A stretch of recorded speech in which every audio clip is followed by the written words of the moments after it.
4 minutes remaining.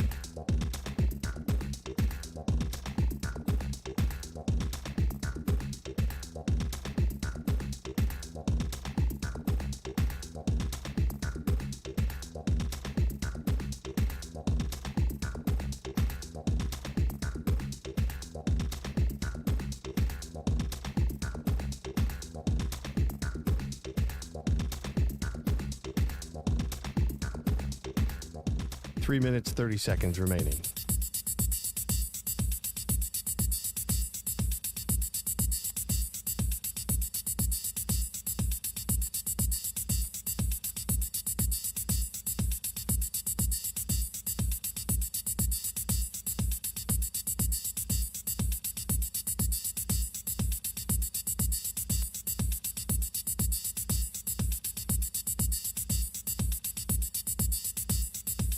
Three minutes remaining.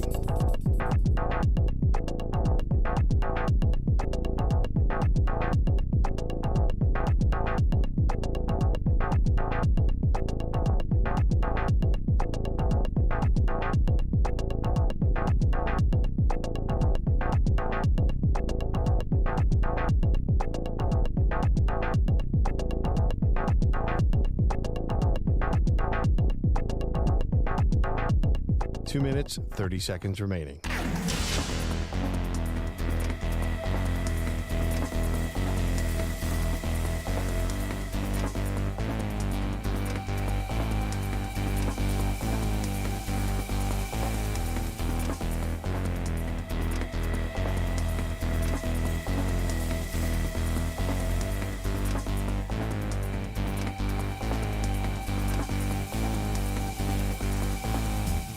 Two minutes remaining.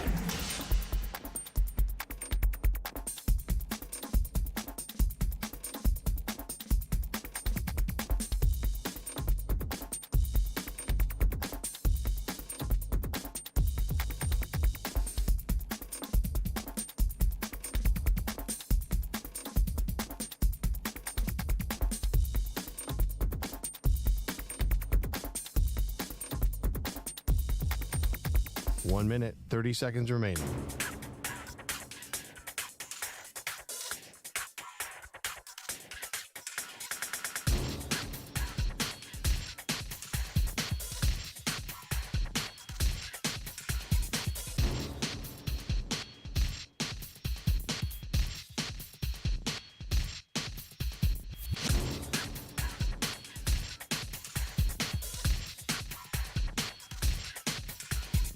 One minute remaining.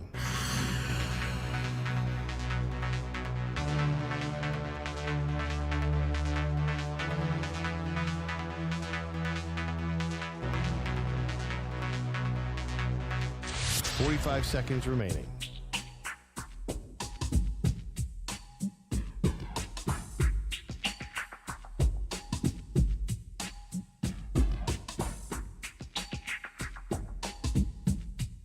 Thirty seconds remaining.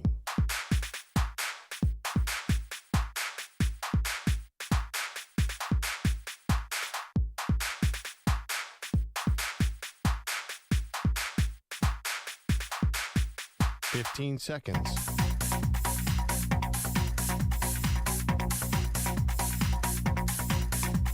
Break ends in 5 seconds.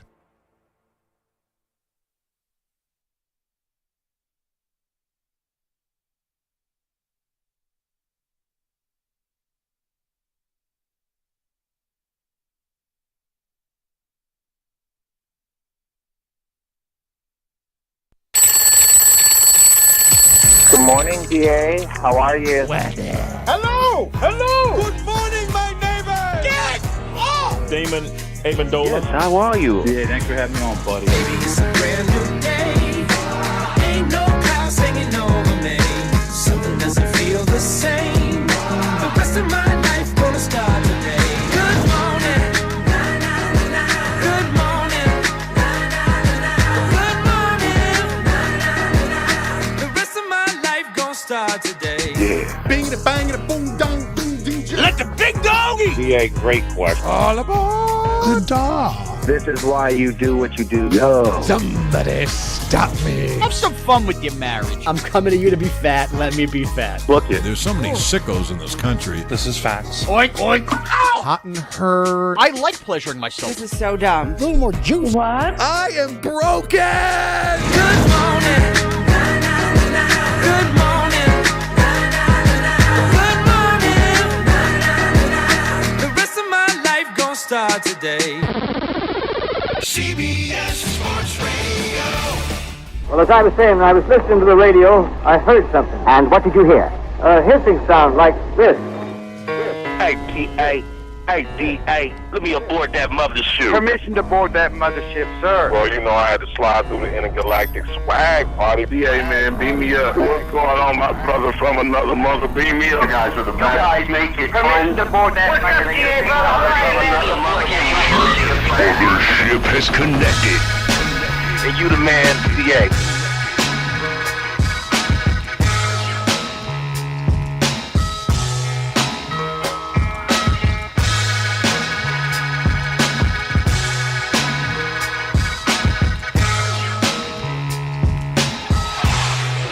Happy Monday to you, North America. The mothership has connected. Welcome aboard. It's the 4-hour Black Hole Block Party. DA with you from the CBS Sports Radio studios in New York City, broadcasting to affiliates nationwide and north of the border.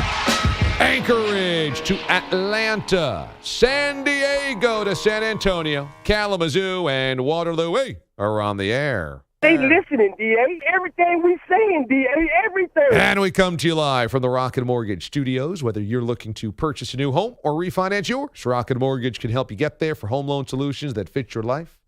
Rocket can.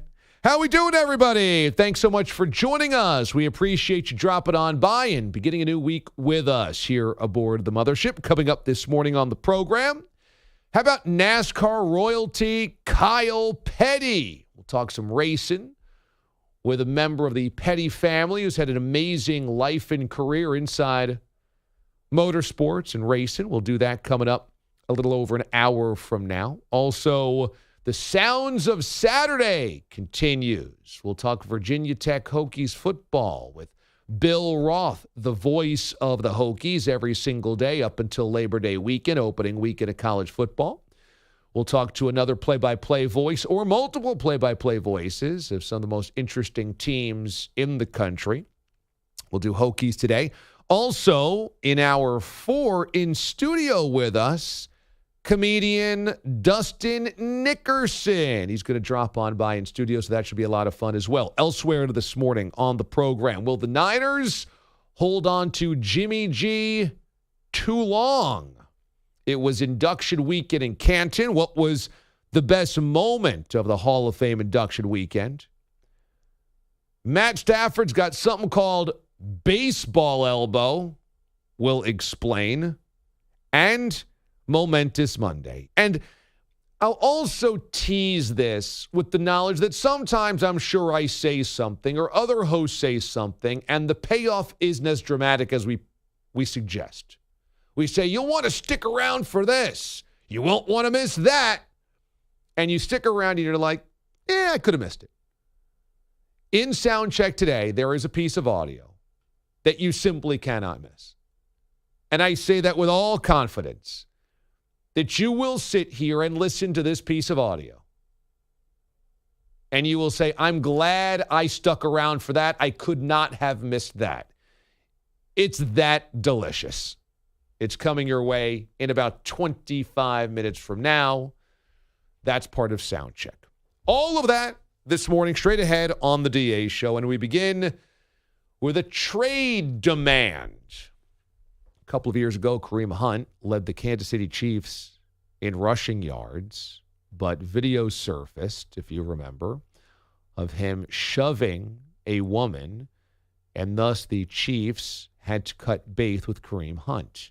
The Cleveland Browns picked him up and paired him with Nick Chubb in the backfield, and the Browns have been one of the best running teams in football with both Chubb and Hunt.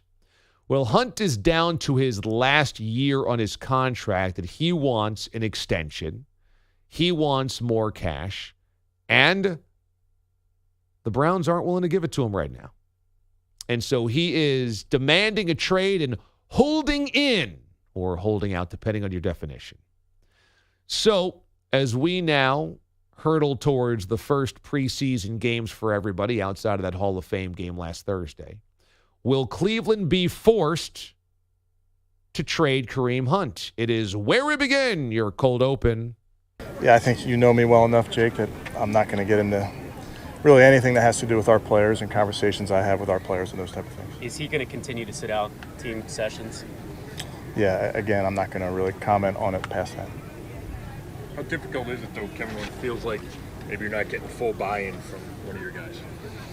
Yeah, I'm not going to go that far, Scott. I'll just tell you we got some work to do, and that's what we'll focus on. I don't believe it!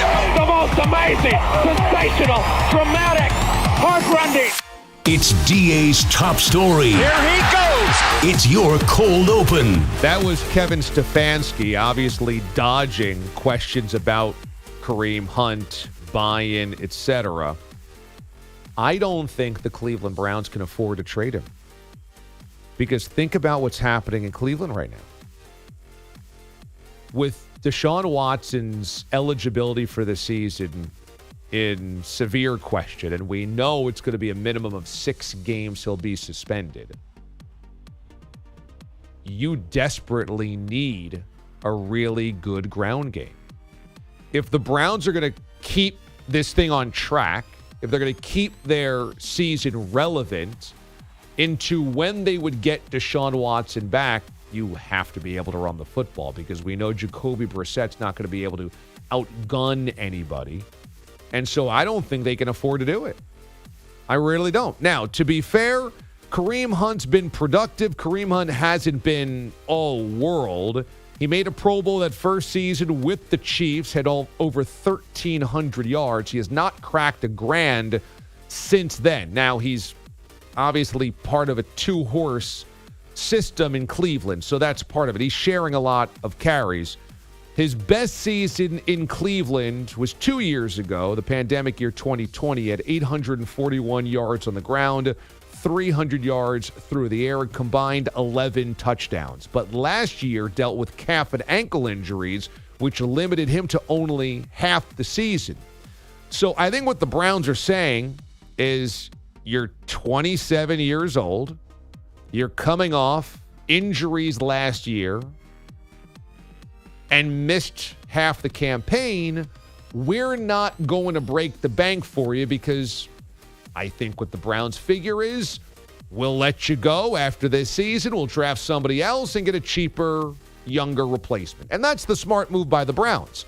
But at the moment, the Browns have to call this bluff.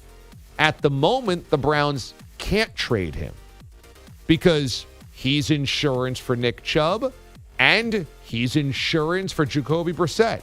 And I would also say that I like Kevin Stefanski. I really do. I think he's smart. I think he's a good football guy. I don't think he has much of an ego. I know he clashed with Baker Mayfield last year. But this is going to test Stefanski this season. And Stefanski needs the buy-in. You just heard the question about that. He desperately needs the buy-in. This is a locker room that has just been completely consumed by who's our quarterback and when is he going to be our quarterback. You know, it was Baker Mayfield. Then, of course, they trade for and sign Deshaun Watson. And then Deshaun Watson's suspension's been hanging over them all season long. And now it's going to be Brissett. And we don't know when it's going to end up being back to Deshaun Watson. So a season last year that went awry, an offseason of major concern, a running back now that wants to be traded, and a head coach that's trying to keep it all together. This is a big season for Stefanski to prove that he is a very good head coach. But again, I don't think that the Cleveland Browns can afford to trade Kareem Hunt. I think they've got to call his bluff and just hope that he's going to be forced to report that if you just say, no, we're not going to trade you, He's not going to sit out an entire season going into a walk year, is what you hope, that it's not a Le'Veon Bell situation. And you just go, we bet you'll be back playing to make sure that you go into a walk year with some value. But we'll see. I mean, that's up obviously to Kareem Hunt. If he's got the stomach to sacrifice an entire season or a chunk of the season's salary by not reporting. I don't know about that. 855-212-4CBS is the phone number. 855-212-4227. When you look at the AFC North and you go back to last season, we know that the Ravens can't be as bad or at least as ripped apart by injury as they were last year.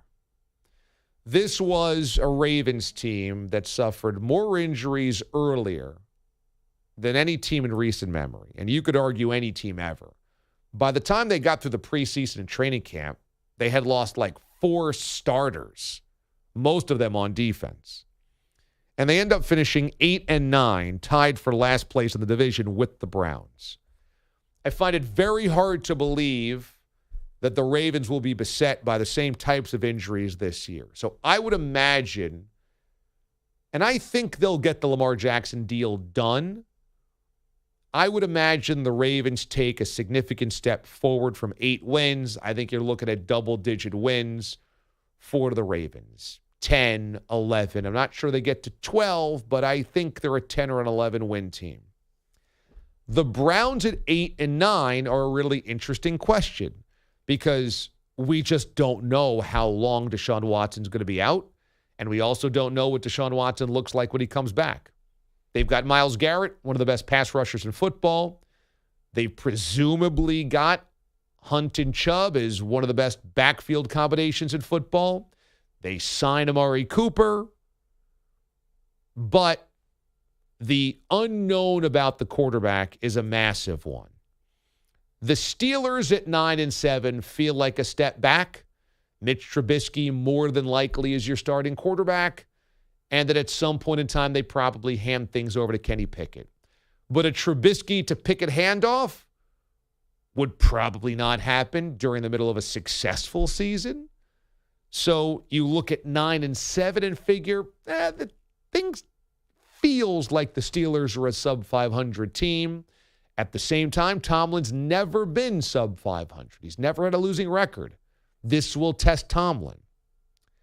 But the biggest story in the AFC North is the Cincinnati Bengals. Because the Bengals will do one of two things. Both will be dramatic. Either would be dramatic.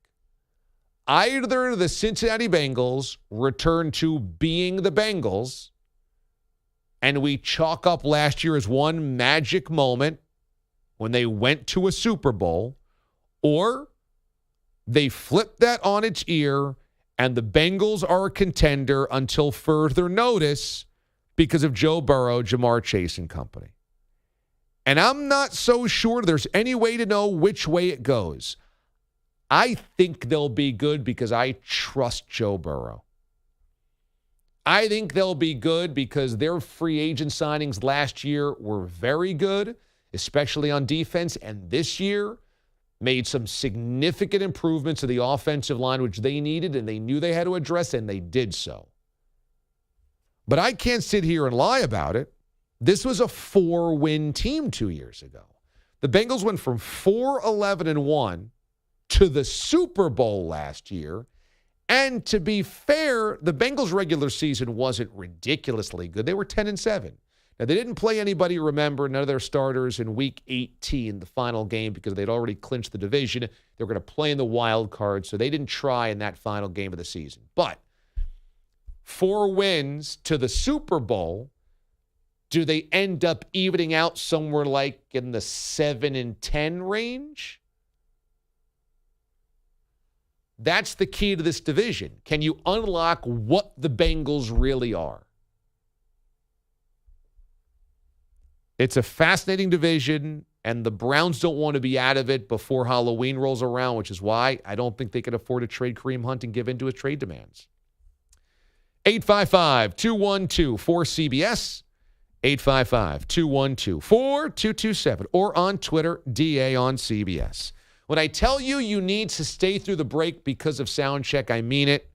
We'll have Brandon Staley on his reputation of being overly aggressive, Bill Belichick against a kid reporter, but more importantly, a CBS Sports Radio host who nearly dies on air. It's coming up next. DA, CBS Sports Radio.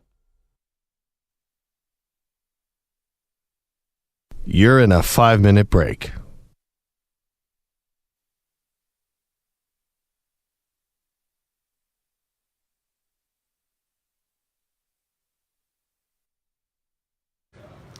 All right, everybody, we are in the newsroom here just outside of the studios with the man, the myth, the legend, Jeremy Roenick. We are getting set to do some type of Coors Light crushed beer can Papa shot. We're going to crush the cans. And, okay, let's show this right here. We're going to crush the can.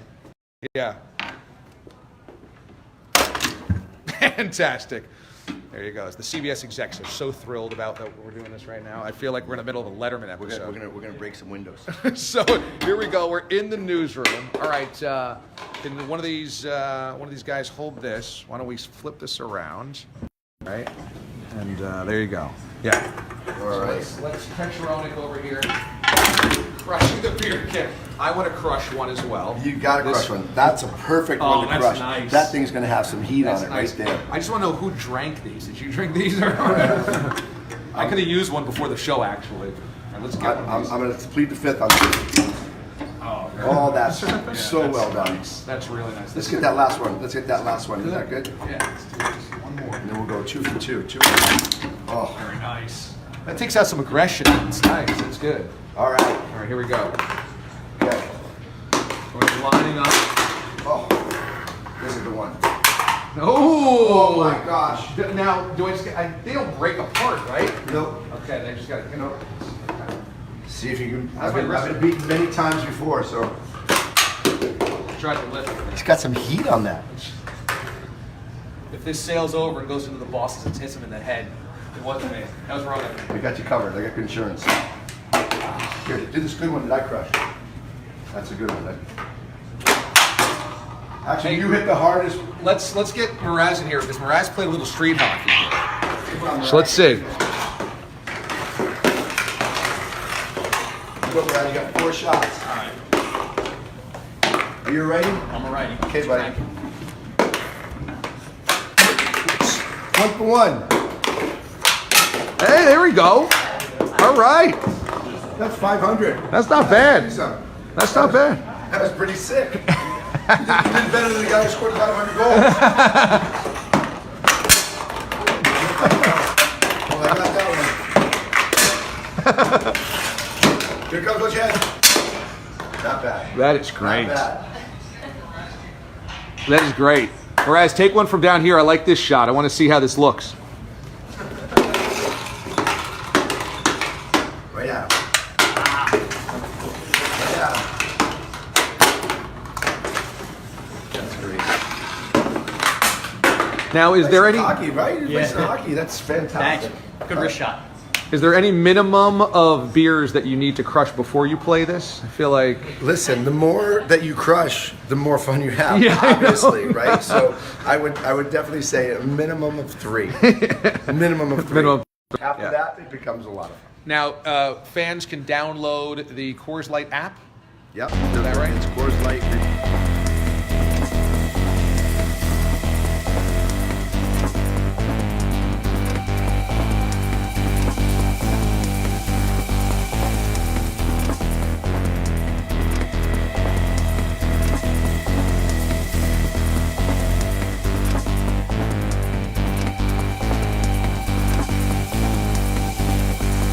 1 minute remaining.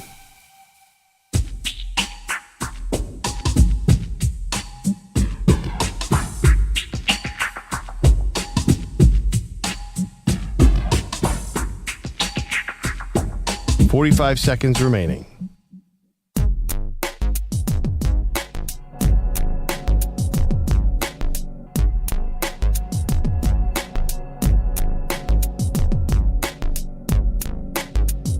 "30 seconds remaining.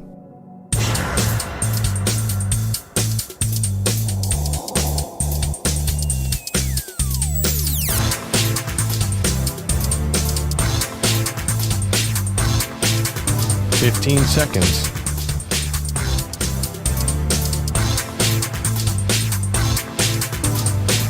Break ends in 5 seconds.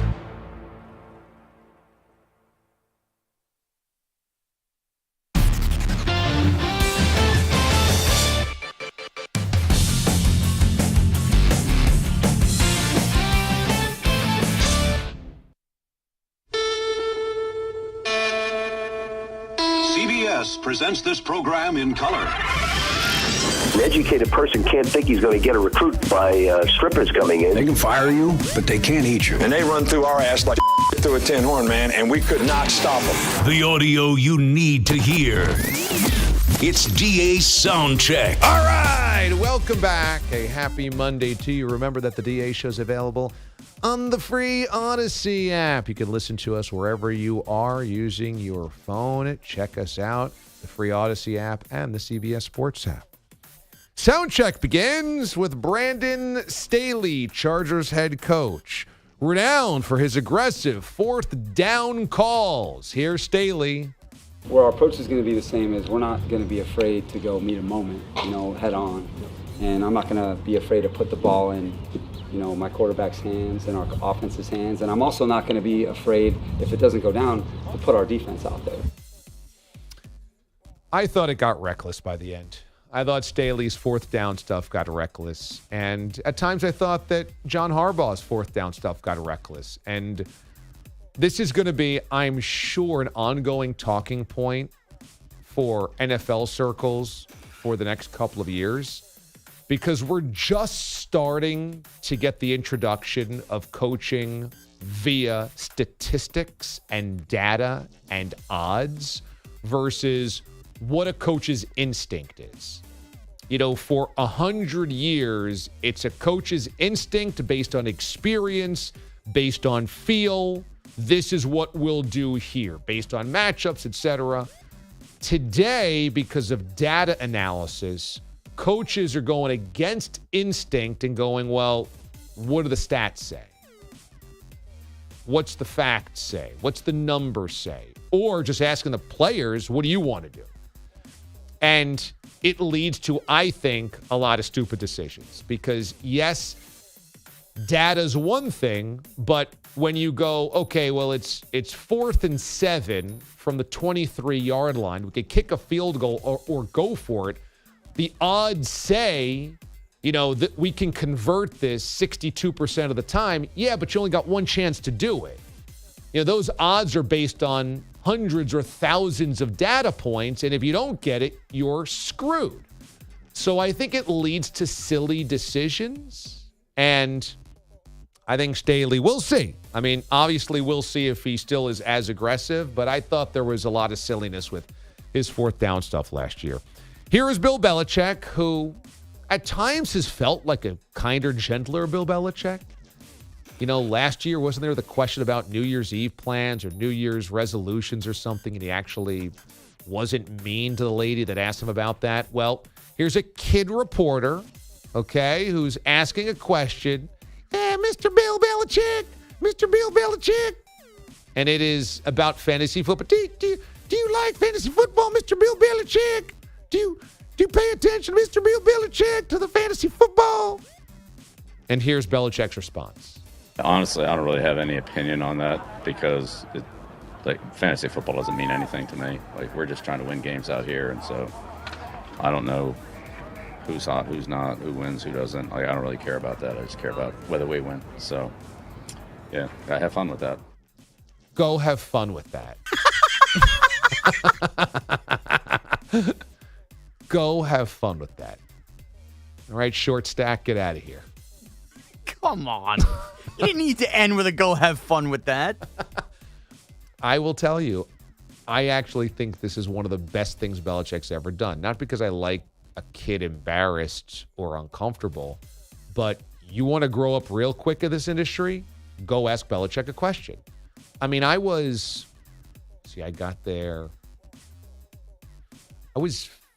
17 now. I was a decade into my career and had asked plenty of questions at NFL press conferences before in both Kansas City and Miami. And I got to Boston and I went to a Belichick press conference, and I had to summon the courage to ask a question, knowing that I could get just shut down, beat down in front of all of my peers. And here I was at 30 years old, worried that I'm going to look like the idiot. But I had to kind of build up to ask him a question. What that kid got right there, what Short Stack got right there is, okay, you might be 11, but this is what it's going to be like. You got to be ready to be humiliated by the guy that you ask the question to. Let's throw on AB's mic there, Captain Jack Stern. So him giving the kid a go have fun with your fantasy football, you think is a nice gesture by Bill? I think it tells the kid, look, this is not fun and games. It's going to be tough. These are the pros. Yeah. Yes. These ain't the Lynchburg Gnats. That's exactly right. Okay. Yes. Now, if this kid starts at Akron Zip Spring Day, he's not going to have to deal with that question. He can ask the Akron Zips head coach or starting quarterback about fantasy football, and that he's going to get a nice answer. But hey, Short Stack's in the pros here. Yeah, but here's the thing. Short Stack definitely leaned on advice from somebody, and that somebody set him up to fail. Whoever he said, do you think this is a good question, wanted to see him get shredded and said, yes, you should ask Bill Belichick about fantasy football. So this kid's got two competing giants around him. One is sabotaging him, and the other is Bill Belichick trying to mold an adult? Correct. Okay. I wonder, this kid, Jimmy Shortstack, is a kid reporter for NBC Nightly News Kids Edition. Oh. Now, I'm not sure if Jake and Abby are watching this. I didn't know that it existed. We're going to start now. This is the kind of journalism we're getting. So this kid's a pro. I guess so, if you can consider that a pro. Got a better career than me. I hope to one day graduate to the NBC Nightly News Kids Edition. Or Adult Edition. How about we start a CBS Sports Radio Kids Edition? Okay? How about we do Bradley Schwartz hosts Sunday Morning Football, Kids Edition. Okay, Taylor Mraz can host what? Dude, she wiped a booger on her wall yesterday. I think we're a long way off. she can break down Mickey Mouse Clubhouse like we do Little Big League. She can. She can give us Football Foods of the Week, Kids Edition. Okay, she'd be into that. What you can eat with your fingers, what you can eat with your hands. So the dog pukes on the floor. You give it a No, second. she's moved past that. She had skirt steak lately. Who's skirt steak? Yeah, who's skirt steak? I couldn't. I like this idea. And although we're already doing it down the hall on FAN because there have been multiple sons of hosts. No, that's true. Already working on FAN. And I will tell you, Pete has told me Timmy is very into wrestling with him now. Oh. Pete the Body? Yeah. Really? So Timmy might be able to do a little kids wrestling show. Maybe we have him. We used to do Taz after SummerSlam. Yeah. Maybe we get Timmy the Body up. Little body. Imagine if Timmy hosts before Pete. The ultimate test of Pete's anger. Can he be mad at his own son? Actually, Timmy's going to be our engineer at Super Bowl this week. Timmy, you're coming to Vegas. He can stay with Silverman. Sorry, Pete. You got jumped by Timmy. Come on with this place. All right, and finally, this is the audio you need to hear. This is from the weekend. I got a tip from a D-alien that said, you need to listen to Chris Moore at so-and-so time this weekend. He nearly died. So I sent this to our crack staff, and the crack staff got back to us. And at dinner last night, this came through, and I listened, and I was dying laughing. And my wife is like, what is so funny? You're cackling like a 6-year-old. I'm like, I'm listening to Chris Moore die on the air, and this is just incredible. Here is Chris Moore with his own Jody Mack attack on CBS Sports Radio over the weekend. Bound by anyone. There's no one that can stop them. So I wrote this week about the obvious flaw that we have with monopolies, and I wrote that there's never been a big decision made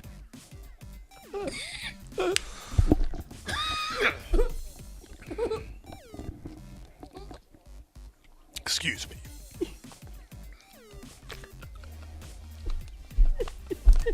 Sorry about that, Billy. Got a little sore throat working. It's the Billy Jack Show. Yeah, it might be if this keeps up. Wow, that got me. We all have issues we go through in life. Quite know I had this one. But, I don't have. I can't grow a full head of hair. No, I hadn't heard that. Is that a concern for you? Yeah, a little bit.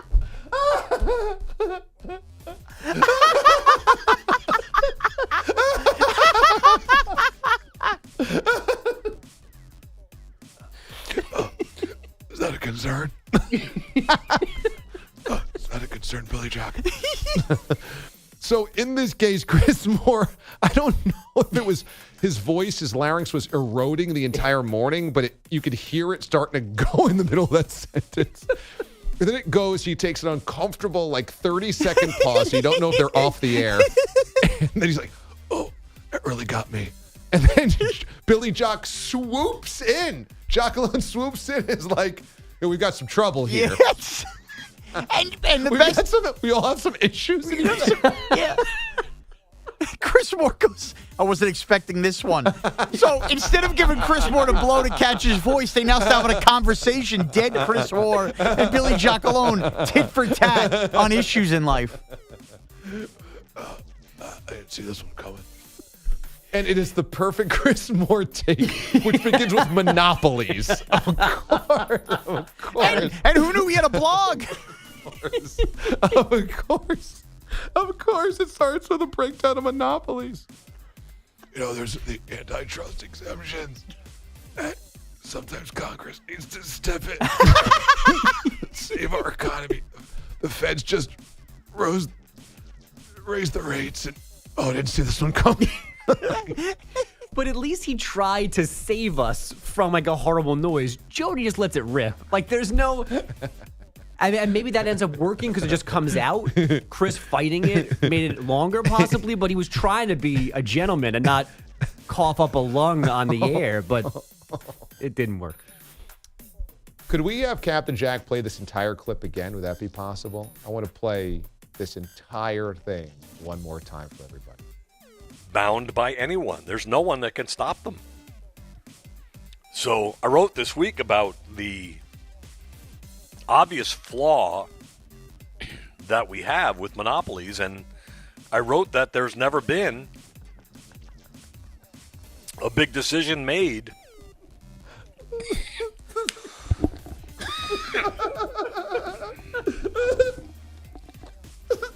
excuse me.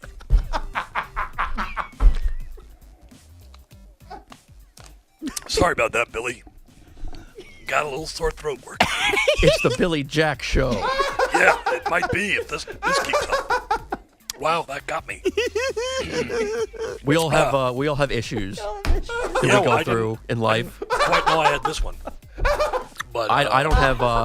I can't grow a full head of hair. No. Oh my God! I hadn't heard that. This is so good. Is that a concern for you? Yeah, a little bit. This is so good. The sorry about that Billy into I got a little sore throat working reminds me of a manager talking to the pitcher on a bad start. Where does Billy come up with, we all have issues in life? I know this starts with Chris almost dying, but this clip really might be about Billy, not about Chris. How are the Sixers such a huge favor? That's the best Billy's got from the man. Might be dying on the radio, and he goes, "I'm bald." You know what happens. We all have issues in life. What does that mean? Sorry about that, Billy. Got a little sore throat working. And I can't grow hair. What's your problem? You want me to feel bad for you, Chris? Yeah, push through it. I haven't had hair in 6 years. We all have issues in life. We all have issues. Sorry, Chris. Yours is temporary. Go get a lozenge. Yeah, your throat will clear eventually. I've got ink on my head for hair. Well, we all have issues in life, Chris. Be a professional. Wow, that got me. We all have issues. We all have issues. At one point in all of that, did the Shep alarm go off, or Shep heard a host struggling and wanted to come in and take over the show? Be kicked down the door like the Kool-Aid man. It's Shep. Oh, yeah. He's sitting in his apartment, breaking down some random NBA game, and the light just starts to go. Out the door. Ran to Sean's house. He ran to here. Ship as a fireman's pole here. He just slides down. Hops in his boots. Hey, guys, anybody need a fill-in? Chris, I heard you were down in the air, man. We all have issues in life. Let me tell you about my issues. You know who had an issue? Mickey Mantle.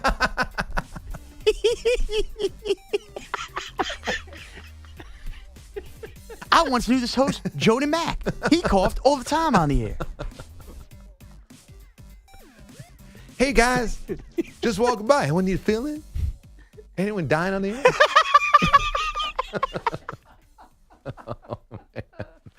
Oh, that clip's an all-timer. Oh, that's just an all-timer. Oh. Oh, that got me. Sorry about that, Billy. Like watching your grandfather die in the deathbed. Sorry about that. Oh, God. Sorry I didn't take you fishing.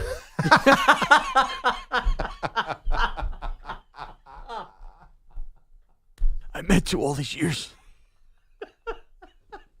It's okay, Grandpa. We all have issues. Sorry, Billy, I wasn't emotionally available. Your adolescence. Sorry we never played catch, Billy. I did love you. Sorry, I was on the road so much during your youth. So sorry, I missed your Little League championship. It's okay, Grandpa. We all have issues in life. I'm so sorry.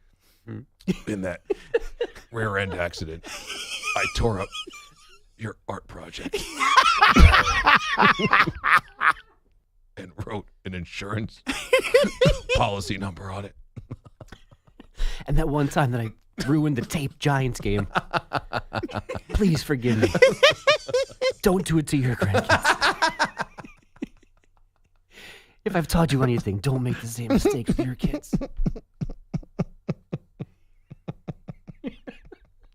So now, Chris Moore is a dying grandfather with Billy at his bedside. Sorry, I cheated on your grandmother, Billy. Oh, easy. That jumped up on me.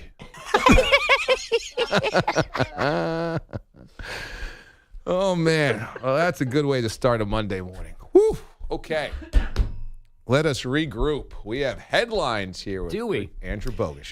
They are sponsored by Progressive Insurance. Insurance for motorcycles, boats, and RVs for protection on the road and on the water. See how much you can save at 1-800-PROGRESSIVE and Progressive.com. The Padres might have gotten Juan Soto, but they are not getting the NL West. They got Juan Soto, but then they got housed. Captain Jack, your thoughts on audio playing? Okay, we'll just keep not on Pete's notes. Pot up. Here's a 2-1. Bellinger drills one to center field and deep. Going back is Myers at the wall, and it's gone. Bellinger with his second home run of the day. He is 3 for 3, and the Dodgers take a 3-0 lead. That's Charlie Steiner on Dodgers Radio. 2 solo homers from Cody Bellinger. 2 RBI singles for Freddie Freeman for a 4-0 win and a 3-game sweep of Soto and his new Padres. They have really good pitchers. We have really good pitchers. They have really good hitters. We have really good hitters. So I just think the only thing we need is just make more runs than they do, and through 27 outs. That's what is going to help the team most, and keep grinding every day. His Padres outscored 24 in this sweep. Oof. They've lost 8 of 10 games with the Dodgers this season. They are now 15.5 games back in that NL West. Imagine having Soto, Machado, Tatis, and trailing in the division by 15 games. Yeah. Although no Tatis yet. He's close. But yeah, Machado and Bell now. And there was a time, a month ago where this division was in some form of doubt. And the Dodgers have now won 30 of 35 to run away with it. Oof. The Mets, meanwhile, have a 6.5 game lead this morning on the Braves in the NL East. They're taking 3 of 4 from Atlanta over the weekend. 5-2 yesterday. Jacob deGrom, in his second start of the season, retired the first 17 batters he faced, 12 of them by strikeout.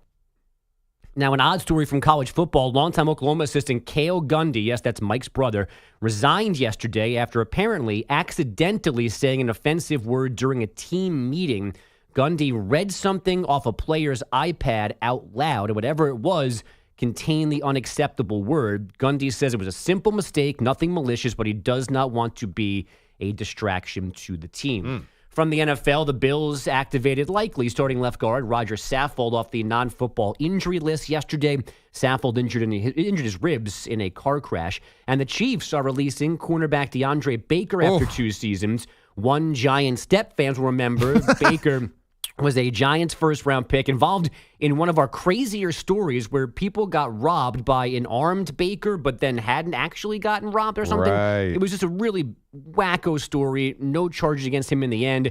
Either way, he's now 0 for 2 when it comes to NFL teams. And was their other first-round pick the year they took Daniel Jones? Yep. Didn't they have 3 that year? Yes, Dexter Lawrence. He's actually been good, but I'm trying to change the narrative and act like they all sucked. Kevin Harvick won the NASCAR Cup Series race at Michigan International Speedway to end a 65-start drought. And WNBA last night, the Lynx topped the Dream, 81-71. Minnesota now a game behind Atlanta and Phoenix for the 8th and final playoff spot. DA, back to you. Excellent. Thank you, Bogues. When we come back, we've got Momentous Monday. DA, CBS Sports Radio. You're in a 5-minute break.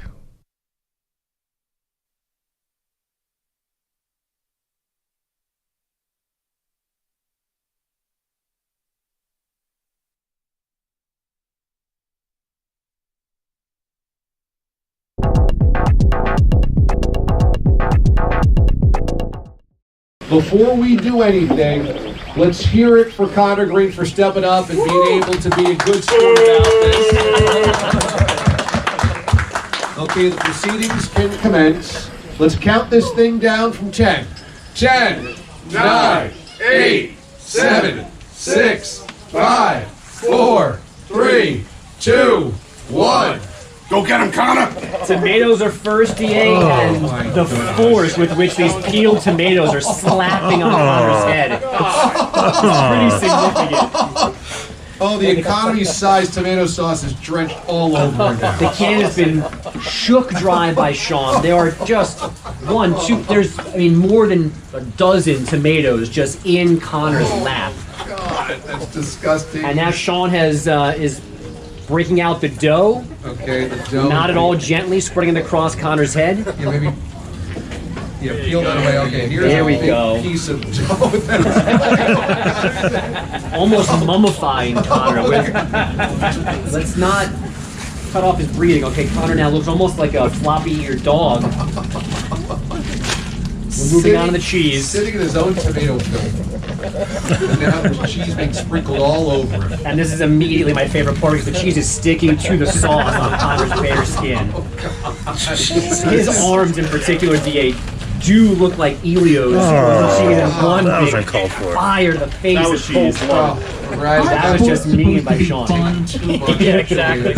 Oh, now he's sitting down in Connor's shirt. He just We have a visitor. She's very confused. Taylor walking by, shocked and awe. The problem is, this is a pre-issue. Taylor is not happy that her pool is being used for this, so I think that's an angry look at why is this weird man. Taylor now throwing the pepperoni angrily into the face of Connor Green because he is taking up her kiddie pool. The disdain on this sweet little girl's face is pretty startling, DA. This is incredible. Right now, Connor is completely covered in sauce, in cheese, in dough, and pepperoni. And Taylor is now firing pepperoni in his face. I don't know. She's trying to be artistic, but she's trying to put it in good places. Right on top of her. I can't even feel it. I can't even Over believe everything else. this. Right now, Perez is dumping more cheese on Connor's head. He has thrown a fistful down Connor's shirt as well. Taylor now is throwing cheese on Connor. This is so sad. This is a once very bright star of the broadcasting industry. Now wait a minute. Oh my goodness. All right, hold on. This is what a demonstration of humiliation. Cheese is empty. More dough is coming out. And where's the Canadian bacon? Here. And we're also going to be throwing actual Canadian bacon on Connor Green. Can we get a live reaction from Connor? Somebody throw a microphone into space? How's it going, Connor? I hate my life.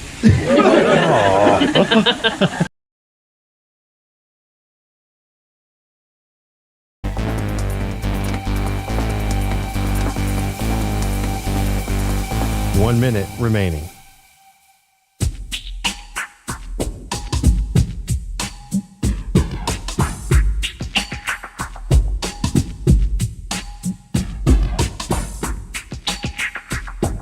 .45 seconds remaining.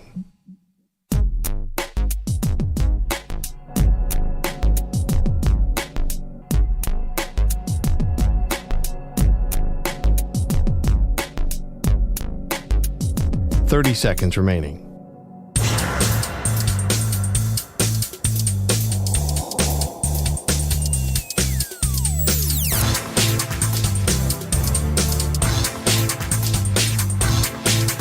.15 seconds.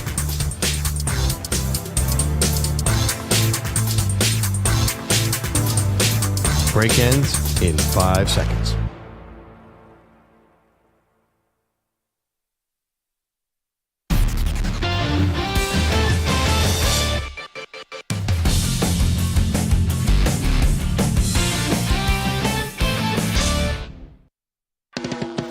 Smiling like Little Mo every morning. It's a momentous Monday. Hey, every day can be a better day despite the challenge. All you gotta do is leave it better than you found it. It's gonna get difficult to stand, but hold your balance. I just say whatever, cause there is no way you're around it.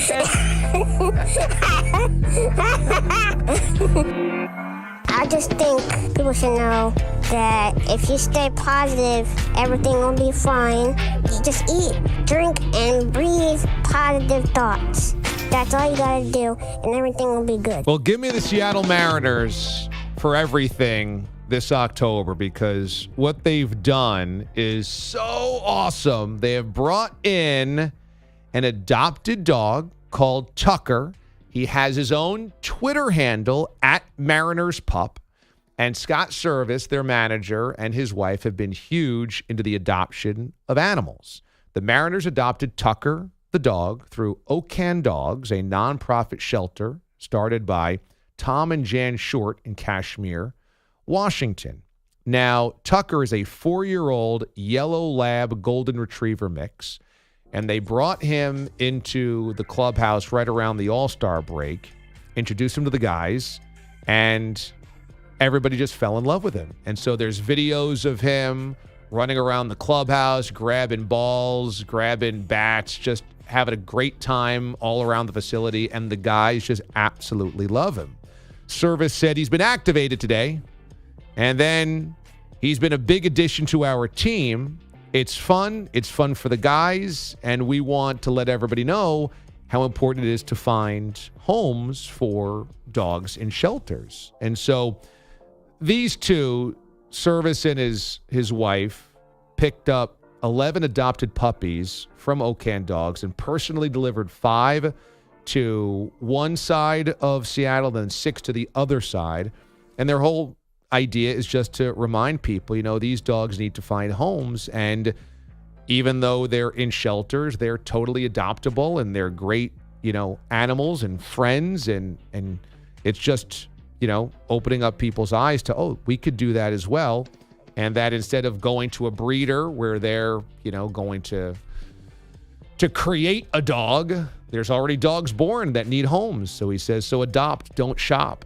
And I just think it's so cool if you see this Tucker, the yellow lab golden retriever, running around. I think he's going to go on road trips too now, which is just awesome. But, I mean, he's just full of spunk and energy, tail wagging, tongue is out, running around the ball field at T-Mobile Park. It's just freaking awesome, and the Mariners are cool for doing this.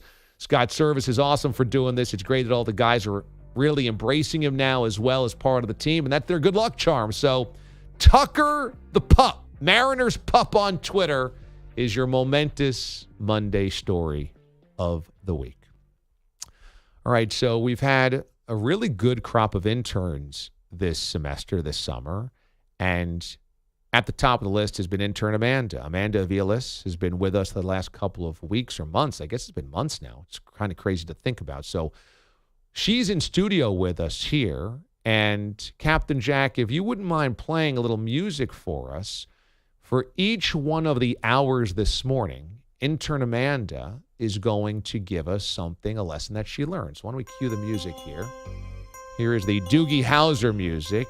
Intern Amanda, good morning. Yes, good morning. How are you? I'm doing great. Yeah. So thanks for all of your hard work this semester. Thank you for having me. Yeah. It's been such a fun time. Cool. It's so good that you had a good experience here. Yes. I know you got some lessons that you've learned. So what's number one? All right. So every week I take notes. I have to make sure that everything's right.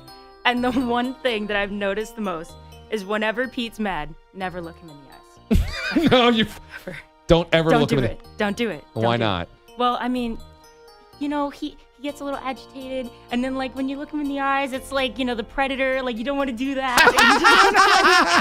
Just slowly back away.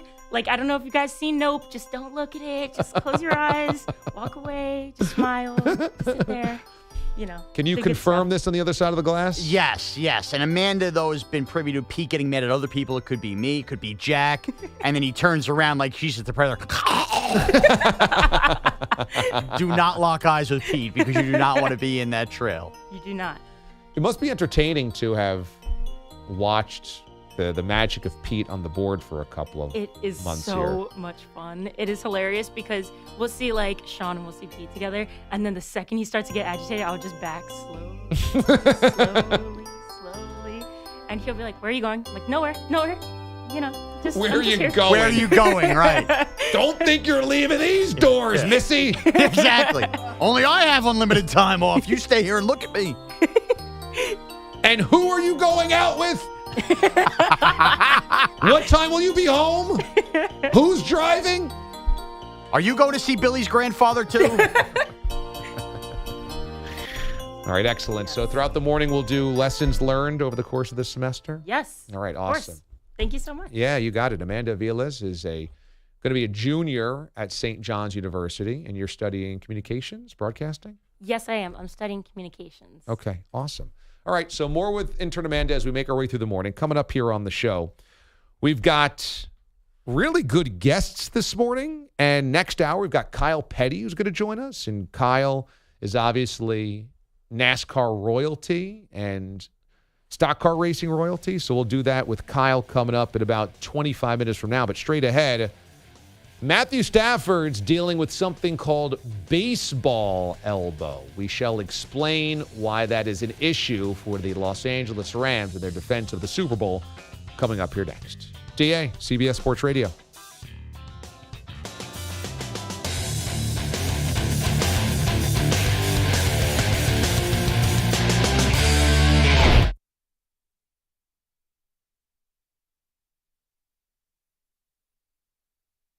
You're in a 5-minute break.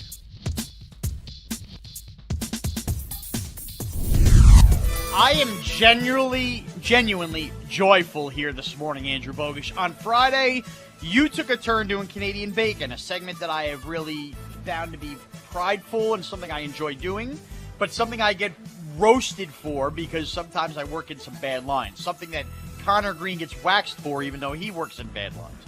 You, I thought, honestly did a very good job. DA has also volunteered on last week's PGB, which you could download on the Odyssey app and everywhere podcasts are available. He has volunteered that he will do a Canadian Bacon coming up. So it's only fair that Pete the Body Bilotti, who loves mocking me, mocked you, can mock a little Connor Green, steps up and delivers a little something. Now, I also give him a home run here because Pete the Body grew up a New York Islander fan.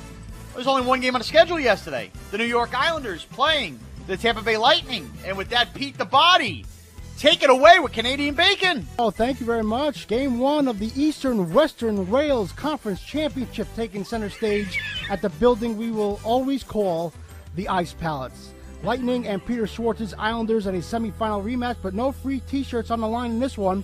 The last conference finals rematch in the NHL postseason, 2014, the Blackhawks and Kings. So we go to the game. Both teams put up goose eggs in the first.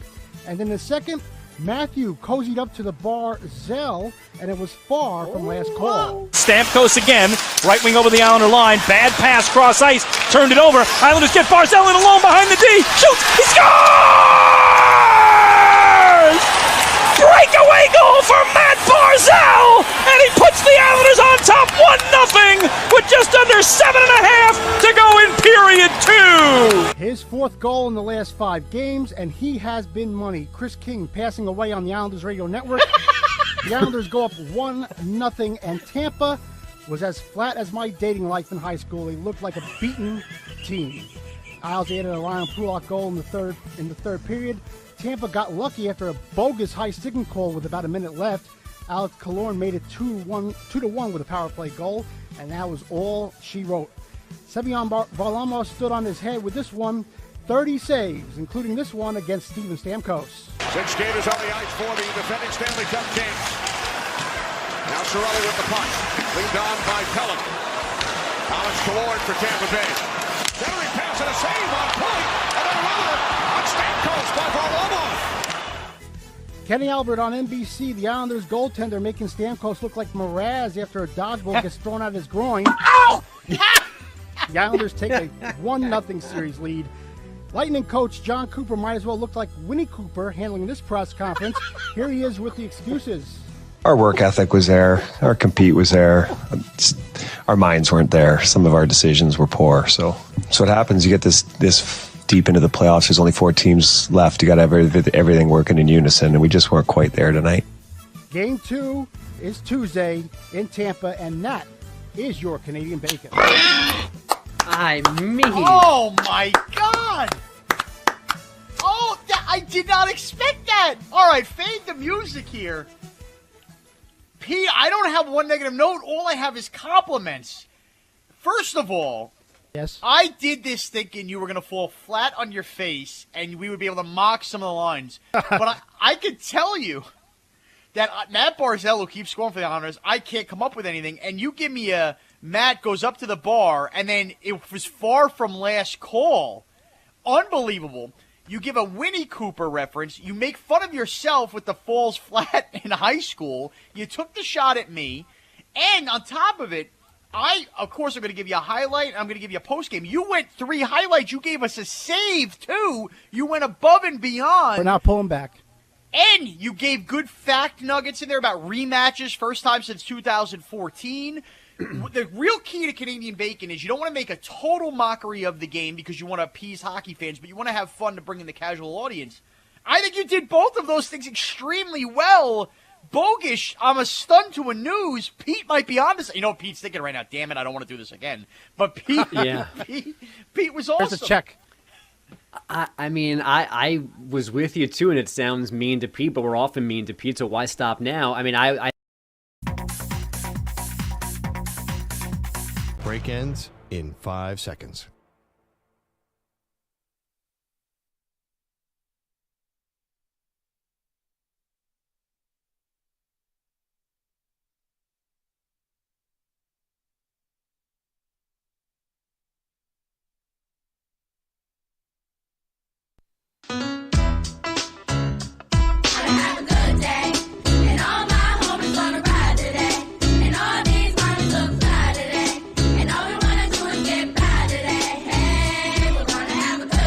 Mornings are hard. Your sports radio show doesn't have to be. I'm so happy you guys are still alive. I am excited. I am so happy. Laugh and learn every morning aboard the mothership.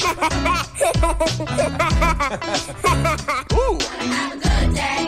And all my homies wanna ride today. And all these mommies look fly today. And all we wanna do is get by be a good day with DA. Hey, duh. I do love the da. Happy being alive day. Mornings on CBS Sports Radio. Yeah. Yeah! Happy Monday. We come to you live from the Rocket Mortgage Studios. When you need cash out of your home and a simple way to get it, Rocket Cat. How we doing, everybody? Thanks so much for joining us. Coming your way in 20 minutes, Kyle Petty's going to join us. He's the author of a new book called Swerve or Die, his life in stock car racing and NASCAR. We'll talk to Kyle Petty coming up in 20. In 40, NFL held its Hall of Fame induction weekend. We'll talk about the best moments from induction weekend. But what's going on in Los Angeles is significant. Of course, the Rams are defending Super Bowl champions, and Aaron Donald's the best player on the team, but Matthew Stafford might be the most important player simply because there is no replacement for a starting quarterback of that caliber. While Matthew Stafford's not one of the top 3 or 4 best quarterbacks in football, obviously is a crucial reason that the Rams are contenders and just won a ring. Matthew Stafford's not throwing. Matt Stafford is under major watch right now because of something called baseball elbow. Stafford said, "It's just soreness. We're working through it. I felt pretty good today. I thought it looked pretty good. Just trying to be smart, make me feel as good as I can going into week 1 while still getting reps as well." He isn't participating in team drills. And even Sean McVay has had to admit that this is something they've really got to be careful with. When asked what type of injury this is, and basically what's happening is his elbow is just sore. There's no injury to the elbow. It's just sore, and they call it baseball elbow because it usually comes with pitchers who have just thrown a lot of innings. He said, "I don't know if it's a baseball or a football injury. I currently play football. It's on a football player, so I guess it's a football injury. I'm not really too worried about whether it's called baseball or football or whether it's abnormal or not. I'm worried about here today. How do I feel? Let's just continue to progress and get better." When asked specifically about what injury might have led to this, if at all, he said, "I'm not going to get too granular into about how we got to this point. I don't think there's an injury that's the sole cause, but I'm sure anything contributes to it. Anytime you put an arm through as much stress as I have over the years, it's not going to look like a normal elbow. It's not one of those things that the more I throw, the worse it's going to get. It's just kind of a balancing act." Okay, here's the deal. The Rams under Sean McVay have annually let the veterans sit. They're not forcing these guys to play and compete. So it was unlikely that a Matthew Stafford and Aaron Donald, the veterans that have been there before, were going to have to play anyway. So I don't know if that's a big difference. If Stafford just rests until week 1, whether it was just normal veteran rest, we don't want you to get injured, or slight soreness of the elbow that just feels a little twinge or a little weird, then what's the difference as long as you're healthy for week 1? Why I think this is significant is, look, you're the starting quarterback of a defending Super Bowl champion. So that in and of itself is pretty big shoes to have to fill no matter what. But also, Matthew Stafford has taken a lot of abuse over the years. And Matthew Stafford has thrown a lot of passes over the years. And Matthew Stafford has had a lot of injuries over the years. And Matthew Stafford's played through a lot of injuries over the years. This is not a guy that's 25 years old. And you know what? A little bit of rest and relaxation, he should be fine. This is not a guy that's never had an injury to any part of his shoulder or his throwing arm or anything, and you can feel like, you know what, there's not a lot of long-term damage there. This is a guy who has played through significant pain for a long time. He's been an Iron Man. He has not missed games due to injury, and he's thrown a ton of passes. Stafford played in all 16 games, didn't miss a game for the Lions between 2011 and 2018. 11, 12, 13, 14, 15, 16, 17, 18. 8 consecutive seasons he did not miss a game. And the last 2 years, he played all 17 last year for the Rams and all 16 the year before for the Lions. The guy goes out there and plays. And so for them to be addressing an elbow issue on a guy who has thrown nearly 7,000 NFL passes and played in nearly 200 NFL games and is 5 yards away from 50,000 yards thrown. Yeah, I think this is a concern. You know, Stafford at 34 years old, he'll play. This is his season at age 34. He'll be 35 right after the Super Bowl. He's getting up there. And just because we're watching Rodgers do it at that age or Tom Brady do it at that age does not mean your normal quarterback is going to be like that. Those guys are superhuman right now. And yeah, Breeze played until he was 40, and now Rodgers is as well, and we know Brady. But 35, when you've thrown a ton of passes, 35, when you've had a lot of injuries over the course of your career, even though he's played through them, he's been banged up. He's played hurt a lot. I think is a significant concern for the Rams. I really do. I think it's a significant concern. Now, again, do I care that he's playing or throwing now? No, I don't. Nope, I don't. I don't think it matters if he plays one snap of the preseason. I trust a guy at 34 years old to go out there and be fine. But do I think that at this age, with his history, the fact that you've got to worry about an injury that is not even a football injury, but it's more of a baseball injury just because of wear and tear on an arm and an elbow is a concern? Yeah, I sure do. Stafford is currently 12th all-time in passing yards. He's at 49,995. He will pass John Elway sometime this year at 51,500 and be number 11. And then after that, it's Aaron Rodgers, who obviously is still adding to his total. After that is Eli Manning, that he would probably catch next year to be in the top 10. Stafford's got a lot of yards in that arm, a lot of passes on that elbow. And, yeah, I think the Rams, while very talented, could also be poised for a bit of a comeback because, you know, you exhaust yourself getting to a Super Bowl. You exhaust yourself in the postseason. You then win it, and all of those things that come with winning a Super Bowl are in play. And that is book deals and podcasts and television appearances and radio stuff and sponsorship deals and travels and trips, and everybody kind of tries to get a piece. And it's LA. You know, there are certainly trappings of success. Now, maybe less so than other places that in Pittsburgh or Green Bay or Kansas City, you know, those guys are celebrities everywhere that they go. They can't go to the grocery store. They can't go get their tires changed. They can't go anywhere without everybody seeing them, knowing them, wanting a piece of them. So a little different in LA where you can blend in, especially as a team that's relatively new to the market, at least this iteration of it. I think the Rams could be poised for a bit of a pullback this year.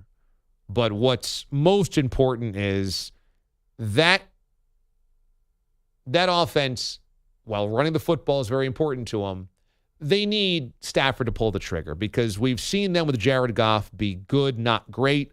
We saw them with a legitimate quarterback, you know, end up being great. And people forget because they won the Super Bowl that the Rams were the 4 seed last year in the NFC. They were the 4 seed. The Packers were the 1, best record, had home field advantage. The Bucs were the 2 seed. Dallas was the 3. And the Rams were the last division winner, were the worst division winner. And they were the 4 seed. Now, they hosted Arizona. They blew the doors off the Cardinals. And then they went on the road and won that crazy game against the Buccaneers. They led that game by a big margin. Buccaneers made that crazy comeback, end up surviving that, then went to the NFC Championship game and had the benefit of having that at home. Usually a 4 seed doesn't get to host the NFC Championship game, but the 4 seed got to this year because the Niners had knocked off the Packers. That should have been the Rams going to Green Bay had the Packers done their job. And so that broke well for them. They trailed in that game until the late comeback, and then they get to host the Super Bowl at SoFi. Now, how many 4 seeds get to host the NFC Championship game and the Super Bowl? I'm not saying the Rams were bad. I'm not saying they're not a valid NFL champion, because they are. I'm just saying a lot of things broke their way last year, and a dinged-up Stafford starting things off. I really like the Allen Robinson deal.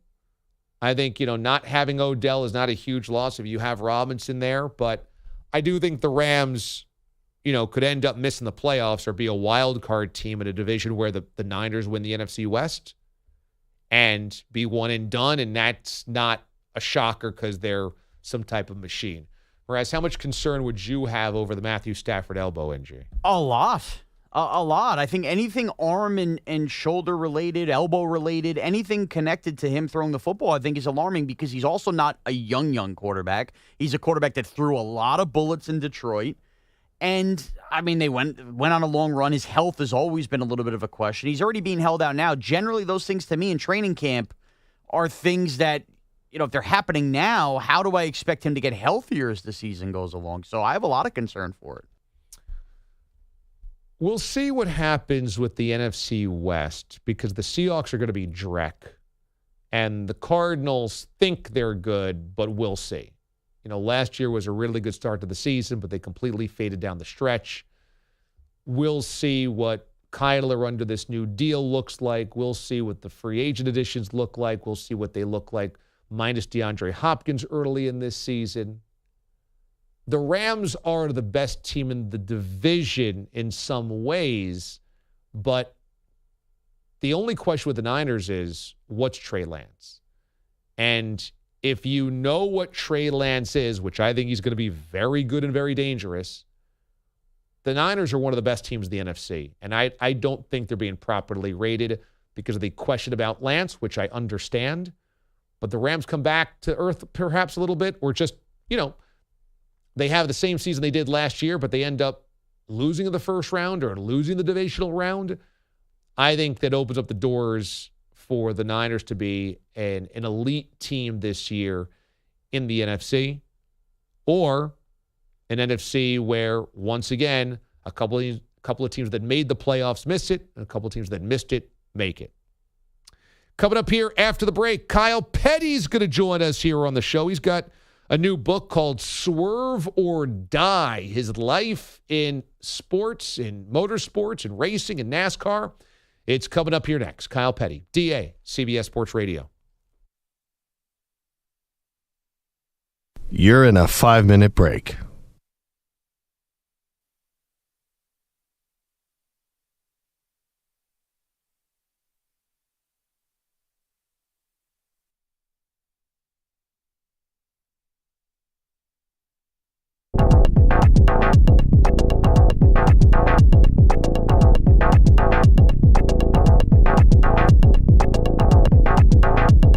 Four minutes, 30 seconds remaining.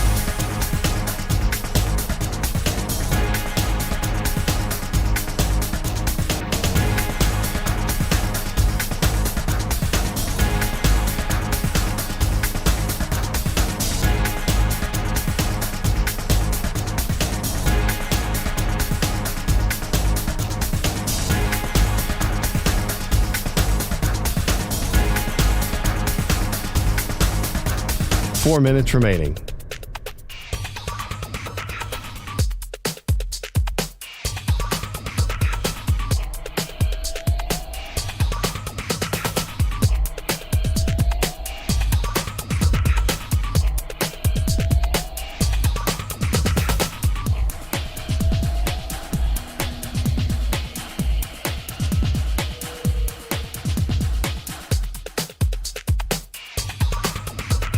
3 minutes, 30 seconds remaining.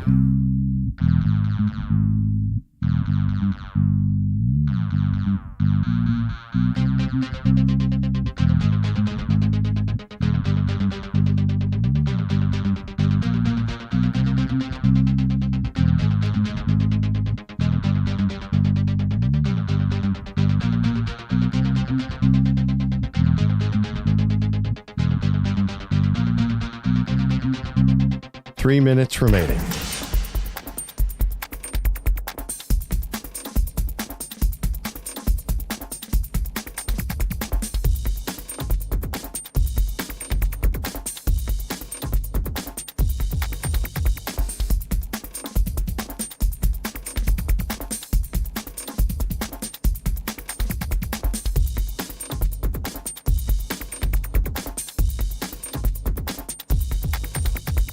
Two minutes, 30 seconds remaining.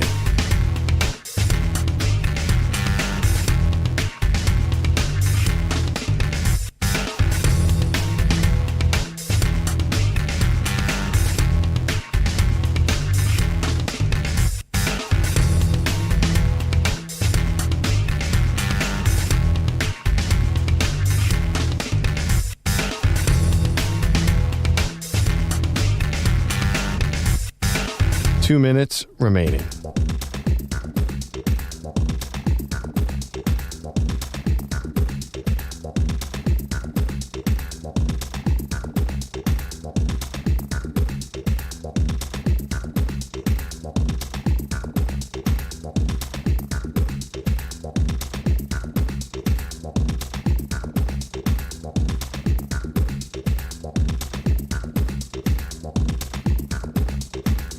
One minute, 30 seconds remaining.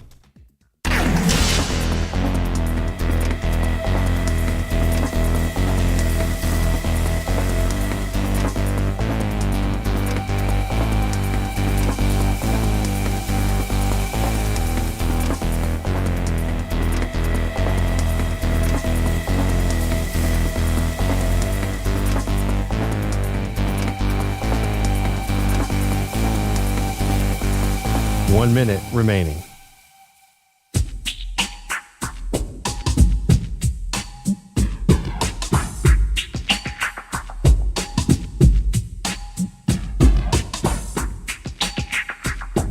.45 seconds remaining.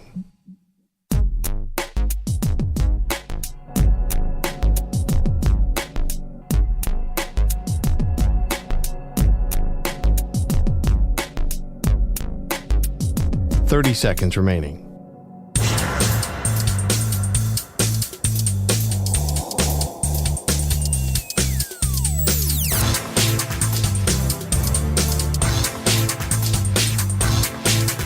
.15 seconds.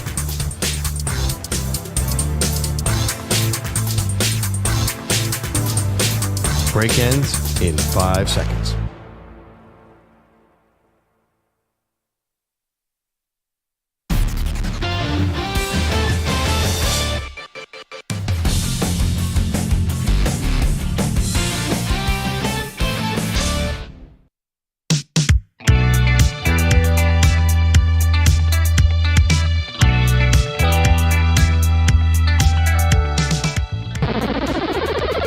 Oh, I didn't understand the song. It's DA on CBS Radio. Happy Monday, everybody. Thanks so much for joining us. We appreciate you. As always, being part of the DA show. Heard across the country at hundreds of affiliates nationwide and north of the border. Also on Sirius XM 158. And you can listen to us on the free Odyssey app as well. Now, our next guest is also available on our simulcast. You can watch our next guest at watchda.com, on YouTube, or on Twitch, all of our video channels as well. He's got a new book out called Swerve or Die, Life at My Speed in the First Family of NASCAR Racing. Joining us this morning on the show, a guy that's been a racing star, a broadcaster, a country music singer, a little bit of everything, Kyle Petty. Kyle, good morning. How you doing? Doing great, man. Thank you very, very much for having me this morning. My pleasure. You know, you've lived such an interesting life with so many different layers to it. I'm sure trying to capture it in a book could be really difficult, especially they say if you're writing it yourself. Boy, writing a book is really hard, but you got to work with a New York Times best-selling author in doing this as well to just kind of tell your story with Ellis Hennigan. So I'm wondering, was it hard or was it easy because there's so much to talk about with your life? Okay, so here's the deal. So this all started during the pandemic, and I write music. I write a lot of songs, write kids songs, just write songs. So I thought, man, I got to be able to write something more than verse, chorus, verse, chorus. So I sat down and I started writing some of my stories. I let my wife, Morgan, read them, and she said, that's pretty decent. And then I ran out of steam. And I'm like, okay, I got to find somebody. So I found Ellis Hennigan. What a godsend. He is an amazing, amazing man. And we put them together. And you know what it was? It was funny. As we would sit and talk, something would pop into my head and we would write it down and we would work through it. And then after I read the book, after we put it all together, I was like, man, I should have put this in. I should have put that in. But part of it was hard. And I will say part of it was the storytelling and going back down some of those roads. Some of them were very easy. Some of them were very hard. The loss of my Uncle Randy when I was 14. He was killed on Pitt Road at Talladega. Adam's accident when he was killed in New Hampshire. Those were hard. And I don't believe, I think I thought I was good with all that until I started peeling away the layers again. And I realized that the hurt was still just right under the surface. So that part of it was hard. Well, specifically, Adam's passing must just be devastating to go back and reprocess and relive. And was there any part of you that just said, boy, I really would prefer not to do that and we don't need to put that in this book? No, there was never the moment, because it's a life-changing moment for anybody. I think especially for a parent, when you lose a child, it's not the proper order of nature. The grandfathers, the fathers, that part goes first. The children come last. And when the children go first, it makes you question a lot of things. It makes you look at life a lot different. So for me, it was, I thought I had dealt with it. And it took Ellis and I a pretty good while to get through it, because we would talk, we would write, he would send stuff, I would send stuff to him. And it had to feel right, and it had to be right. And I had to be as honest as I could. And it was hard. It was hard to be honest, because I know, I look back on it now after Adam's accident in 2000, there's 7 or 8 years that I was in a dark place and dealt with depression and didn't know it at the time, had no clue that I was dealing with it. But looking back on it, it was a bad place to be. So it was tough to wade back through all those years to what happened to Adam and why it happened and how it happened and to deal with it. Kyle Petty joins us this morning here on the show. His new book is called Swerve or Die. So for our listeners that may have been in some tough situations before and wonder maybe they're in one now, how do you walk out of it? How do you get out of it? How do you pull yourself out of it? What did you do to walk through that? I think a couple of things. I think the way, I was very blessed the way I was raised. And it's a weird way. I will say that. Driving race cars. Driving race cars is, I tell people all the time, I say it in the book, I thought everybody's father had a race car until I was 7 or 8 years old. But the way we were brought up in a racing family was you race on Sundays. And when the race is over with at 4 or 5 in the afternoon, you can whine about it and you can make excuses and you can complain and you can lament everything that went wrong. But at 12 midnight, it's Monday. It's Monday and it's another week and there's another race 7 days ahead and you've got to look forward. You can't look back. And I think I tried to look forward, but there was not a lot in front of me. I went through a lot personally. And then I met a woman, met Morgan, and we married, and things begin to come, you begin to see light on the other end. And she helped, because I felt like I could be honest with her and be open with her. And then I opened up to friends. And I think once that door is cracked a little bit, but it takes, sometimes I wondered if that door would ever crack, honestly, if it would ever come back open again. And through Morgan, then it did. But it is just, tomorrow's another day. And that's the way I was raised. That's the way I always looked at it. And, you know, a lot of those days were Groundhog Days. They were exactly the same day over and over and over again. But there was always that little bit of hope that something would change. There are two different ways to look at having a famous family that you're part of and you're kind of following in the footsteps. One is, boy, this is amazing. The life is amazing. The doors open up. The opportunities are there. I'm trained for this type of thing. And then the other is, boy, I resent it because people think I'm only here because of my last name, or the pressure is so great because I'm supposed to live up to this last name. Was there part of both of those feelings for you being a Petty? No, I don't think there was. And honestly, I can honestly sit here and tell you that because, again, I say I'm from rural North Carolina, where most of the people I went to school with, their parents either worked in a mill, or they had a chicken farm or a dairy farm, or they raised tobacco. And a lot of those kids that I went to school with became third generation farmers, fourth generation farmers. Their parents were first and second generation farmers and mill workers. So I grew up in a community where you were just expected to follow in your father's footsteps. So I never thought any different about it.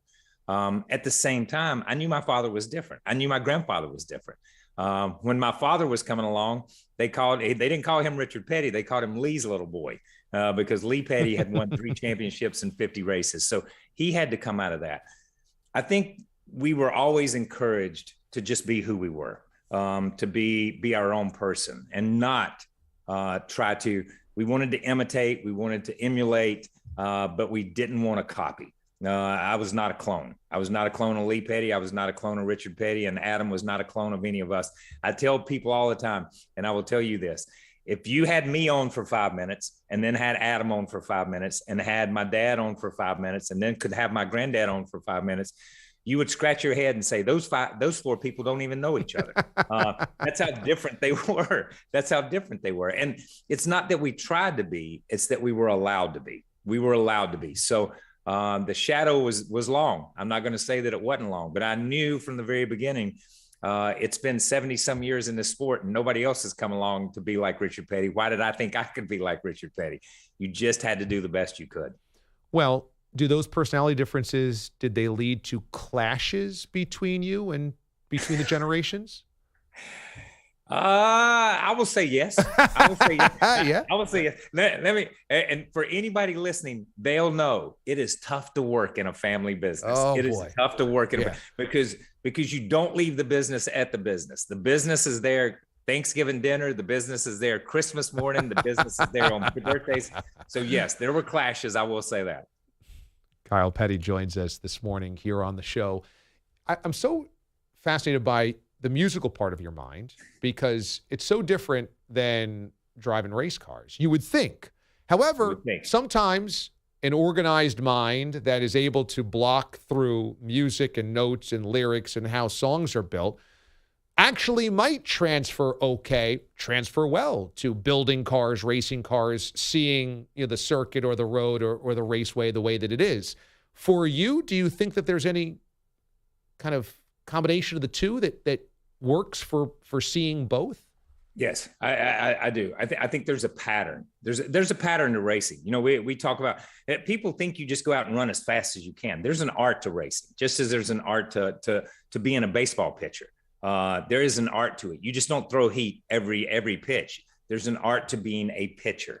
And I think for us, it's the same way. It's the same way in racing. There's an art to driving a race car, and tracks have an inherent rhythm, a rhythm of getting on the gas, getting on the brakes, floating into the corner, whatever that may be. There's a rhythm you get into, and you hear it with basketball players, tennis players. You hear it with athletes everywhere. That's the zone. That's where you're looking for, to get in that rhythm to where you are one with whatever sport it is. And music's that way. And it's mathematical. And for me, math was my subject, man. So I fell into math. I fell into music early on.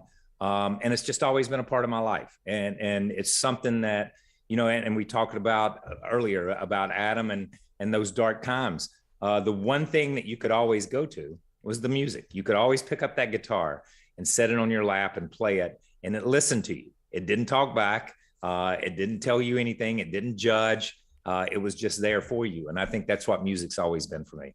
Really cool. This book is, I think, fantastic because it's about the founding of NASCAR, the roots of NASCAR, and the Petty family through it, but also Kyle's extremely unique path through life and a career in motorsports as well. And as we had mentioned, the tragic passing of his son and how you deal with that. Kyle Petty, it's Swerve or Die, Life at My Speed in the First Family of NASCAR Racing. It's available right now on Amazon. You can get an audiobook as well, get it on Kindle, all the places that you get your books and read your books. Kyle Petty, Swerve or Die. It's available. I guess tomorrow's the date you can actually pick it up, or can you order it today as well for the pre-order? Oh, man, you can pre-order. That's okay. why I'm a book salesman right now. But yes, it drops tomorrow, so you can pick it up at Barnes & Noble, all the places you mentioned. It'll be on the shelves tomorrow. Amazon.com, pre-order right now. Kyle Petty. Kyle, this was so awesome, man. Thanks so much, and best of luck with the book. Hopefully we can talk again. Listen, I would love to talk to you. If you ever want to not talk books and just talk racing, I'm your guy. All right, let's do it. Thanks, Kyle. Kyle Petty joining us this morning here on the show. His son Adam passed away in May of 2000 during a practice lap in New Hampshire. And obviously that stays with you forever when you lose a child. And being part of this racing royalty as a Petty as well, plus he's a country singer. I mean, and a broadcaster. He just does everything, and he's got obviously such an easy way about him to talk about it, to talk through things. So I think it's a really interesting book, and he's just such an interesting guy that it was great to have him on the show this morning. Kyle Petty, dropping on by the DA show. Standing by with our headlines this morning is Andrew Bogusch, AB. DA, those headlines are sponsored by Progressive Insurance. Get a renter's insurance to protect the things that make your place a home, including coverage for theft and damage. Visit Progressive.com. We begin with breaking news from MLB. The Guardians demoting Mustard to their High A Lake County captains. The Yellow Condiment has won 0 of the 50 hot dog races this season at the Old Jake. Ketchup and onions have evenly split those 50. Wow. The team not mincing words in a press release that hit inboxes last hour, calling Mustard, quote, a tantrum-throwing condiment. They expect him to get his mental and physical game back to MLB caliber in the minors. Okay, let's ask this question.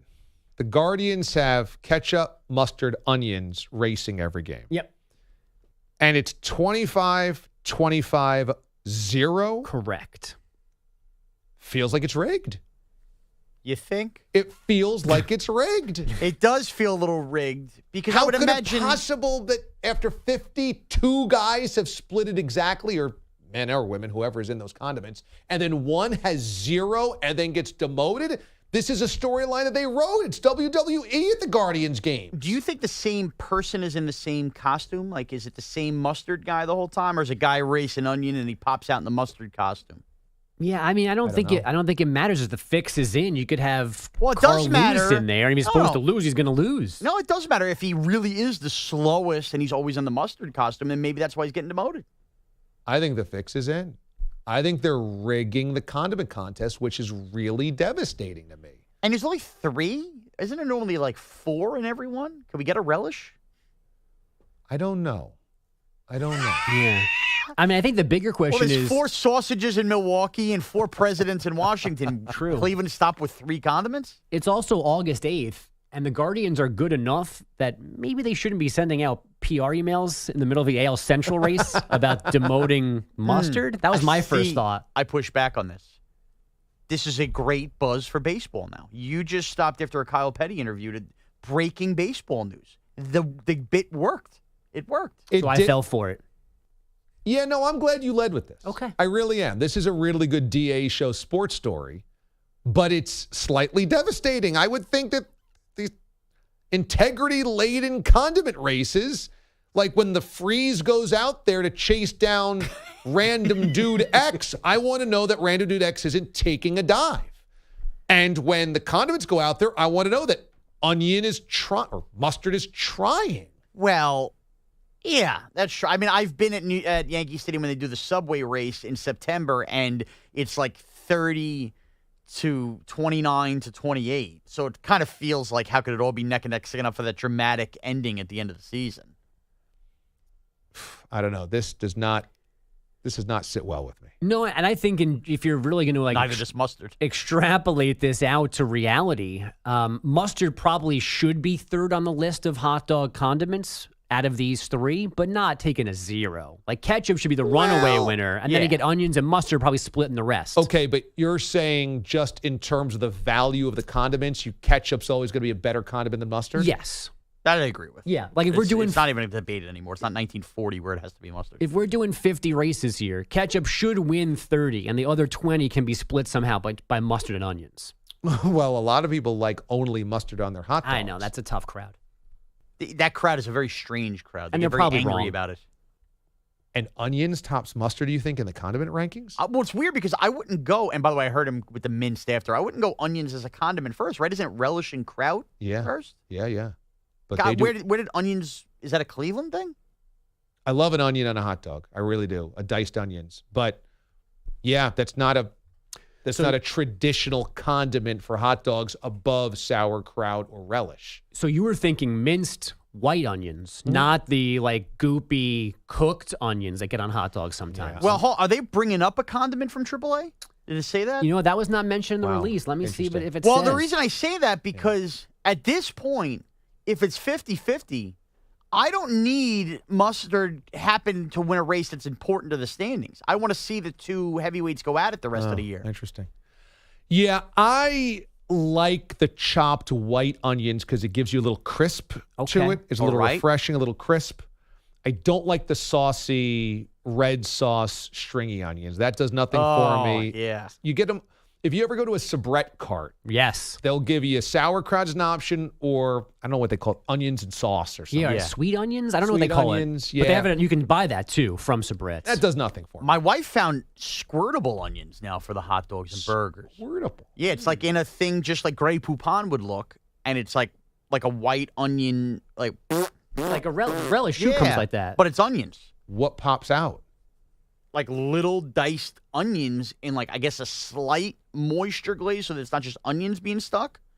But yeah, you get the hot dog right there. Want white onions? Diced white onions? Diced white onions, yeah. I'll take a picture of it. I'll send it to you. Have fun with your onions. There was actual baseball last night. The Dodgers completing a 3-game sweep of second place San Diego 4-0. Dave Roberts' team has now won 30 of 35 to open a 15.5 game lead in the NL West. Group as I've ever been around, and I think as a result, you see how we're playing, and then we're winning a lot of baseball games. So it's something I certainly think we can sustain. Which is bad news for everybody else. The bad news for the Twins yesterday was losing like this. First pitch popped up, out to left. Beckham underneath it, steps forward to gain momentum. The catch is made. Merrifield's coming down the line. Beckham with the throw on the fly. The play at the plate, and he is out! He's out at the plate! That's from Blue Jays Radio. Whit Merrifield was out until Replay HQ decided the Twins catcher Gary Sanchez was illegally blocking home. So Toronto got the run and eventually a 3-2 win in 10 in Minnesota. Twins manager Rocco Baldelli argued the overturn, got tossed, then said this postgame. One of the worst moments I think we've seen of umpiring in any game I've ever been a part of in baseball. Oh, boy. And I think it was pathetic. Yeah, I'm assuming tomorrow's updates will include his punishment for saying that. If you haven't seen the play, Sanchez is straddling home plate as he catches a great throw from left field, and Whit Merrifield is out, dead to rights out. That play cannot be changed. That play has to be catch, tag, he's out. This is the Buster Posey rule. If any other catcher that night that wasn't an all-star future Hall of Famer got run over, we're not changing rules, we're not creating don't block home plate, and this is the problem. That is a clean, regular play that should never be changed, and it was, and I think Rocco was right for freaking out on the field and for calling it pathetic afterwards. So you don't like the Buster Posey rule either? I don't like it in this instance. I mean, he's in the line to make the catch of the throw and make the play. He's not randomly preventing Whit Merrifield from scoring. It is in no way affecting Whit Merrifield from scoring. That's baseball to me. That's baseball, Susan. Baseball, Susan. He is standing at the plate. Yeah. Gets a perfect relay throw. Yep. It's a little high, so he then bends down. The runner is coming in. Merrifield's coming in and tries to slide kind of between his legs. Yeah. He gets the tag. He is technically blocking the plate to make the play. Yeah.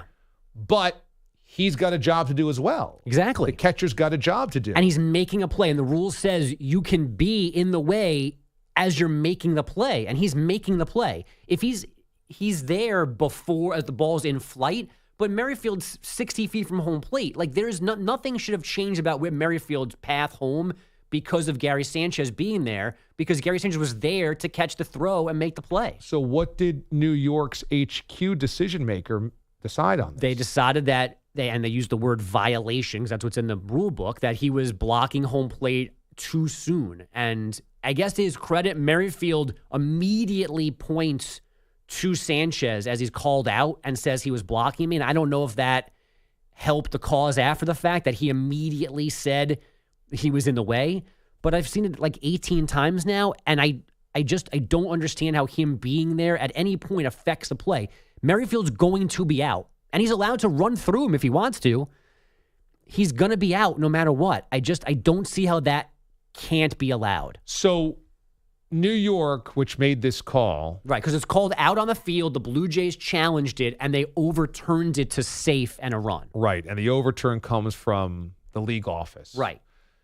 The league office wants the catcher there to stand off the plate and kind of swing tag. So I guess in a perfect world, instead of his left foot being across the third base line, theoretically in the path home, he should be completely in fair territory, catch the ball, and then he's allowed to step and drop and block the plate as he did. The problem was he was already there before the ball was in his glove. But you watch it and you can't fathom how that's not legal. So did they get him on a technicality and Baldelli's just upset that there's a technicality, or I guess, is this and invalid? I think he's also, yes, if you boil it down to the simplest of terms, they might have gotten the application correct because he was there, quote unquote, too soon or too early. But I think Baldelli's right in that that play in general should be allowed to happen, and it has. We haven't had this conversation the longest time. I haven't seen raw numbers yet, but this just doesn't get called really in the last couple of years since we've slowed down from the immediate Buster Posey anger. Just like the play at second base doesn't get called that much anymore, too. That in terms of takeout slides, we've kind of just slowly walked away from it. So this really came out of nowhere. Yeah, it feels like this play needs to be legal in baseball. Has to be. You have to allow the catcher to sit on home plate and to get a relay throw and make a tag. You can't force the catcher to be out of position just because technically it's a safer play. Right. Yeah. It's too much. Okay. Very quickly, after Kyle Petty, some racing. Kevin Harvick won the NASCAR Cup Series race at Michigan, his first victory in nearly 2 years, and Scott Dixon won IndyCar's Music City Grand Prix. That's career win number 53, breaking his tie for second all-time with Mario Andretti. Now I'm done, DA. Our dude Kyle tweets, "My name is Kyle Petty Little, named after Kyle Petty. What a great interview. Have met him many times. Thank you for having him on, DA, and thank you, KP." Very cool. Also, Skipper Tim tweets, "Yeah, of course it's rigged, DA. They are condiments." Well, somebody's got to tell me. Nobody told me when I showed up and threw shekels down in the condiment race at the Jake, which I didn't do, but if I did. The Jake. What, progressive now? It hasn't been the Jake in 20 years. AB called it the old Jake in the update. He named his kid after the stadium. It's different. That's how much I miss it. I went to Jacobs Field when it was Jacobs Field. Back in my day. Felt real good back then. Named after a family, not an insurance company. When we come back on the show, what is the best moment from Canton's induction weekend? I got it for you next. DA, CBS Sports Radio. You're in a 5-minute break.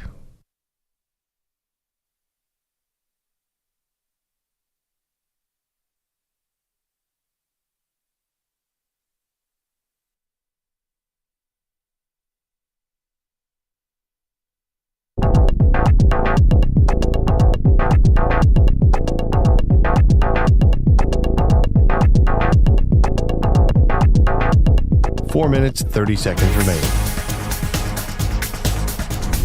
How do you feel? I remain hot. I remain, again, covered in fuzz. I haven't yet really thought about what's going to happen just yet, but the second you put it in front of me, I'm going to be nervous. Oh, it sounds like death. Oh, God.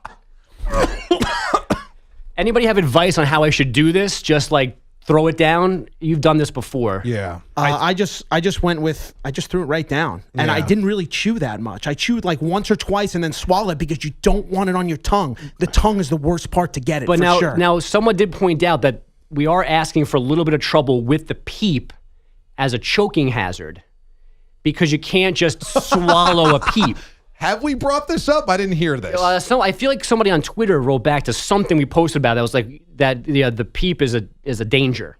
So I don't know if I can just all chew it. No, I'm not saying it's they're a wrong. bad Let's thing. go. I just don't know if that strategy is going to work. Well, maybe the salsa will melt the peep. Yeah, I don't think there's any good strategy. The whole thing is you just have to dip the peep in and get some of the pepper or some of the tomatoes some on is this. really the operative word here. And then you just throw it down, okay? So I'm going to hand Do you want to confirm I have enough on here? Yeah. I think you need a little bit more. Mraz, come in here. All right. Okay, Mraz got to come in here because I want an unbiased observer here. You've got enough of the wetness on there, but I think you need a kind of a few chunks, right? Because that's not what would be on a tortilla. I had a chunk on my plastic spoon last year for sure. I had a couple of chunks. Can we go to the neck a little bit? What? Okay. Go to underneath the beak. Dip into the neck. There you go. Okay, now he's got a piece at least of the tomato on there. Yup. Okay. I don't want to knock this over when I die. Okay. So here goes Bogish in the outfit. It looks like his hand is trembling a little bit. He smells it. It doesn't smell as hellacious as I thought it was going to smell. Okay. Bogish counting down, looking at the peep. And there's an audience. Yeah, we've got a whole audience on the other side of the glass. Hand trembling. Yeah, I don't know how to attack this. Puts it up to his mouth. Bites half of the peep, just the part of the peep with the salsa. He's chewing. It's terrible. Now he's going into the peep. He's now gone entire peep. Peep is done. He's chewing, wiping off his fingertips. It's bad. It's getting worse. It's getting significantly worse. It's almost like it's designed to be like, to make you relax. This is not going to be that bad. It's bad. Yeah, it's really bad. Now he's going to go to the Nesquik.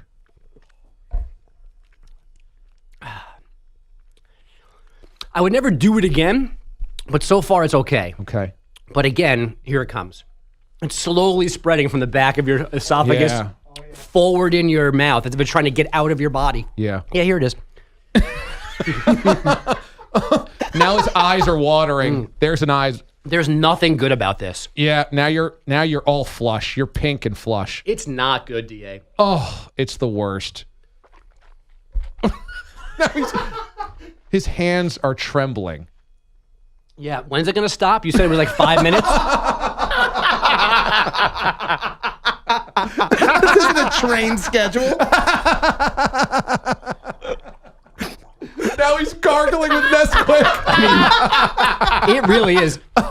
With all due respect to the Pepper Palace folks, and why would anyone ever want to do this? I don't know. It's awful. Oh, and it just keeps getting worse. Milk was a bad idea. The bunny ears are still hanging over him. Are they? I don't even feel anything else. Oh my God, it's terrible. Your eyes are glossy. They're watering. Your face is all red. And like all red. This helps. And then 3 seconds later, it doesn't. This is the most color I've ever seen in Bogish. It looks like he was out at the beach for 3 days. His face is as pink as the ears. That's why the ice cream helps, because it sits on your tongue. The milk goes right down. Yeah, we're going to make a switch to the smoothie here. Oh.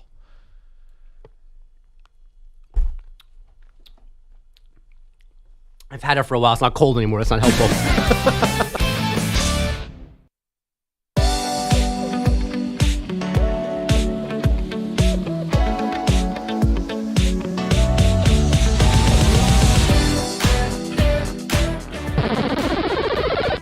DA is like the James Harden of Odyssey. Just does whatever the hell he wants to do. DA on CBS Sports Radio. Wear my fat suit right now. Welcome back. DA with you here on CBS Sports Radio. Listen to us on the free Odyssey app every single morning, 6 until 10 Eastern Time, 3 until 7 Pacific. Induction weekend over the weekend in Canton, Ohio for the Pro Football Hall of Fame. And Bryant Young was an elite defensive lineman for the San Francisco 49ers of the 90s and 2000s. Helped them win a Super Bowl in 1994, was the comeback player of the year, was an All-Pro in 96. Had 4 Pro Bowl appearances as well, 96, 99, 01, and 02. Was an all-rookie team guy and is a 49ers Hall of Famer, plus is part of the NFL's all-decade team of the 1990s. And so even though he somewhat played an anonymous position of the defensive line, a defensive tackle, the interior of the defensive line, he was very, very good at what he did, and Bryant Young went into the Hall of Fame this weekend. There were some bigger names. Dick Vermeil got in. Leroy Butler, the originator of the Lambeau Leap, got in. Tony Baselli got in. But Bryant Young, I think, had the most memorable part of the weekend because he used a lot of his speech to talk about his family and his children. And a number of his children were there. His wife was there. But he spoke about one of his children that was not there. And that would be one of his younger sons who passed away after a battle with cancer. Here was Bryant Young. Kobe showed immense courage. He felt good for months. We really were hopeful. The following October, Kobe said, "Dad, I have a headache." The cancer was back. Doctors tried immunotherapy, but it had spread too far too fast. Kobe sensed where things were heading and had questions. He didn't fear death as much as the process of dying. Would it be painful? Would he be remembered? We assured Kobe we keep his memory alive and continue speaking his name. On October 11, 2016, God called Kobe home. Kobe,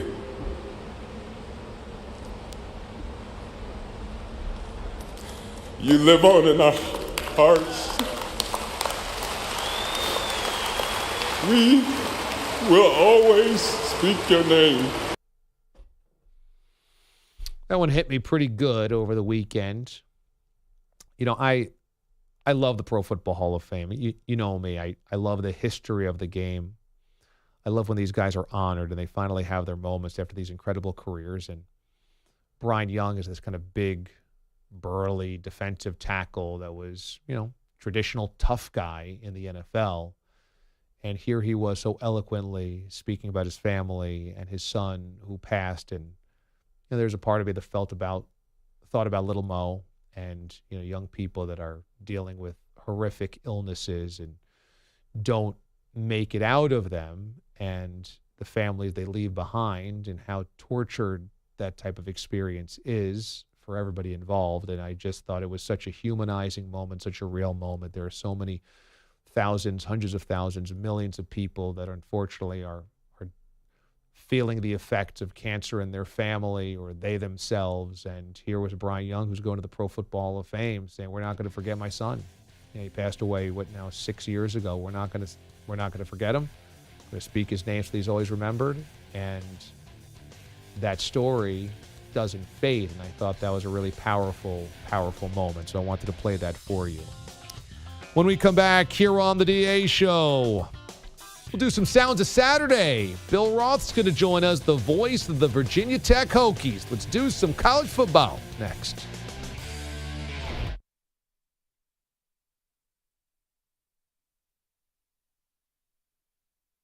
You're in a 5-minute break.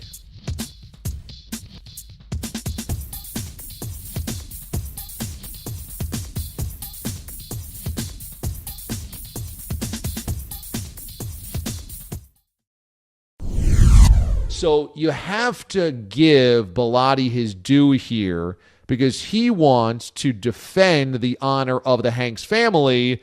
He thinks that he can probably outspit the rhymes of Rita Wilson. Let's hear Pete the Body's take on Hip Hop Hooray.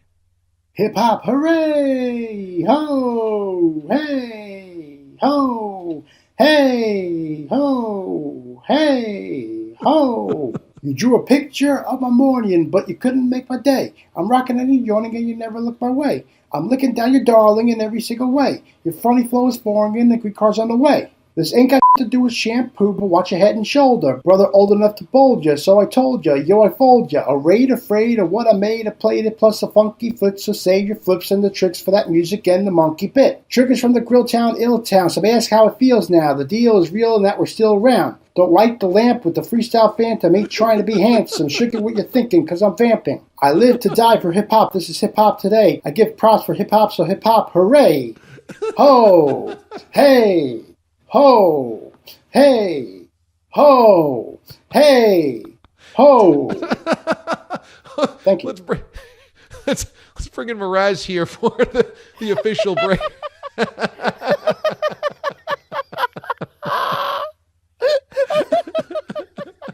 Ho! Hey! Ho! Hey! Ho!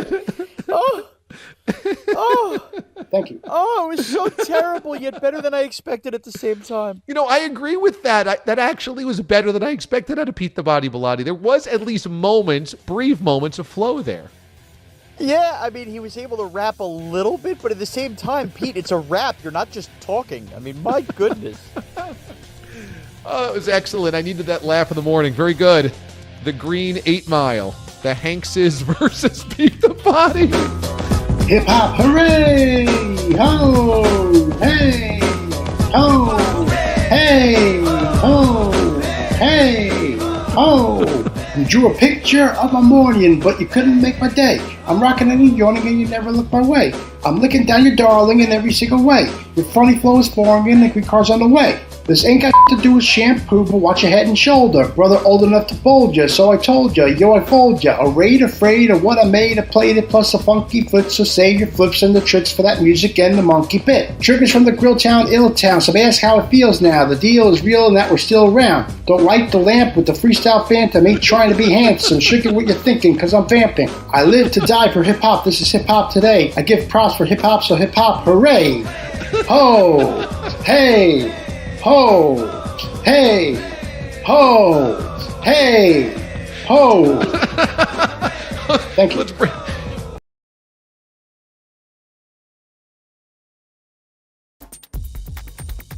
1 minute, 30 seconds remaining.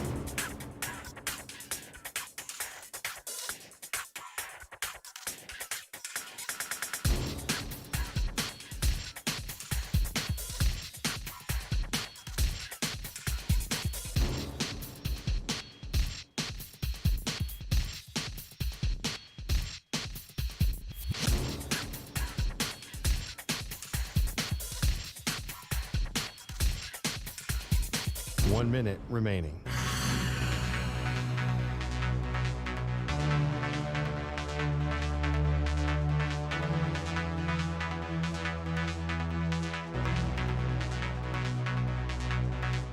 Forty-five seconds remaining.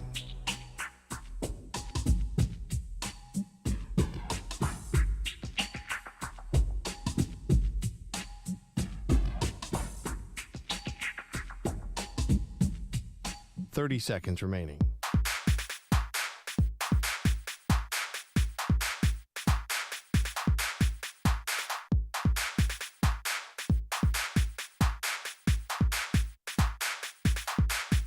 Fifteen seconds.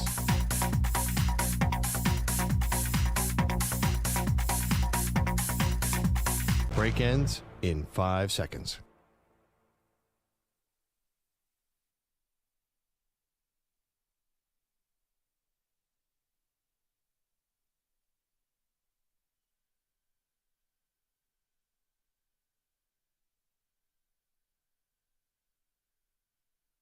CBS Sports Radio.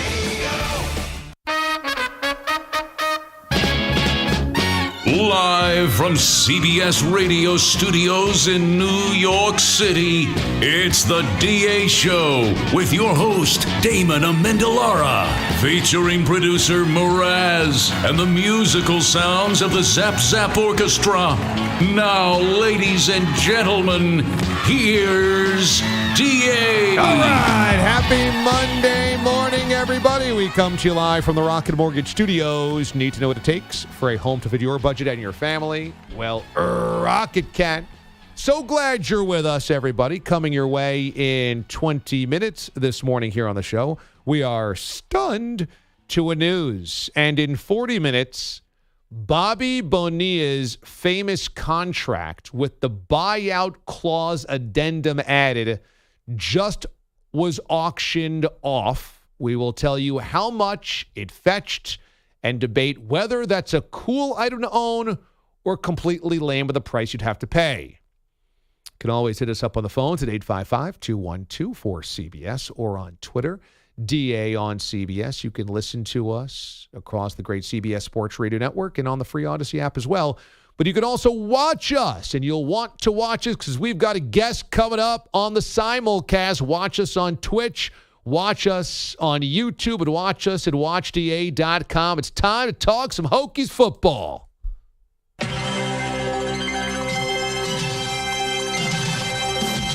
The DA Show counts down the days until the electricity of college football season returns with the game's greatest voices. Lewis is going to score! Lewis is going to score! Lewis is going to score! Got a block from 50, 10, 5, touchdown, touchdown, touchdown! Dogs win it! We're headed to Atlanta! He did it! He did it! Mooney did it! Oh, the Bears is out on the field! The Bears have won! Oh, my God! It's the sounds of Saturday, every morning on CBS Sports Radio. And what's really cool is our next guest was the voice of Virginia Tech football for 27 years and now is back in that role after a Hall of Fame career. He's been an 11-time Virginia Sportscaster of the Year. He's a Virginia Sports Hall of Famer. And he's now rightfully the voice of the Virginia Tech Hokies football team. Once again, the great Bill Roth. Bill, good morning. Good morning. Are you ready for football? It starts this week. This is actually week 0 for college football, so we finally have games this week. And hearing that CBS college football music, man, I'm ready to go. It's right here. Did you say we have games this week? We do. Next week is officially week 1, but there's a bunch of games this week. So get ready. What date is it? It's August the 8th, Bill. We got games. Coming up. No, we got games next week. They get to start early. Vanderbilt at Hawaii is one of the early kickoff games. I know you're getting ready for that one in Honolulu. So camps are opening up. We've got games. Yeah, camps are this week. Yeah, camps we've got scrimmages up this week. Yeah. We have scrimmages this week. We have camps this week, and we're getting ready to play.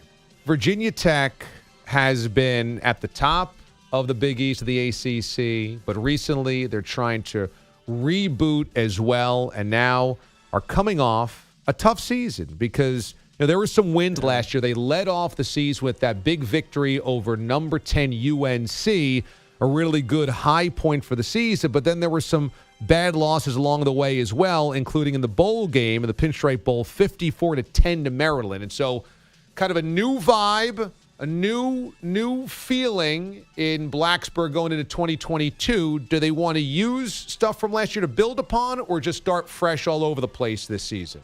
Well, it's the new era. Brent Pry is the new head football coach. He comes to Tech from Penn State, where he was the longtime defensive coordinator for the Nittany Lions there, and actually before that, an assistant coach with Coach Franklin at Vanderbilt as well. So it's a brand new era for Virginia Tech. They've got to get back to the level of play, the level of success that they had before. Tech, you mentioned it, they've had, DA 3 of the last 4 seasons. Virginia Tech's had a losing record. And that's not what that constituency and that fan base is used to. And it's a new era of college football, right? We seemingly say that every year, every August at this time. This year, though, man, there has been so much that has happened since the national championship game. Coaches have left. Stunning moves. Coaches leaving programs like Notre Dame and Oklahoma. New NIL deals. SC and UCLA bolting the Pac-12. A lot has happened since we've had the ball in the air, and change is inevitable. I just think we've had like 10 years. We've had a decade worth of college football evolution in like 6 months. No kidding. And it was so weird with Justin Fuente at Virginia Tech, because when he got the job, he seemed like this really bright, young, highly considered coach who was ready for the next step. And it started out really well, and it looked like it was working, and then kind of it deteriorated year after year after year. And so what do you think happened by the end where they really needed a fresh start, and now with Brent Pry in place? I think every aspect of the program struggled, whether it was recruiting, whether it was clearly winning and losing. And as you know, in the business of athletics, things like ticket sales and donations and the general vibe and direction of the program, the administration clearly felt the time was ready for a change. And so it paid a very hefty buyout for Coach Fuente. And then the question was, well, who do you bring in? And they found a guy who had started his coaching career under Frank Beamer at Virginia Tech as a graduate assistant. And that was Brent Pry, who went to a high school in Lexington, Virginia, which is about 90 minutes away from Virginia Tech's campus, and had stayed in touch with a lot of the folks at Tech. And that was Coach Pry. And he brings every quality that the administration wanted. He's a defensive guy. You know, Fuente came to Tech from Memphis. He was more of an offensive coach. He had been an offensive coach there or at TCU, and kind of had the reputation of being an elite play caller and a quarterback developer. Pry's a defensive guy. And so we'll see what Virginia Tech looks like this year. My sense, after we haven't had a scrimmage yet, but my sense is Virginia Tech is going to look an awful lot like it did during the Beamer era. And more specifically, they're going to look a lot like Penn State, because that's where Pry's coming from. Bill Roth joins us, voice of the Virginia Tech Hokies, and new start for the Hokies this year under head coach Brent Pry. As you said, the shoes are enormous to fill after Beamer ball and those decades of success in building it from an independent to a Big East and ACC powerhouse. So how do you think that this version of Virginia Tech is going to look like Penn State? What are the things that you could see them reflecting from the Nittany Lions? I think the culture of the program will be very similar to what they do at Penn State and what Franklin did there previously at Vanderbilt. I think a focus on running the football. Virginia Tech hired, I'll say this, you know, I'm the broadcaster for the team, so probably prone to some hyperbole. They've assembled an elite coaching staff. I think they went out and they hired the top offensive line coach in all of college football, away from a program that built itself on its offensive line, and that's Wisconsin. And Joe Rudolph is Virginia Tech's new offensive line coach. They're going to get back to some old-fashioned smash mouth football, and that worked at Virginia Tech for a lot of years. So I think, number one, that'll be the big thing. That's kind of way Penn State plays. And secondly, in the recruiting game, I did Penn State's bowl game. I broadcast their game against Arkansas, and in my preparation, the starting defensive end is from Virginia, the defensive tackles from Virginia, their Sam linebackers from Virginia, and their top safety is from Virginia. And so I asked Brent Pry, I said, who recruited all those Virginia kids to Penn State? And he said, well, I did. I said, well, you know, they'd look a lot better in maroon and orange than they do in blue and white. And so I think that there'll be more of a focus on in-state recruiting, and the Pry has hit the ground running on that as well. So those are the two biggest things I think that will look differently. I mean, there's some stuff on the edges too, that, you know, dealing with fans and going to booster club meetings and speaking at every Rotary club in the Commonwealth of Virginia that he'll do as well. But, you know, I think it's really interesting. Whenever you hire a coach, there's new coaches in the ACC. UVA has a new head coach. Miami has a new coach. You know how it is. You follow our alma mater, Syracuse, intimately. You know what happens if you hire the wrong guy, right? It can take a while to steer that cruise ship back in the right direction if you have a misfire at that head coaching position. Totally. And I think you guys at Virginia Tech are dealing with that right now and wanting Justin Fuente to work. He was the ACC Coach of the Year early in his tenure, and then it kind of eroded year after year after year. And you want to give it a chance to take, because Virginia Tech's not in the market for buyouts and racing through coaches every 3 or 4 years. But if you don't hit it, it really puts you behind the eight ball. You know, you just mentioned the ACC realignment a couple of minutes ago, and they haven't made any changes yet. because the SEC and the Big Ten have done that the last 2 off seasons. But what do you think is the future of the ACC with all these moving parts? You think it's steady because they have a TV contract in place for the next 15 years? Yeah, they have a grant of rights arrangement with ESPN that no one has challenged yet. And the boilerplate of those, not that I'm an attorney, but if Texas and Oklahoma didn't challenge basically the same thing, and you would feel would be a friendly legal environment in Texas or in Oklahoma for those 2 schools. I don't know that any school in the ACC would challenge the grant of rights, which goes for another 13 years. The bottom line is this: other than Clemson, nobody's won at the highest level. Wake Forest has had some really good seasons. Pitt has won 2 of the last 3 coastal championships and won the league overall last year. But Miami hasn't won a big football game, a big non-conference football game, seemingly forever. Florida State hasn't won a big non-conference football game seemingly forever. And the same for Virginia Tech. In fact, here's a stat for you, DA. Chew on this. Miami, Virginia Tech, Florida State. Their last 12 non-conference games against Power 5 teams, 0-12. Ooh. That can't happen. Ooh. That can't happen. Those 3 teams have to beat somebody, right? You can't lose them all. And so other than Clemson, no one has played in a playoff game since Florida State won the national championship. And I think that Miami feels really excited about Coach Cristobal. I think they've made a big offensive coordinator hire too, getting Josh Gaddis from Michigan. So I think Miami has invested in its coaching staff. It is invested in its players, but it's invested in building its program back. And I did Florida State's spring game. I think they feel really good what they have there talent-wise. Florida State's got some players, man. They're not that far away. And so now for Virginia Tech, they're a lap behind FSU that's a couple years into this rebuild. It's time for them to get back to where they were, and that is winning some big non-conference games, being in the playoff hunt, being in these primetime games on TV, and that's going to come. You know it. You've been there. Virginia Tech brings great theater to college football. The entrance, the Enter Sandman, the avid fan base. It means a lot. It's one of the great things to watch on TV. It's one of the great things to watch in person. And for a quarter century, they won most of their games. It's just been the last couple of years where they've slipped.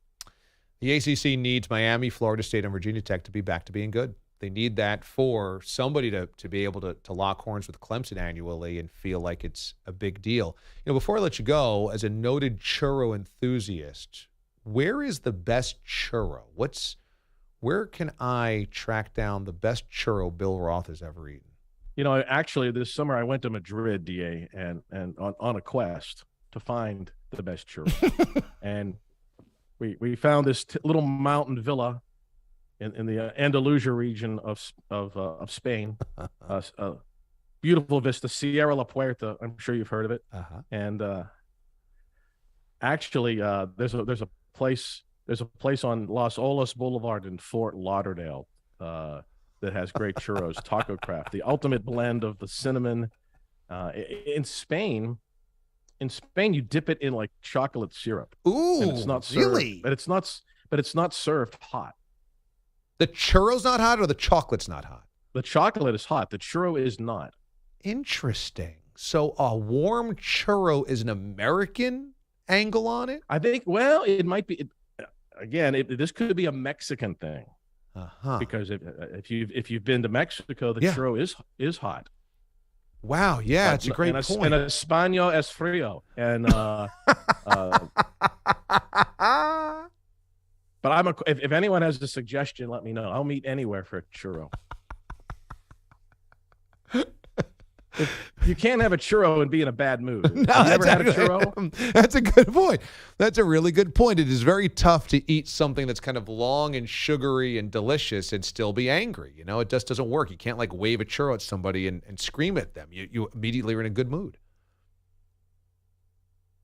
Yeah, I think it's the way the Mexican way of you get it right out of the fryer, get the cinnamon, get the sugar. I did. A friend of mine took me to this place. They had the churro ice cream sandwich. Ooh. So imagine, if you will, it just melted everywhere. I mean, it just was a bowl of melted ice cream and cinnamon, but it didn't work. But But it was delicious. There's a future there. Yeah, it was worth all 2,300 calories.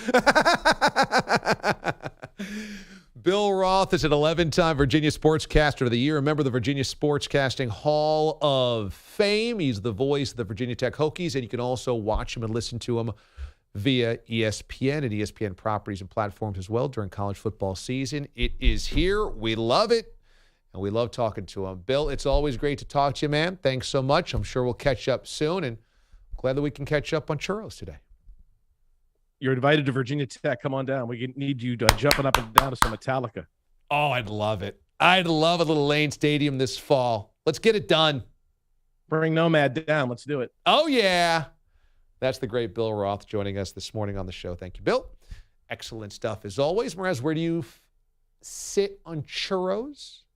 Well, I don't sit on them, DA. I eat them. I love a churro. To me, churros define theme parks. Like if you're at a theme park, that's one of those checklists. Roller coaster, log flume, churro. Yeah. I am very interested in a colder churro dipped in warm chocolate sauce, though. I feel like that is taking Curry and Clay and adding Durant to it. You've already won a championship. How do I get more? And I love that. Yeah, I could see me really getting down with a little churro and hot chocolate sauce. Oh, yeah. I mean, just so perfect. And it kind of feels like a breakfast in some way. It's kind of bready and fried and cinnamony. Yeah, I mean, you really could play that game with most desserts, but you're right. And it's also not the heaviest thing in the world. I want that flaky, cinnamony, you know what I mean? Like the ridges. My tongue loves those ridges on a churro. It's just like you get a little cut like you do with Sour Patch Kids on the side of your tongue. It's just, oh, yeah. You know, they sell churros in the subway platforms quite a bit. There's usually women down on the subway platforms. I always think about, and I've had them once or twice, I always think about, should I do this more often? Yeah, there was a woman selling them on the Cross Bronx Expressway a couple weeks ago, and she was holding it up like the Statue of Liberty. Come get your churro here. But I don't know. I don't know if that's a trustworthy churro. Yeah, you know, I think you're underground. There's roaring train cars. It reeks of bodily fluids around there. It's kind of smoky and dark. And so the last thing you're kind of feeling is like, let me buy food on the platform. You know, when I see the women with the papaya slices, I'm like, not here. I've seen people eat full-blown Chipotle bowls on the subway. I feel like that's like, it's like eating in the bathroom. You don't do it. And you're not supposed to either. There are signs of the subway that say no eating on the subway. Now, people do it. But... yeah, because they clean them once every 3 weeks, so they don't have to get back in there. All right, when we come back here on the show, we are stunned to a news. DA, CBS Sports Radio. You're in a 5-minute break.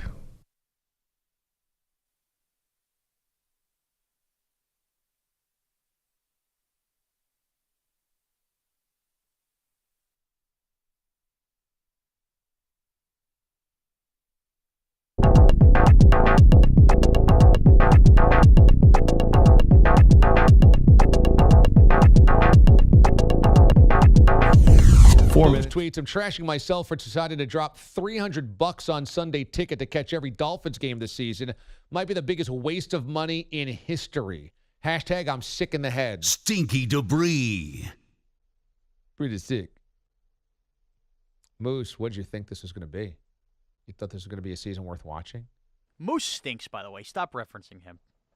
Moose, I think, is the one that runs your Instagram Football Food of the Week account. He stinks. He grades every food of the week. We're 3 in. He's yet to give me an A. They're all A's. That's the point of doing them. Pretty sick. B- here. This, that, the other thing. Ooh, what is he? That guy on the Idol show? Well, maybe your Football Food of the Week is not as good as you think. No, it is good. It is good. Not giving away A's. Maybe it's not an A-worthy food. He DM'd me last night. I said, do we have a problem here? I said, we do have a problem. You're going to run an account, make my foods, and you're not going to give them A's? Why am I putting them out there if they're not A's? Well, maybe you... So you don't want enough of him. Maybe you think they're A's. Maybe he doesn't. Well, how much more do I need to please somebody here? Your food of the week last week was French onion dip with bacon. How is that anything less than an A? How is that anything less than an A, Damon? I ask you. It's French onion dip with bacon. It's an A. It's not a B-. Why? Because you couldn't blend the bacon in properly? I'm just saying, you're going to put something with my name on it, the up-the-gut name. Have a little respect for and integrity for the man making it. But so French onion dip with bacon. He's supposed to lie if he doesn't like your football food of the week? Or just stop making them then. He didn't like it. But it's 3 now. I haven't gotten an A in 3 of them. Buffalo chicken stromboli. Where are you getting that? That's an A. It's a creativity's an A. The taste is an A. The week 1, I'm giving you pineapple and chicken marinated on a grill. If you can't make that into an A, maybe your cooking sucks. Well, I mean, to be fair, number one, you've never gotten A's in anything in your life, so why would it start now? Because if I could major in food prep, yes, I would have. Number 2, I mean, 2 out of the first 3 are not all that creative. It was chicken on a skewer with pineapple, and then it was a can of French onion dip with some bacon in it. What am I supposed to have, a trapeze artist hang from the ceiling with a blowtorch and cook something? How much more creative can I get? It's a Sunday. I'm trying to make it simple, watch a little football, enjoy a snack. What's your creativity? What am I supposed to do? Make a pizza pie on top of a skyscraper? What's going to get an A here? Freaking guy. If you don't like the smell of bacon in your house, there's something wrong with you. I don't know. I'm just saying it's not like you challenged, culinary history with chicken skewers and pineapple. I'm not looking to challenge culinary history. I'm just looking to give you a friendly tip on something different to make on a Sunday and mix it up every week. Maybe that's a B+. Maybe it's not an A. No, but I'm not giving you bad foods, though. They're all A's. It doesn't matter. Like, we're not grading on difficulty. I'm not doing a triple axel split on the ice with the figure skate with Tanya Harding here. Jeez, I'm cracking open an oven or a grill and I'm making a little food. Let's relax. Huh? I mean, it was French onion dip, which literally is a packet and water. No, it's not. It's sour cream and a packet, and I added bacon to it. Yeah, but maybe that's not an A. And I didn't even give you pre-made bacon. I had you actually make it. Maybe that's not an A recipe. I don't know. But if you put a chip into that, put a little ruffle into that dip, and you don't go, this is delicious, it's a B-. I take a lap. Then don't run the account. Because we were getting by 5 years without that account, no problem. Everybody was loving the food. Now I get this guy judging me like I'm at a Top Chef contest. Like Rachel Ray's next to me looking at me. He's ruining your reputation. He is. He's bringing down the rep of football food of the week. I am lost mentally now. I don't know what to put on the menu for Sunday because I know I'm just going to get a C+ now. Geez. Apparently, though, I need to, cook something on my, Cadillac converter or something like that to make sure that I get points of creativity. Cadillac converter.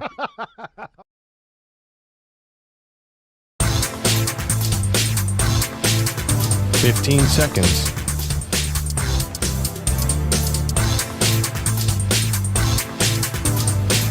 Break ends in 5 seconds.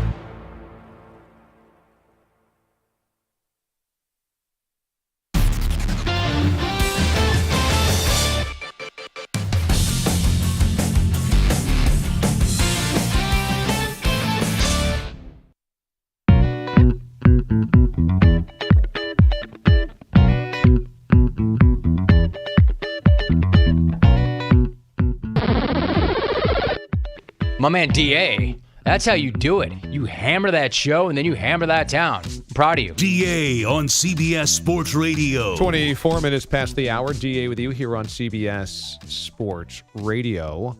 Tell your smart speaker to play CBS Sports Radio around the house, around the offices. Get your day ready. Have us on as you get prepared for your day. Weird situation over the weekend with Pete Rose. Things always tend to be kind of weird with Pete Rose. Pete was going to be honored by the Philadelphia Phillies back in 2017. He was a member of the Phillies for 5 seasons, including the 1980 World Series championship, which was the Phillies' first championship in like a century when they won it in 1980. That was the Mike Schmidt, Steve Carlton, great teams, late 70s, early 80s with the Phillies. Well, right around that time, an unnamed woman, a Jane Doe, said that when she was just a teen, like 14 or 15 years old, back in the day, I guess this goes back to the early 70s, she was around the Cincinnati area. Pete met up with her for sexual relations. So of course, at the time he was a professional ball player. She was in her mid-teens. And this came to light, and the Phillies said, you know what? We're going to stay away from Pete Rose here. Then they were going to honor the 1980 World Series champs 2 years ago during 2020 for the 40th anniversary. That was pandemic year. That got delayed. Last year they didn't do it. That got delayed. So they finally had the 1980 team honored this past weekend. So they finally said yes to Pete Rose. And the reason was they had to go to Major League Baseball's offices, league office, and say, he's banned from baseball, but is he allowed? Can we have a pass for this weekend? Can he get a hall pass? And baseball said yes. And they also went around the locker room, the clubhouse, and asked all of those guys, would you want Pete here? Because Pete brings with him a lot of distractions and baggage, and Pete's Pete. And they all said, yes, we want Pete here. If we're going to honor the 1980 team, we want Pete here. So the Phillies finally relented. They want to do right by these guys that had played with him. The league office said it's okay as well. And so it should have been, at 81 years old, one of these rare moments of forgiveness, of tying up a loose end. I mean, Pete's career, if he does not get to the Baseball Hall of Fame before he passes, is always going to feel really weird and tortured in some ways. Even if he does get in, which I don't think is going to happen before he passes, it's going to always have hung over his entire life.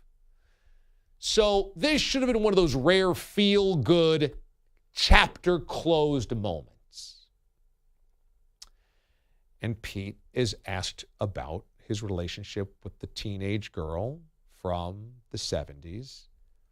And, you know, if you were going to be able to navigate this and you're Pete Rose, you could have said something like, you know what, really not the time or the place. I want to be sensitive to everybody. This is really about the baseball. You could say something like, I don't want to take attention away from my teammates. This is kind of not the time, but, you know, obviously I'm sensitive to all parties here, something along these lines. And Pete Rose is Pete Rose. And Pete Rose really can't do that. Pete Rose is Pete Rose. And Pete says to a female baseball writer for the Philadelphia Inquirer, man, that was 55 years ago, babe. Yeah, so not the best. He then is asked about it again in a follow-up with a male reporter, I believe. And he says, who cares what happened 50 years ago? You weren't even born. You shouldn't be talking about it because you weren't born. If you don't know a damn thing about it, don't talk about it. Okay, again, really not the best way to show any type of contrition. After this happens, Pete apparently realizes it had come off really poorly. And maybe internally he's got some contrition. Maybe he realizes he was being a bit of a pighead there. Maybe he's told by a PR person. Maybe he's told by the Phillies, hey, man, you got to make this right. Like, that's the wrong way to address what happened. And he goes back to the female reporter and apologizes if he offended her, offered to sign 1,000 baseballs for forgiveness, and then says, I'm sorry. Which, again, is like, signing 1,000 baseballs is not like the way you make up for making a significant mistake. But this is kind of the life that he leads. This is his commerce. You know, it's like, yeah, I might have made a mistake betting on baseball, but I can sign 1,000 baseballs for fans, and I'm kind of welcome back, right? That'll make it right. So, Pete, this is going to be Pete Rose. This is just going to be Pete Rose. And it's like if you were to write what Pete Rose's response would be to this, it would be, man, that was 55 years ago, babe.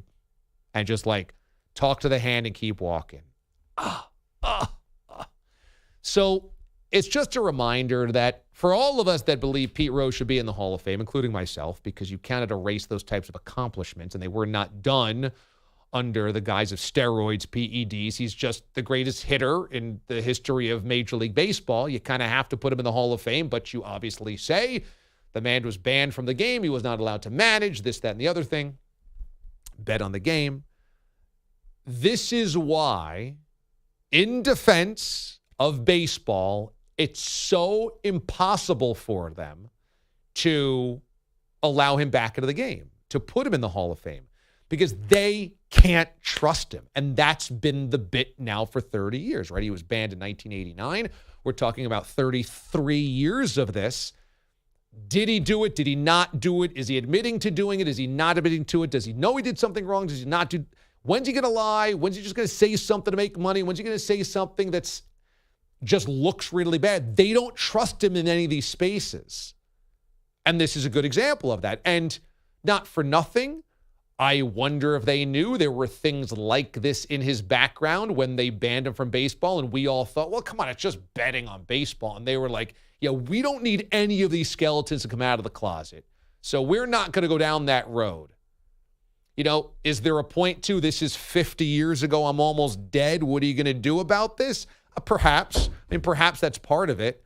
But there's also just a part of it that is, you know, you just need to know how to navigate that a little bit better. And Bogues, I really think that there's just an element where everybody in baseball is scared to have him anywhere around because just stuff like this happens. And then your whole weekend of feeling good about things, the headline is Pete Rose calls a female reporter babe and tells her forget about the potential sexual misconduct of sleeping with a 15-year-old 50 years ago. Right, because he's a bad guy. Like, that's the bottom line here. He's just a bad dude. And this is that. And whether or not he could ever fix that, he cares to fix that, it doesn't matter.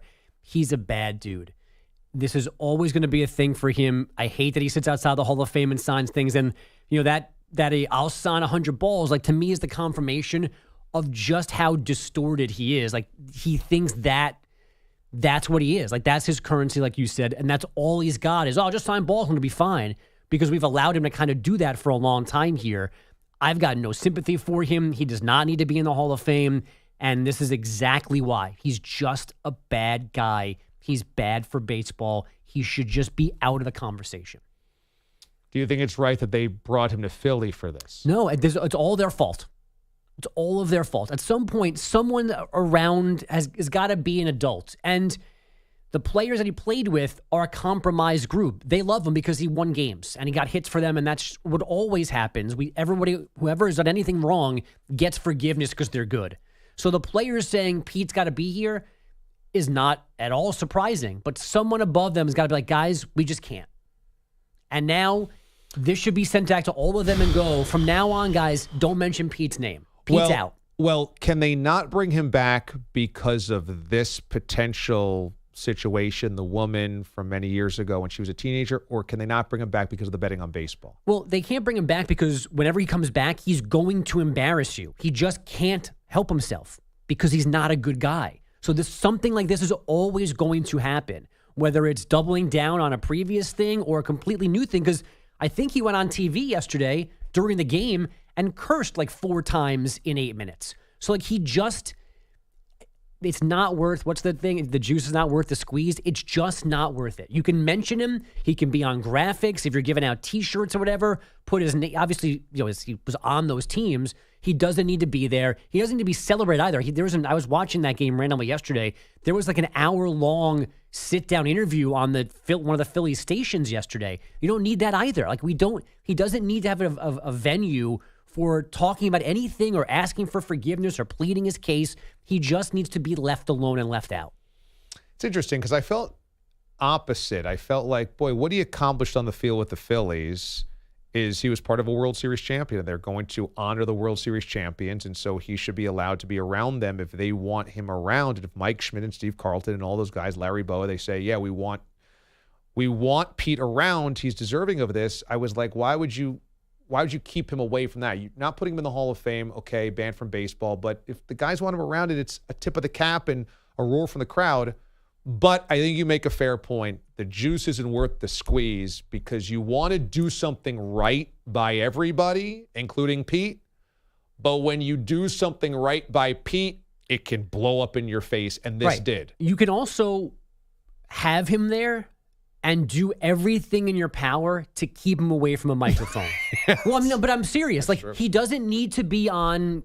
I don't remember the channel. He doesn't need to be on an hour-long sit-down interview with the main sports anchor guy on the local news. He doesn't need to be on the broadcast with the other guys where he can act like an ass. And you could say, Pete, there's no media availability. You could bring him in, put him on the field, take him right out of the building, but he's going to eventually find a microphone and probably say something dumb. But at least at that point, like, you've done your part in not setting it up. Don't put him in front of cameras. Don't put him in sit-down interviews. And don't put him on a live mic during your broadcast. I think that's fair.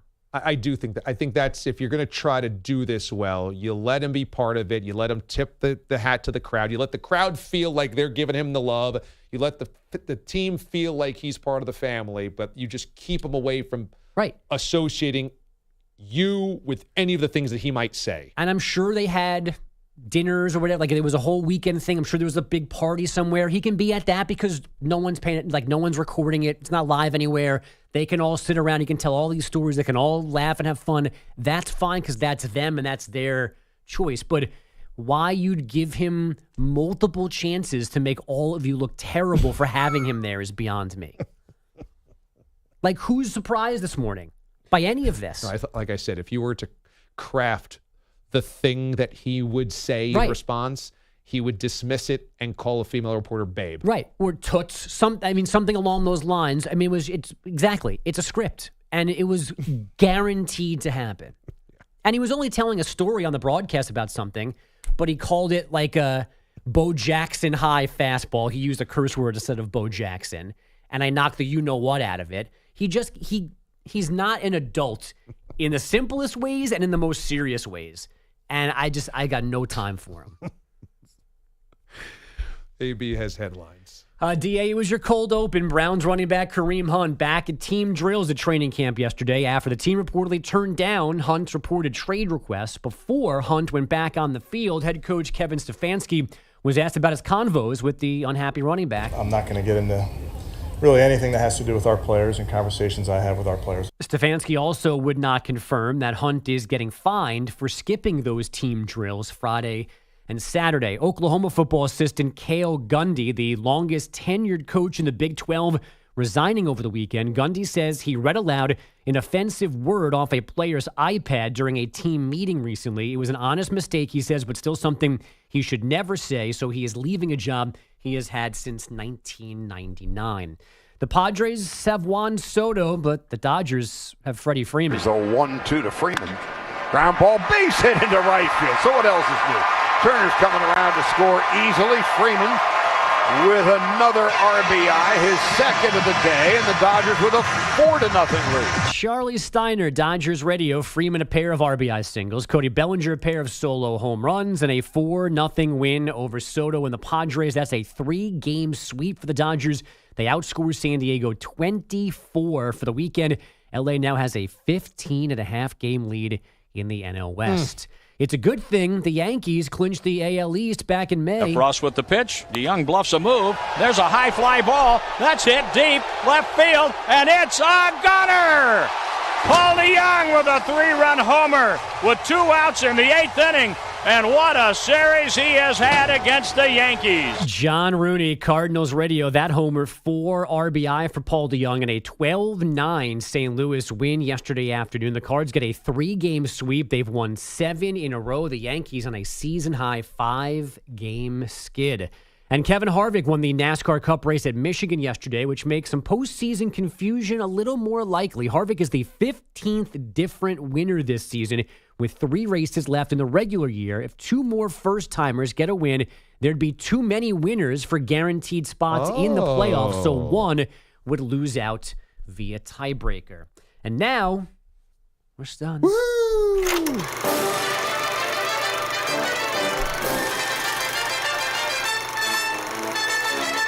It doesn't take much to surprise this bouncing baby boy. This is honestly the most stunned I have ever been on the show to a news. The DA show is stunned to a news. Huh? He was called the Brazilian Hulk. Oh.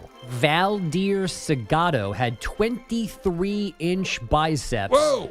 And bigger moves than Sean because of his workouts and because he injected oil into his veins as a performance enhancer. God. Oh, God. Now, We are learning of him because Segato died recently on his 55th birthday, apparently, after years of warnings of many serious side effects for injecting oil into your body. He had 1.7 million TikTok followers, but apparently led a life of isolation, had few actual friends. So, like, to me, the moral of this story is this guy needed help, like, on a number of fronts.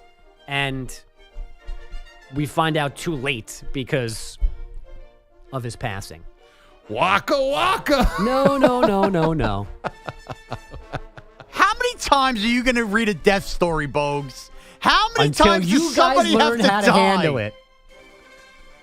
This is a public service announcement. If you think that you need to have 23-inch biceps and 32 double D boobs and you're putting foreign substances in your body, give us a call and we'll help you. Look, he definitely killed himself in essence, and he definitely was a moron. But the man still passed away here. Let's say a little bit. AB is kind of doing that by saying he led a life of isolation. And the weightlifting, it's all cries for help. We got to pay attention. I say it every time I go to the gym. It's a big cry for help when I go. I mean, you're the And I case in put point. oil into my body all the time. You should see the way I fry those chicken cutlets. And you don't believe in six-packs. You think six-packs are too much. Exactly. So you know how to stay away from this danger. yeah, usually it's your organs that are crying for help. Yeah. and your shirts. I mean, it is true. When you see these crazy bodybuilders and the people on Instagram that have the massive Right. But everything, they almost can't function because you can't lift your arms or anything like that. they're living a very sad life. Yeah. That is a terribly sad, insecure life. Clearly, they were like the weakling. They were skinny. They were bullied. Yeah. They felt not handsome or beautiful, and now they're overdoing it. It is the male version of the woman that has so much plastic surgery, it's now scary. Yeah. It's Yes. not attractive. I was going to say it's the less healthy version of the person who has the pickup truck with the big giant tires. Like, okay, we get it. You need a little attention. You're going to be okay. Come talk to us. Or like the guy in his 50s with a Ferrari, top down. Yeah. And the Hawaiian shirt. Right. Tight jeans. Old guys with tight jeans. Stonewashed rips. Describe me, Hawaiian shirt, tight jeans. They're tight for different reasons, though. Yeah, this guy's injecting oil into his biceps. What do you think that does to your internal organs? Well, how does it Shuts give them you down. muscles? What's that science? My guess is it's not like canola. My guess is it's some type of motor. I was Castrol oil is motor. That's the way I was picturing, like black dark motor oil. Yeah. And it like pumps up your arm. Yeah, is that what you're thinking? Well, you said it's not canola. What's the other oil, Gene? Is it cooking oil or motor oil?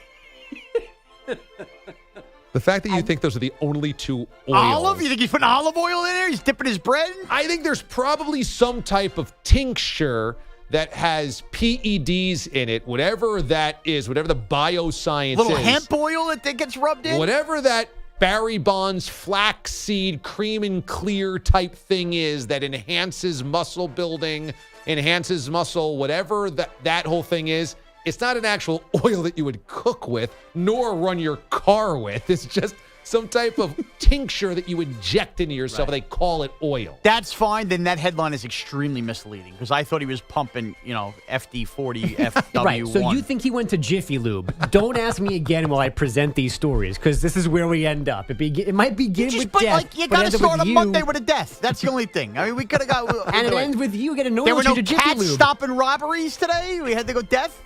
Wow, he was warned he would deal with face amputation, nerve damage, and muscle disfigurement if you continue to inject your muscles with this stuff. How do you amputate a face? And it's he on your kept head. doing He kept doing it. He kept doing it. Someone's got to step in. Or do you just let somebody that's like this die? Yeah, like can you save them from themselves? Like are they just so far gone it's not up to you to babysit them? Yes, I say you let him croak.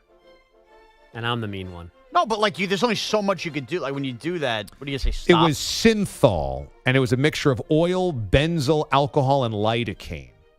Okay, so I guess lidocaine is pain, right? Doesn't it's that a pain, but there must be some type of muscle. That sounds like meth for muscles. Oh boy, The Brazilian Hulk's friend, Fernando, says, look, that's the risk he took. He wants to look good. He wanted to be famous. That's it. Even Fernando was like, you can't help this dude. Well, but Fernando sounds like a guy who was a friend by default. I think Fernando's doing a muscle journal. What, Fernando was getting free tickets to go see the Brazil national team? I'm saying this guy didn't have any friends, so like when he listed his friends and they went for context, like, I got to speak for the Hulk again. Oh, I'm the friend? Yeah. I'm the Hulk's down friend? that list? When did I become the Hulk's friend? It's like when you put down like a emergency contact before you're married or something. Right. And you tell your girlfriend, you're like, just so you know, if they call for a reference, she's like, I'm your contact. Right. When you get invited to a bachelor party for a dude, you thought you were like one of the last invites in. Okay, when we come back, how much would you pay for the Bobby Bonilla contract as a memento? DA, CBS Sports Radio. You're in a 5-minute break.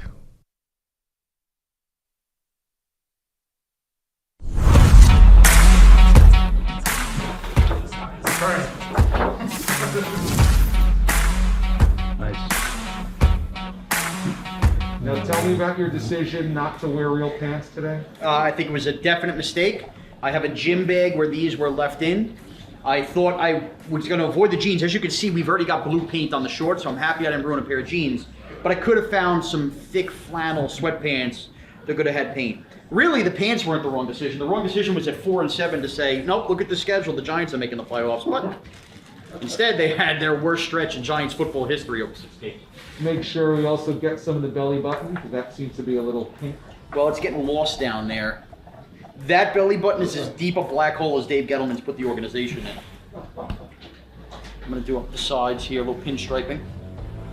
Oh, God. I'd like to, if anybody's watching this in 20 years, apologize to both of my daughters. One of our D-aliens says, wow, Papa Smurf has really let himself go.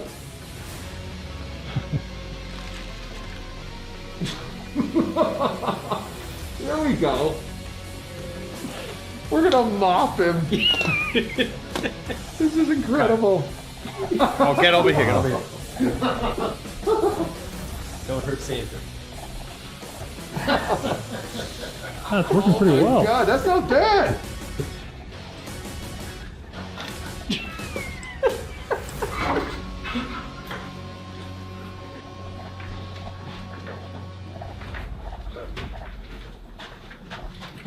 Glad you guys are all warm.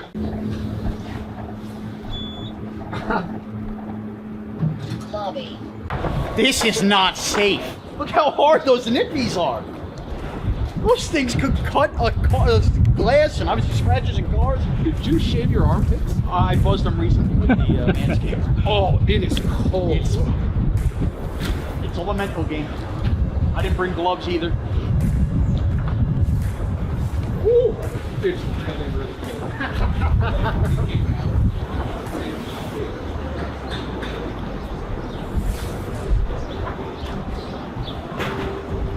are you?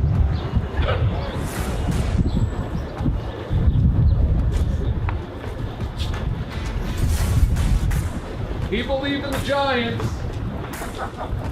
Apologize! I'm sorry! I hate my team! I should have never thought a 4-7 team could go to the playoffs. This is like really dangerous. My knuckles hurt. So here's the deal. I got finger paints that Taylor uses, but I didn't know this, they really harden up hard. So all my skin is very hard.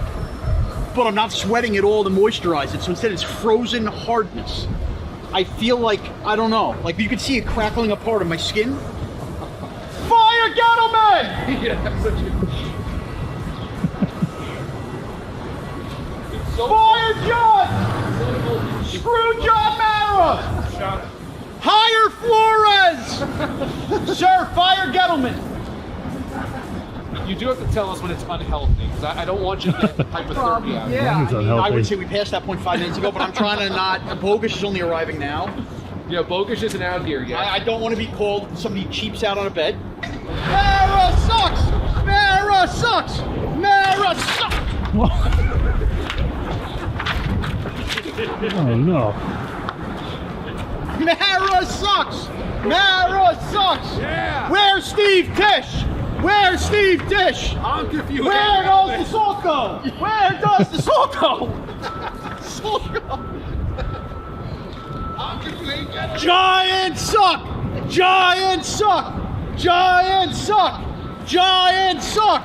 Giants suck. Nobody's in the mood out here. It's 9 degrees. People are staring at me. They're all Jet fans. Okay, so Bogues, how would you describe the event right now? Yeah, I mean, there's the ice bowl and the frozen tundra. Don't tell me! No, they didn't give an extension! And there's this. He's saying they gave Judge an extension! No! That's what that guy said! No. It has to be lying! Anything could happen right now because Black Monday is upon us. Flores just got fired. We don't know what they're doing. Feed the meter! Feed the meter! This is our Bart Star. This is what we have. Is Sean shirtless talking to nobody in New York? I don't mean to alarm anybody, but my hands are actually turning a shade of purple underneath them. So we might have to wrap this soon. Grab.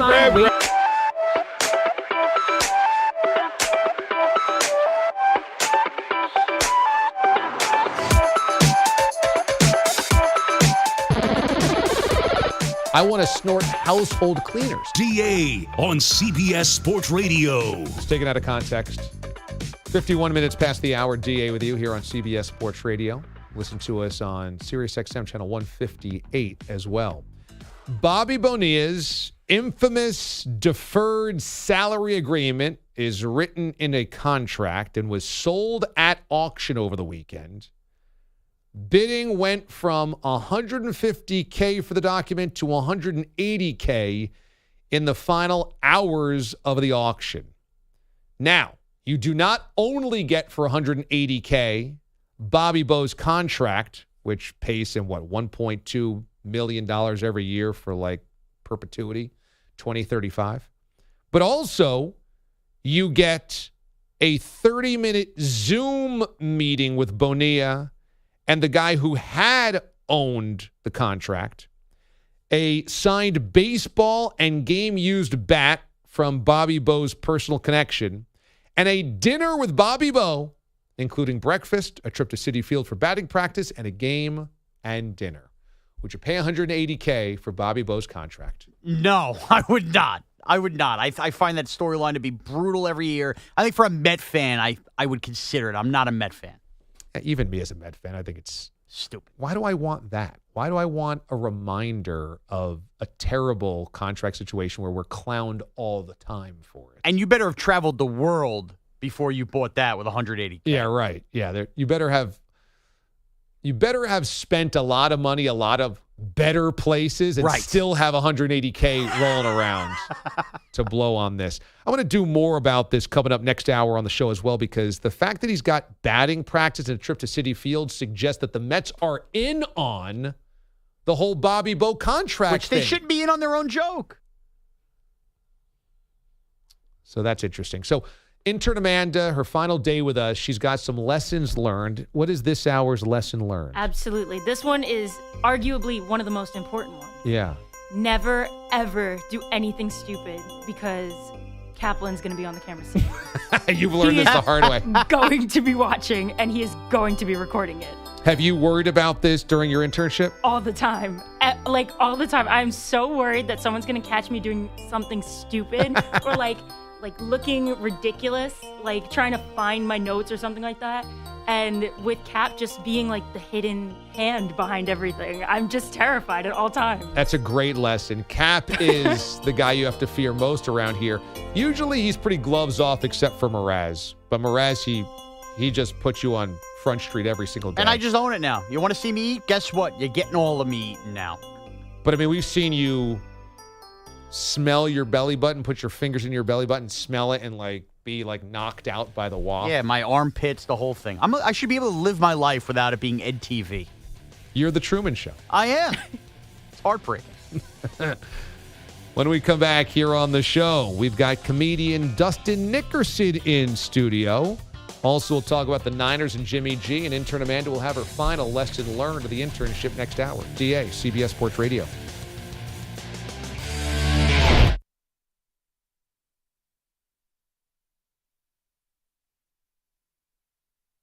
You're in a 5-minute break.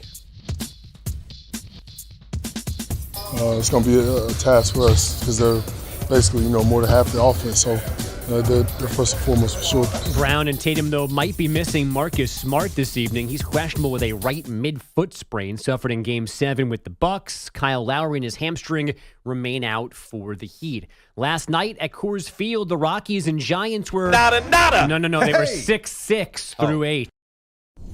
If they come in orders of like 10 or 6 or 8, I'm not sure. If 4 and 8 is what they come in? That's what I'm looking at, the Chick-fil-A corporate menu, a 4-piece and an 8-piece. Okay, so they'd have to break this down because that's if 50 is not divisible by 4 or 8 there. So they have to kind of do him a solid.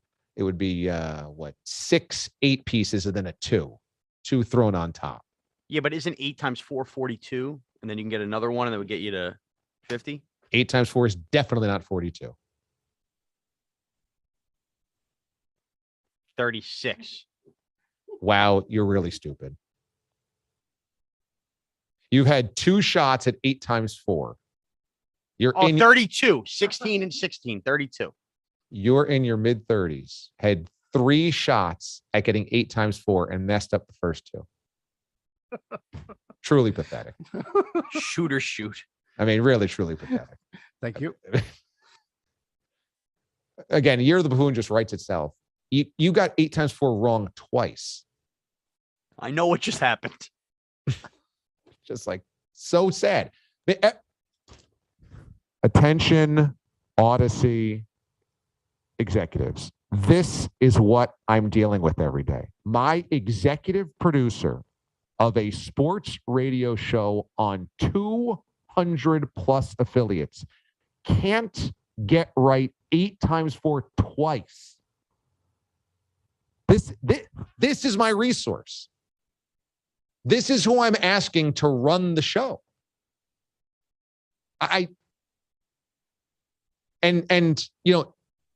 Listeners sometimes say, hey, lay off Mraz.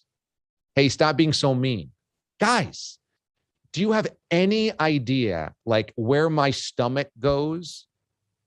It drops when I hear things like this. I'm supposed to ask this person, this human being, to format a sports radio show at this level? I mean, like, think about the limitations. This is like Andy Reid being given Kyle Orton and saying, like, okay, I guess we're going to have to run the offense with Kyle Orton today. Like, how much more to limit? Whereas you got 8 times 4 wrong twice. I did. Quick math. Like, wrong. honestly, Taylor will know that in 3 years. I used to be good at math, too. I mean, she'll know that in 30 seconds. And, you guys are like, oh, be nicer to Mraz, be nicer to Mraz. Do you know what type of fury I could unleash if I really let myself go? I mean, it would be haunting for everybody if I really, really let myself go. But I've worked on myself. I've done personal, exercises and mind clearing and patience.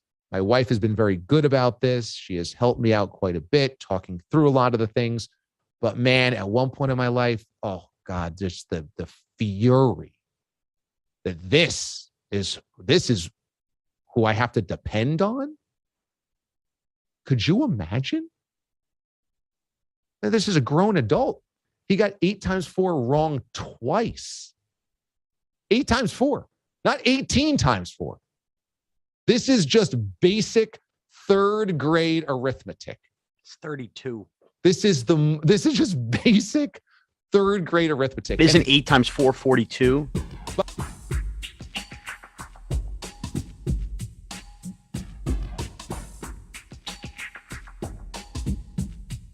$30 seconds remaining.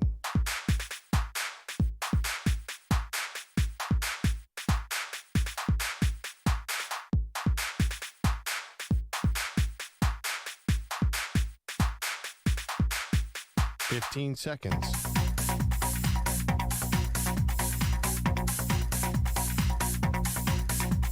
Break ends in 5 seconds.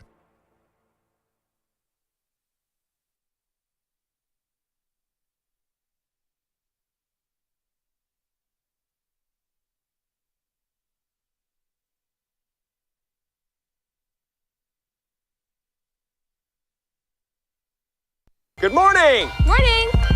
It's a beautiful morning. Good morning. Good morning.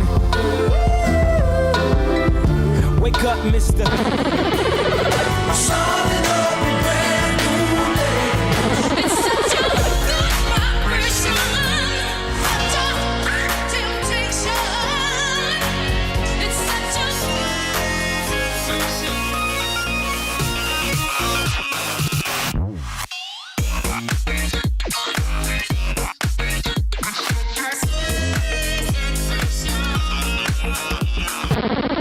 CBS Sports Radio.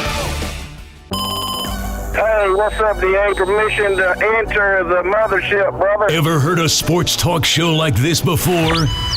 Didn't think so. What's going on, Dirty? It's DA on CBS Sports Radio. DA, how you feeling, brother? Man, I'm feeling great. Well, I feel good and I'm doing well. A happy Monday morning, boys and girls. We come to you live from the Rocket Mortgage Studios. Whether you're looking to purchase a new home or refinance yours, Rocket Mortgage can help you get there for home loan solutions that fit your life. Rocket can. Coming your way in 20 minutes, we've got the story of the San Francisco 49ers and Jimmy G. They've still got Jimmy G. He's not the starting quarterback. They're kind of holding him at arm's length from Trey Lance. So what gives? We'll talk about whether they can hold on to him too long coming up in 20 minutes, plus advanced analytics. The poll question today is, did you assume the condiment race was rigged? We found out that in Cleveland, ketchup has won 25 races this year. Chopped onions has won 25 races this year. And mustard won 0 and has now been demoted to AAA. Which 25, and nothing feels to me like it's rigged, and I feel had, and that doesn't leave me with a good feeling. And so we're asking you, did you assume that this was rigged? That's the question this morning. Go to CBS Sports Radio on Twitter and vote. But our next guest in studio, so you should be watching us at watchda.com or on Twitch or on YouTube, is a really funny guy. He's performed all over the place. You've seen him on late night shows. He's had specials, and he's a big sports fan actually as well. He's from the Seattle area. He's performing in Brooklyn coming up this week and has a book out as well called How to Be Married to Melissa, his wife. A hilarious guide to a happier, one-of-a-kind marriage. Joining us in studio is Dustin Nickerson. Dustin, good morning. Hello. Thank you for having me. It's great to have you here. This is really nice. I listened to you this morning talking about the condiment races. Yeah. And it was early. I'm a comedian. That's very early. I'm on West Coast time, and I woke up, and I would say it took me a solid 90 seconds to realize that you weren't talking about actual baseball players because they just sounded baseball-y enough. Like the idea that Cleveland had a player named Mustard that got sent down. And I was like, wow, that just doesn't seem like big news in the MLB world. There was some big stories. This is like a minor league. It's after the trade deadline. And why am I getting Cleveland roster moves? And then it hit me. Oh, none of this is important or real. But, this is all entertainment. So, but it sounds like an old, 70s reliever. Yes, right? that's true. Yeah, we're going to do Mustard or Eckersley's. Who's coming out to the pen tonight, so.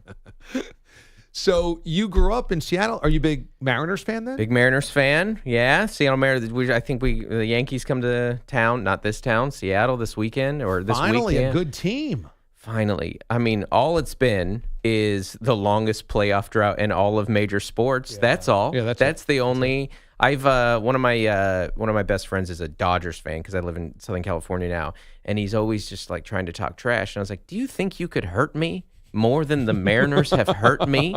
There's nothing you could say. I've been in an abusive, painful relationship with this team. Right. It's like a team. It's not. Someone said the other goes. It's not like the dad that just left. It's the dad that keeps telling you he's gonna take you to Disneyland. But he's been out of a job for 20 years. You're like, could we just? Oh, just the pain. So maybe we'll sneak in. I don't know. But the Seattle sports life is a life of suffering. It always has been. Is the most painful moment the not handing off to Marshawn Lynch? No, I don't think so. I mean, it hurt, but to me, that is Seattle sports. That moment right there. Okay. The weird one is the win. is the 43-8 over Okay, the Broncos. okay. That's the surprise. Us losing a Super Bowl in the most heartbreaking fashion as possible. That's Seattle sports, baby. That's who we are. That's the Seattle Sonics being the 1 seed and being the first team to lose to the 8 seed twice. Yeah, they did it twice. That's 116 Mariners wins and losing in the second round of the playoffs. That's Seattle sports, baby. That's what I know. So you really do know your sports because those are a lot of specifics that you know. You've been into this for a All long we know time. is pain. I only know the painful memories. I couldn't, that's what you do. You go, oh, Felix Hernandez, remember? Yeah. Never went to a playoff game. Awesome. So good. So fun. How do you feel about the Kraken? I am learning about hockey. Okay. I was 37 years old when Seattle got a hockey team, and I have not paid attention. Because if you don't have a team, you don't track hockey. It's a Right. little too subculture, you know? And so it is funny to try and pick it up and have to pick it up in such an aggressive manner of being like, I'm a crackhead. like that. Yeah, I the know. arena's the crack house. Yeah, exactly. Like, and you have to wear very aggressive gear. It's not like a Yankees hat that's just very subtle. It's like, here are my bright colors and what is a Kraken? I don't know. I don't know what a Kraken is or what icing is. Sea Or I don't. monster with red eyes. Yeah, they play at the Climate Pledge Arena, the world-renowned, famous. Everyone's scared to come play at Climate Pledge Arena. I think that's the name of the arena. Too. So but we did not get the Vegas Knights like first year made the Stanley Cup Finals. We were an expansion team. Yes, this the year. bad expansion. Yeah. There's a good expansion. There's a bad expansion. Yeah, I know so little about hockey. I was like, oh, we got a team, so we're good now, right? That's how that happens. I guess that's how it works in hockey. They're like, hey, welcome to the league. Here's several titles and good players, and have a hard time, try memorizing those names.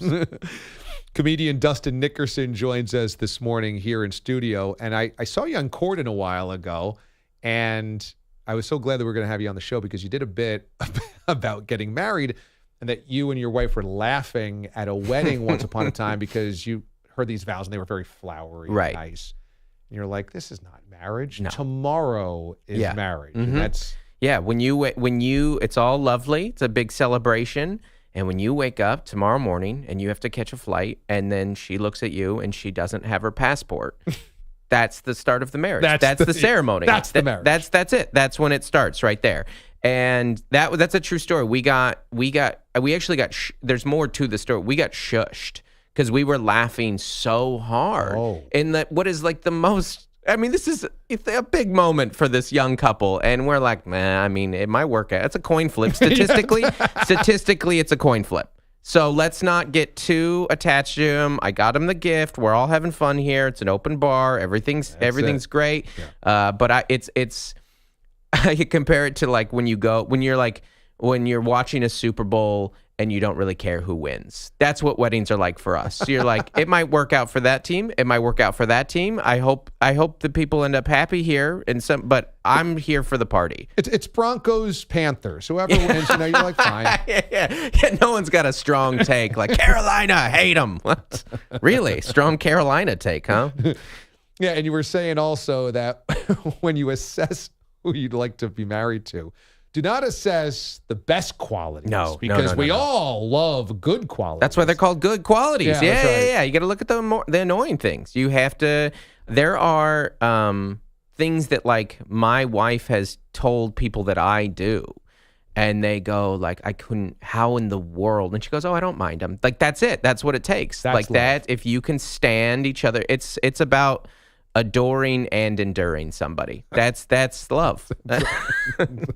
You got this book, How to Be Married to Melissa. Mm-hmm. So your knowledge here is not really about being married in general. It's just about with your wife.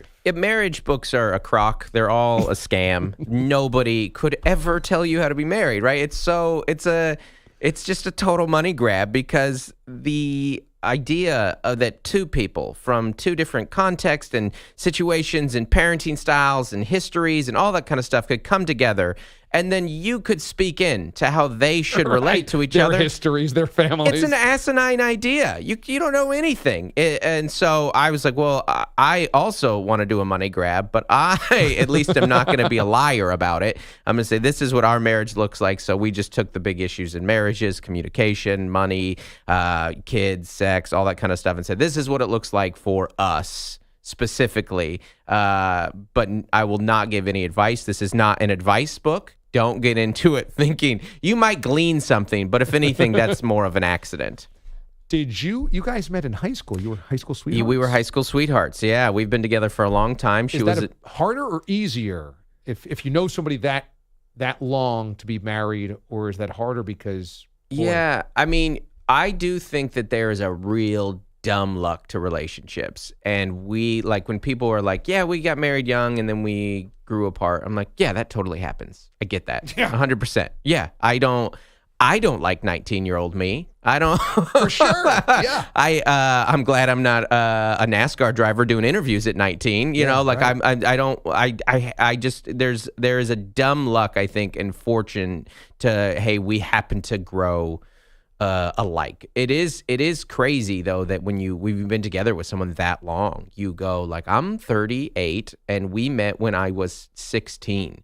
Most of our life is together. So you get a lot of like these memories really attached to each other. I think that part is easier, but I do, the longer you're together, the dark side is like, man, I hope I work this out because, there's a lot of memories here together. I hope the sequel is not How to Divorce Melissa or How to Get Divorced by Melissa. Probably more accurate. You have coined yourself the world's most average person. Yeah. World's most average person. How'd you come up with that slogan? It's the Toyota Corolla of people. Just fine. Just, it's, I had that moment today. I was getting ready for this. I was like, I'm in studio. I'm going to, put together a little outfit situation here and go some shoe. And I was like, that's a good looking outfit. And then I put it on the mirror and I was like, you know what the worst part of this outfit is? Me. This is a me issue. No, objectively, these look great here. You ever that moment you're like, I need a new shirt, and then you start trying on a bunch of shirts. You're like, I need a new body. Yeah, that is. I look terrible in all of these. I'm an average height. I'm an average, believe politically average grade. Literally a B student. It's it's fine. It's fine. Most of us are here in the middle, and it's totally fine. I embrace it. Do I see Griffey you do. Nikes that you have on? Those are awesome. That were very clean before I walked for 8 seconds in New York. They look like a dog just peed all over. Yeah, exactly. Yeah. So keep an eye on that right shoe because that's the worst part about New York is the mystery juice. I think it's even scarier when it hits you from above. Oh, yeah. That happened to me yesterday. I was walking. I was like, oh, something hit me. As it get rainy. It's like, there's no clouds. What just hit me? Why? No. It is truly a terror because it could be best case is air conditioning due. Best case. That's best case. Yeah. Worst case is you're walking underneath the subway and it's like disgusting sewer water. Yeah. Or somebody spit. Yeah. Or really worst case is it's other bodily fluids being dumped out of a subway window. Right. Yeah, it hit me and I was like, well, I just got a new strand. Whatever it is, there's a new, this is the New York one. This comes, you can only get it here. It can only come from above. It's the only strand that comes down on you. I was in LA a couple weeks ago and I went to my first comedy show in many, many years at the Hollywood Improv. Great, yeah. Great club. And they already had David Spade and Craig Robinson performing, so I was so excited. Yeah. And the guy comes out of nowhere and says, hey, very special guest. He hasn't performed in a long time, but he's working on some material. Dana Carvey. Dana Carvey. Out of nowhere. Wow. I mean, that's my favorite comedian as a kid. I mean, seriously, right? Unbelievable. Same with me. I just grew up in all those SNL years. Yeah. And so I was just transfixed. I couldn't believe how cool this experience was. And I was wondering for some of the younger comics that were performing that night, what that must be. And I was wondering, when you were coming up, did you ever have one of those things where like, oh my God, I'm performing in front of so-and-so because he just happened to pop in tonight? Yeah. I mean, I've been like, I'm obsessed with stand-up comedy, and I have been my whole life. Like, I was a Comedy Central generation kid back when that's all they played was just Comedy Central in the 90s was just stand-up. It's all it was. And I would just watch these specials over and over and over, and I'd have these things memorized. And so, yeah, there are these moments now where you're just like, I was on, I did Jeff Foxworthy's podcast this last week, and I was like, I can't believe this is him. He's right here. He's in. And, the last time I was here at Gotham, Gaffigan goes up. And you're like, you have to play it cool and act like you're one of them when inside you're like, hey, don't look down. I have peed my pants. And I'm not even sad about it. I'm glad I did. It was an honor to pee my pants in front of you. But I do think that Dana Carvey would be one. He might be the comedian I would, of anybody else, not be able to contain myself. Because I was so obsessed with him as a kid. Is it his impressions that puts him over the top into that kind of... Dana is a great example of use the tools you got. And he is a great stand-up. When you go back and watch like Critics' Choice, it's a great hour. It was his HBO hour. It's so funny. There's great stand-up, but it's a ton of impressions and it's music stuff. And he that's what sucks about Dana is you're like, well, you just get all the tools? Yeah, right. That's what you get? Okay, you're a good writer, a good performer, you're a good musician. You're like it's multiple instruments, guitar, piano, drums. He actually drums as Garth in Wayne's World. You're like, well, okay, I guess you get to be short. That's your one downfall. Like Dana the Carvey. elite impressionist of his generation. It's unbelievable. It's so great. Yeah, it would take things like I would fangirl so much that I would almost want to do the cardinal sin, which would be to ask for an impression. Yeah. And I would have to just like push, don't ask for church lady. Don't do it. Don't ask. Don't. So that's great. How did he do like 15-20 and just work out new ideas and stuff? Yeah, because I think he was going to fill in for Fallon for a couple of shows. So he was working on some impressions and working on some bits. Yeah. And then he goes, I'll take requests if you guys want. Oh, that's fun. And somebody says, chopping broccoli. Great. And I'm like, oh my God. Yeah. He goes, there's a piano on stage. I can do that. Yeah, at the and Improv, sits down and does Unbelievable. a live chopping I would have broccoli. lost my mind. Here's a dated reference. My first email address in high school was choppingbroccoli@juno.com. No way. Really? No way. And I was like, okay, I got to make this slightly more professional. I'm going to go to college here. But yeah, that's why. This was, the last time I was at the Improv was a couple months ago. And because I've been on the road so much, like this was, are you a big Ted Lasso guy? Yeah. So Brett Goldstein, Roy Kent, is a stand-up comic. And he was in town, and I knew he was going to be on the show. And I'm an enormous fan of the show. Yeah. And I hadn't done any shows with him, and I'd never met him and stuff. And the way that the Improv is set up is so when you're on stage, the green room is upstairs. And so you can kind of see up there. And I was like, oh, man, I want him to see my set, and I don't want him to see my set. You know, that's that thing that you have. And I'm going on. I was like, oh, well, he's not here yet, so I guess he's going to miss it. And then in the middle, like I'm actually probably 3 minutes into my 15-minute set, I see this like luminous figure in the doorway of like just the lights behind him, just standing like Roy Kent, Really? like arms crossed. And I'm like, I'm being judged by Roy, and I can't see him at all, like moving. I was like, I'm bombing in front of Roy Kent. Yeah. He's gonna heckle me and then of course he's like the sweetest, kindest guy in the world and said some nice things. But that happens. That's a weird thing when in the comedy world, we're like, oh hey, there's an A-list celebrity right there. Building a comedy career today is got to be so much different than it was 20 or 30 years ago, because back then, if you went on the Tonight Show, you kind of have instantaneous celebrity, right? Stardom. Now it doesn't work that way, but you can have a podcast, you can have a YouTube channel, you can have a Twitter account, and so there's so many ways that you can be funny and get it out there. But it's a different type of challenge. Yeah, it is. I mean, this is the new Carson right here. We did it. This is it. This is my Carson moment right here. Everybody knows. Do the golf swing, the whole thing. Sir. No, it is. It is. There was a very clear path back in the day, and that came with its like strengths and weaknesses. You knew where you were striving, but that world has gatekeepers. Specifically, the Carson one had one gatekeeper. And whoever booked the Tonight Show at that time. And so it is easier to be seen now, but it's harder to be seen by everybody. There's not a thing that you can do that goes viral, or one show that you can do, or, like I did Corden, and that was great. Like, did that in June. And you're like, I mean, but I've had TikToks that got more views than this, and I'm not some big TikTok guy. Like the world has changed so much. Yeah, even an episode of Corden doesn't do the numbers that a good TikTok. No, video. and it'll make and you still want to do that, and you're happy to do it, and James is so great, and it's all of it now. That's what it is you have to do everything. Yeah. You have to post everywhere. You have to do the TV shows. You have to do your own podcast. You have to be, Bert Kreischer said that. Bert Kreischer, like he said, you have to kind of view yourself as a production studio, which is exhausting, especially because comedians are not known for our work ethic. You're like, I got into this business to work 20 minutes for 2 beers a night. That's why I'm here. So I guess I have to learn to edit videos now. I need sound design. I need to edit videos. I need to understand social media. Yeah. Oh, it's exhausting. I'm old too. I'm like, oh my gosh, nobody wants to see a dad on TikTok.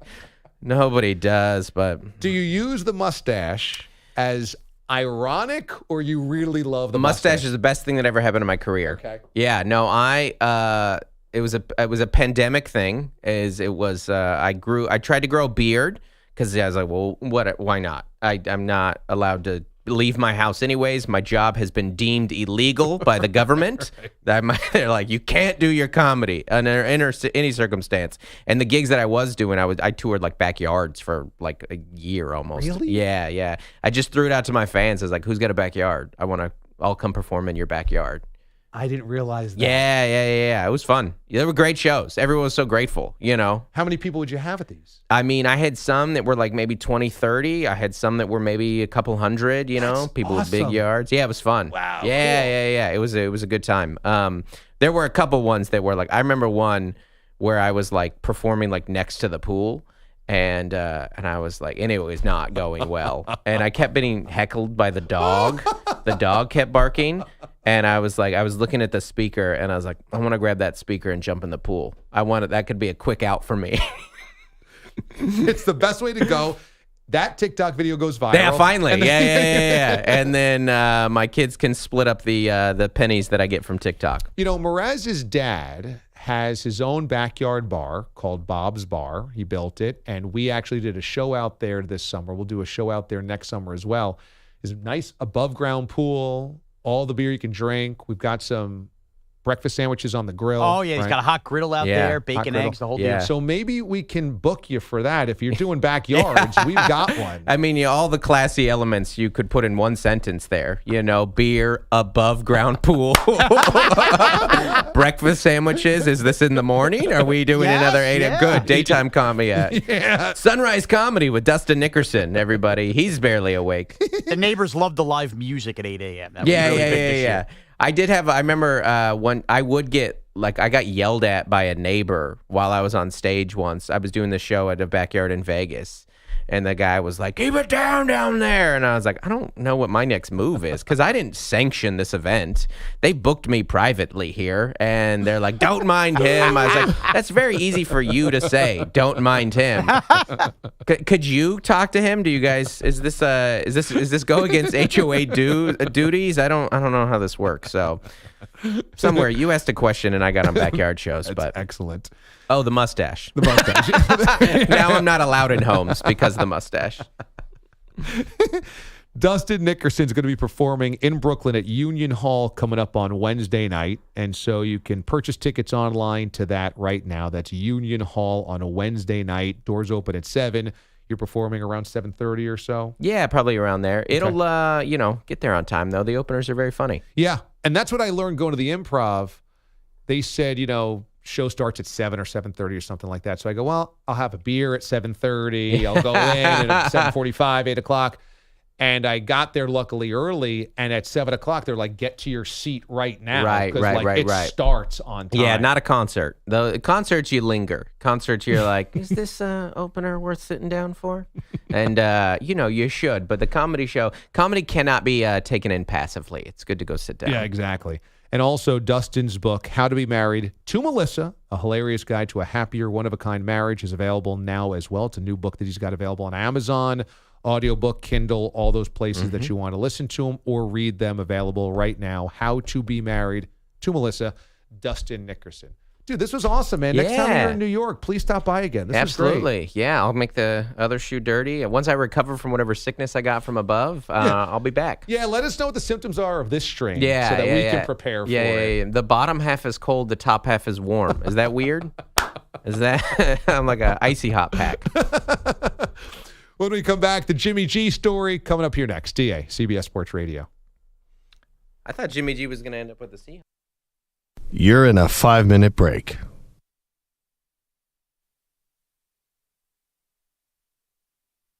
Or anything, but now he's getting called out on Instagram. Milwaukee Moose actually said yesterday in a happy birthday post, even though Pete can get angry sometimes and not answer the phones, happy birthday to Pete the Body Pilati. I'm like, wow, it's quite the reputation he's built up.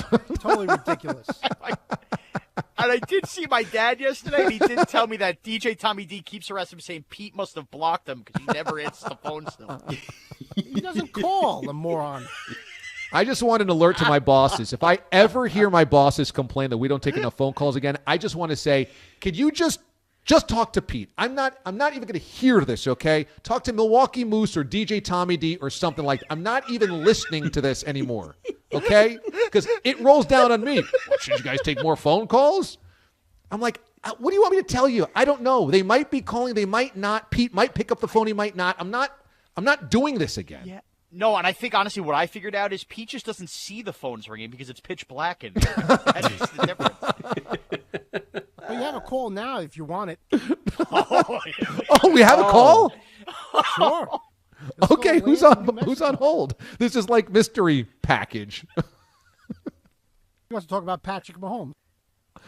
Okay, were you going to tell me this, or was I just going to have to go on Pete doesn't answer the phone calls right before I get one? No, I was going to tell you on the details. Okay. You got a full bank of calls. You can't know it, but we got a full bank of calls. Well, DA, if you would have said something, I would have told you. Why didn't you say you wanted phone calls?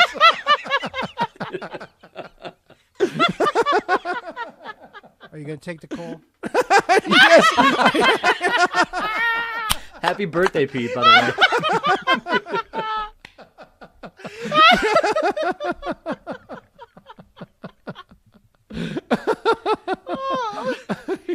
way.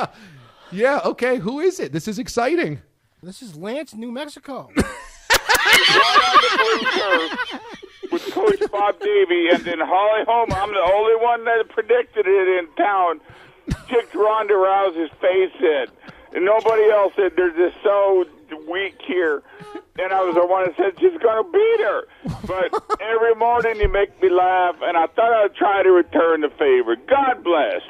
Okay, appreciate that, Lance. Thank you, sir. Good job screening, Pete. Okay. And now we don't take the calls. This is all types of perfect. This is exactly why Pete doesn't answer the phones. He's like, you see, DA, you want that? Is that what you want? He wants to talk about Patrick Mahomes. This dude just randomly yells about Ronda Rousey, then hangs up the phone. Great AFC Championship game tape. Let's get DJ Tommy Q on the phone.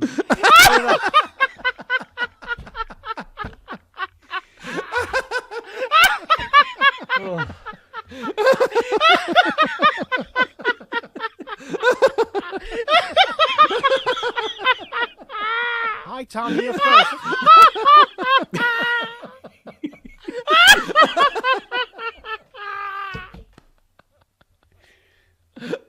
Uh-oh. Oh, we're in the radio where Sean coughed something up. Stand by.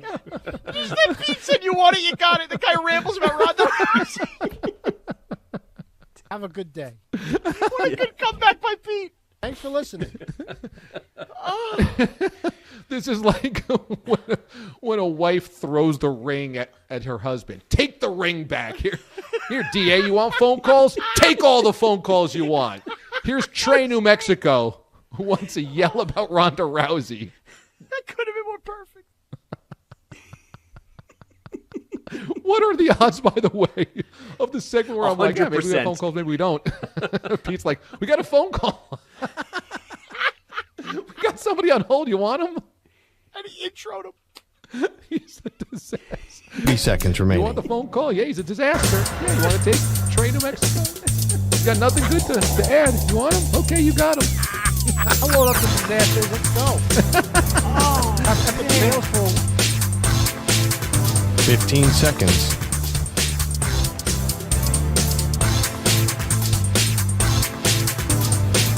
Break ends in 5 seconds.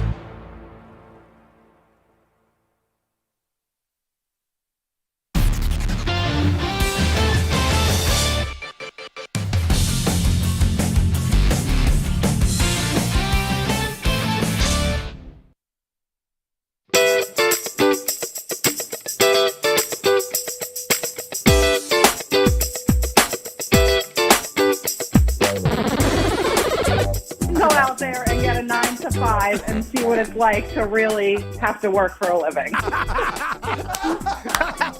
DA on CBS Sports Radio. That's Mraz's wife telling him, go get a real job.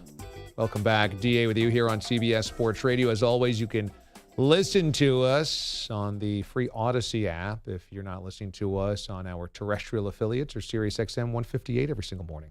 Jimmy G is still a member of the San Francisco 49ers, and now camp's opened up, and there is some sense that they may not trade him until cut-down day, which is at the end of August.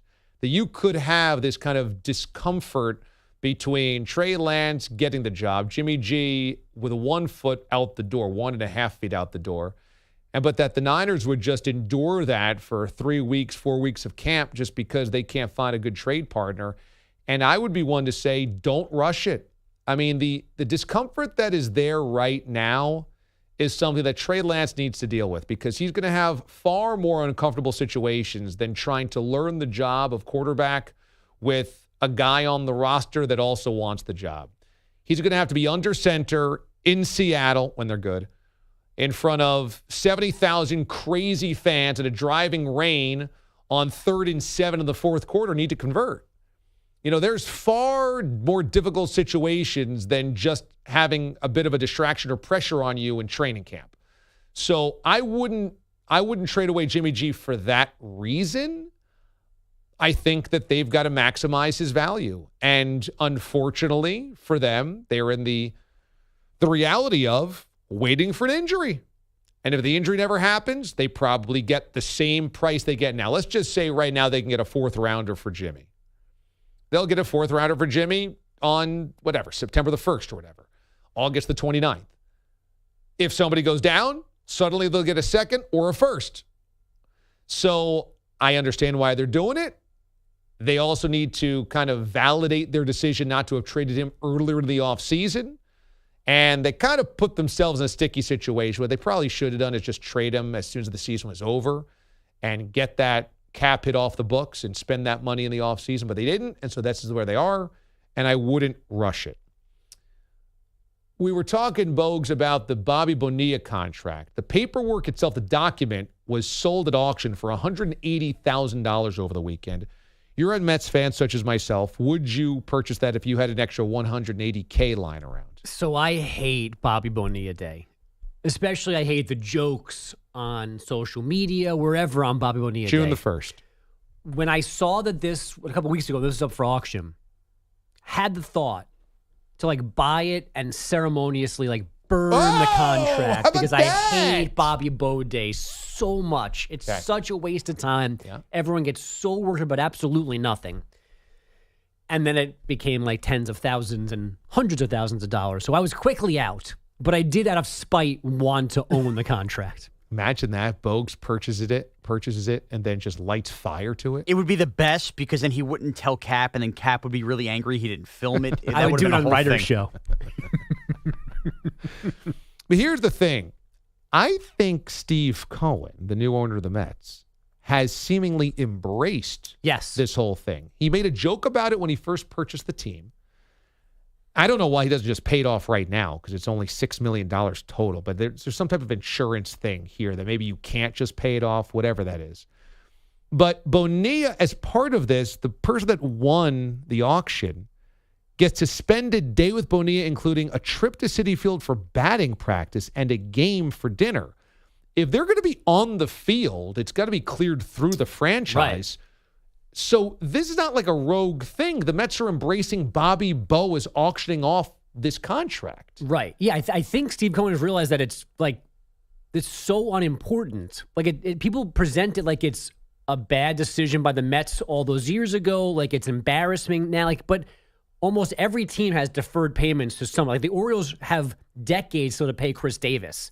Decades. And this actually, it's not a direct line, but this is one of my saving graces, is the money that they saved initially on not giving it all to Bobby Bonilla.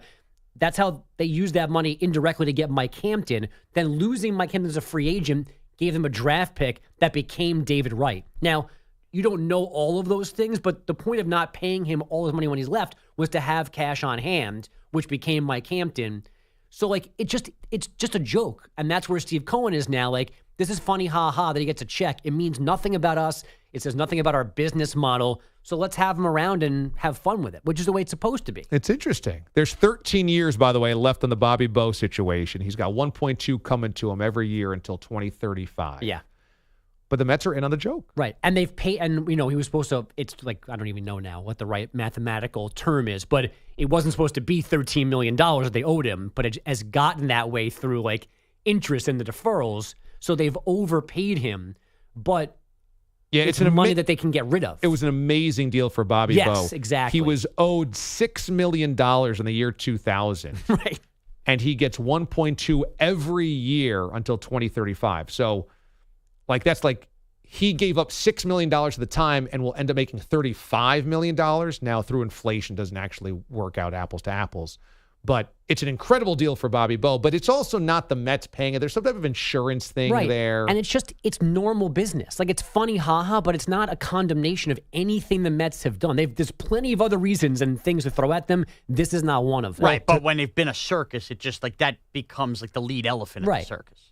But to the point of why it's good business, in 2000, spending $7 million is the equivalent today of probably spending $27 million in a baseball player, right? Wouldn't you say? I mean, the way salaries have exploded, yes. And values of franchises and television money and revenues. Right. So that's why this is always actually good business, is because if you don't have to pay $6 million today, you get to pay $6 million in 2035 dollars. Yeah. Which is going to be, a drop in the bucket comparatively. And there's a difference between writing one $6 million check and writing 30 smaller checks. Even though at the end, the total output's different, Correct. It's easier to pallet as you go year to year. Yeah, it's like why you have 30-year mortgages and keep refining. Right. If you get a better rate, you keep pushing out 30 years, 30 years, 30 years.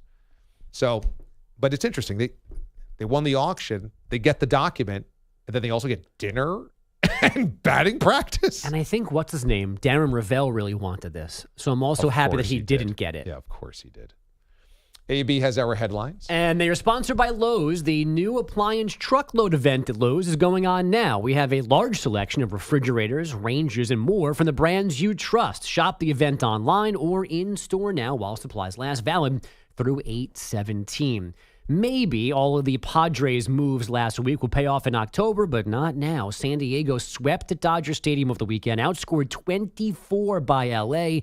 Last night's 4-0 loss drops them 15.5 games back in the division. They scored 4 runs all weekend. Manager Bob Melvin. Well, I mean, they're, 74-33? Everybody's having a tough time with them, but we have the type of team that should give them a better run for their money than we did this series. The Dodgers have won 8 of 10 meetings with the Padres and 30 of their last 35 games overall. The Mets, meanwhile, pushing their NL East lead to 6.5 by beating the Braves 5-2, taking 4 of 5 from Atlanta over the weekend. In his second start of the season, Jacob deGrom retired the first 17 Braves he faced. That included an unhittable slider. The first 18 swings at it failed to make contact. I noticed it was good in the bullpen. I didn't throw any changeups, and that was part of the reason why was how good I felt like my slider was. So I didn't want to make a mistake on a changeup. DeGrom struck out 12 before walking a batter, giving up a 2-run homer, and leaving. Again, the Mets got the win 5-2. Browns running back Kareem Hunt reportedly asked for a trade. The team said no, so Hunt returned to team drills yesterday at training camp. He had done only individual work Friday and Saturday.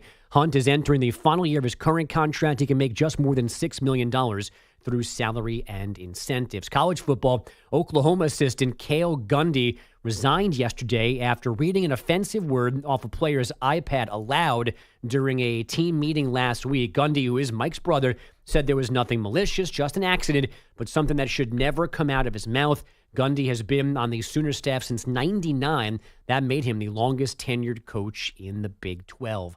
A record 18,100 fans were in Seattle yesterday at the infamous Climate Pledge Arena. They were there for Sue Bird's final regular season home game for the Storm. When we ran out on the court, it felt a little bit like senior night in college. You have this big ceremony and your parents walk you out and it's all emotional. And then it's like, oh, you got to play this game. And Seattle lost that game 89-81 to Vegas. Birds retiring after 19 seasons, all in Seattle, which included 4 WNBA titles. DA, back to you. Thank you, Bogues. When we come back here on the show, Advanced Analytics, your epic fail, and the final lesson that the interns have taught us about who we are, the type of people we want to be, and exactly what we should be worried about. And I don't know about you, Bogues, but the cap catching us all on camera is the one that should terrify us all. I mean, at some point, we probably need to pre-warn people about that. Like, there might need to be signs somewhere that says, as you walk through this door, you are on camera, and anything you say and do will be used against you. It's like when the signs are at baseball stadiums about watch out for batted balls. Exactly. Watch out, because every move that you make could be potentially. Hey, this is Odyssey legal. It's coming up next, DA, CBS Sports Radio. You're in a 5-minute break.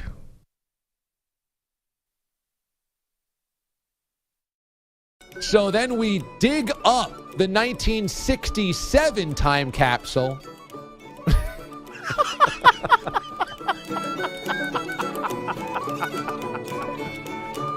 We dig up the 1967 time capsule from Memorial Park, and it gets displayed at the American Legion, which is awesome. Okay. Where else would you rather display that capsule than at the American Legion? Where else? I'm sure a lot of treasures in that capsule, too. I'm saying, why are we digging up something from 50 years ago? I feel like it's a minimum 100 years to dig up a time capsule. A lot's happened in 50 years. It's cool. But I mean, what? We're going to be digging up like a Beatles record, some type of mood ring, some type of T-shirt from like, I don't know, like a newspaper clip from Sputnik going up. I mean, honestly, what's going to be... Pictures of Babe Ruth driving his horse to Yankee Stadium. That would be 100 years ago. 50 years ago is like what? You know, like Joe Namath? I mean, this is not that long ago. So we dig that out. We put that at the American Legion. And then, whoa, we got a parade down Main Street. The Sesquicentennial Parade. Floats, bands, and dignitaries. Well, the dignitaries really measure a parade. Are the Girl Scouts going to come marching through, too, throwing Thin Mints to the crowd? I'm hoping the Warwick Girl Scouts are out there. I'm hoping my old Boy Scout troop. We were Den 5. Okay, Den 5, We Are Alive. Of course. Cub Scouts, Weeblos, that whole bit. But you're missing the point here. I hope we have the high school marching band in there. They'll get there. They'll put the high school marching band. How is it that at this Sesquicentennial, is that what it is? Sesquicentennial. The Sesquicentennial. How is it that Damon Amendolara, DA, host of the DA show nationally, always seen on NFL Network, you could see him at watchda.com. How are you not involved or invited? How many people out of Warwick have done anything but work at the post office? And here you are hosting a national radio show. And even in New York, I mean, you filled in for Mike Francesa 2 weeks ago. Can we get you to some kind of event? You're not better than the swing band. You can't make a Jell-O mold. You have all this stuff going on, and we can't get DA back in Warwick for the Sesquicentennial? No invite. No float. I'm not a dignitary. Not going to lie, I'm kind of with you here, Mraz. You could be throwing out, Sunday morning football T-shirts in that parade. We got nothing? How are you not invited back? I kiss babies when I go to a bar in West Babylon. You can't get invited to the Sesquicentennial. When you go home, you're a conquering hero. Yeah, I mean, they have no idea what my paychecks look like, but I'm certainly a conquering hero. Yeah, I know. It's just total disrespect and disregard. I don't even think I have a plaque in my old high school. That's why you write a letter for the capsule that gets opened up in 50 years and say...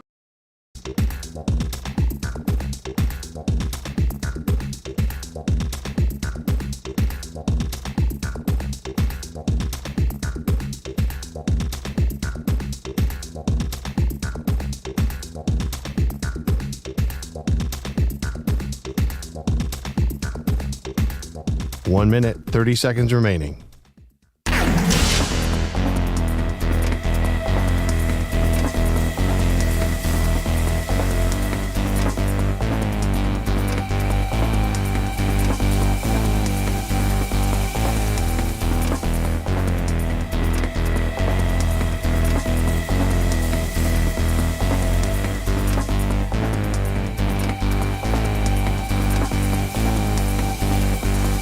One minute remaining.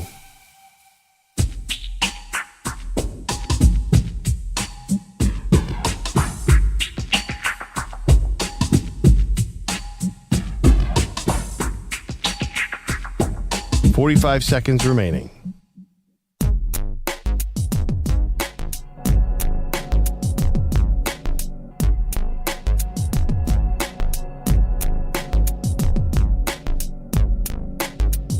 $30 seconds remaining.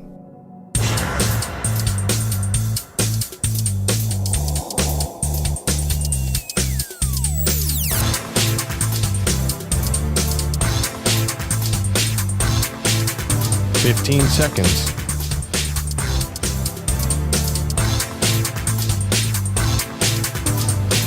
Break ends in 5 seconds.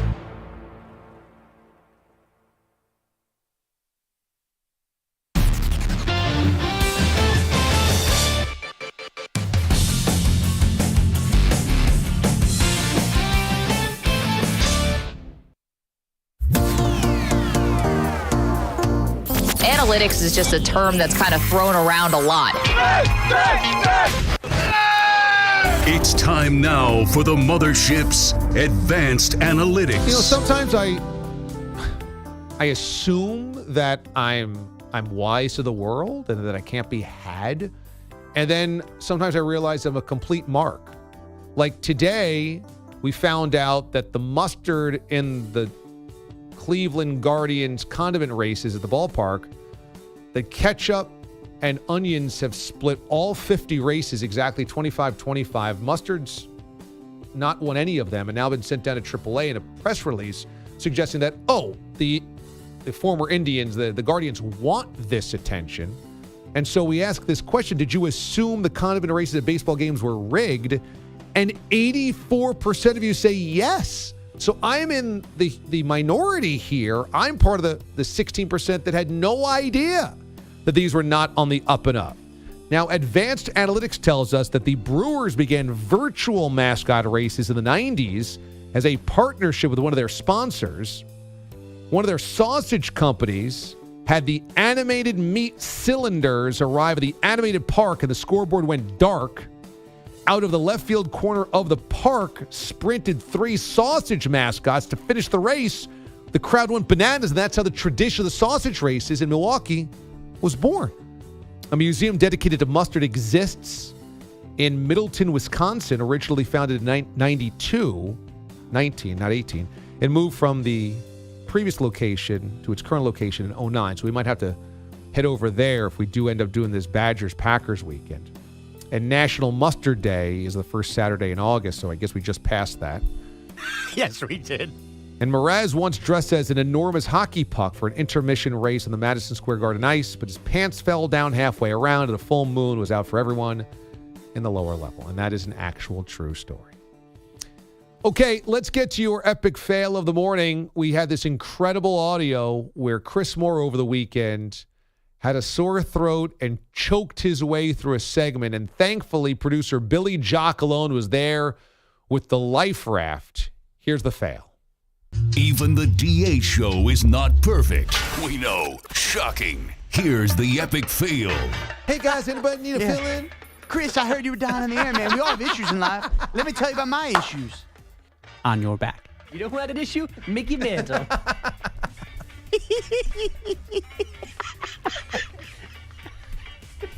I once knew this host, Jody Mack. He coughed all the time on the air. I feel so bad. Hey, guys, just walking by. Anyone need a fill-in? Anyone dying on the air? I was disgustingly awful. Oh, man. Oh, that clip's an all-timer. Oh, that's just an all-timer. Oh. Oh, that got me. Sorry about that, Billy. Like watching your grandfather die in the deathbed. Sorry about that. God. Sorry I didn't take you fishing. Sorry about that, Billy. Got a little sore throat working.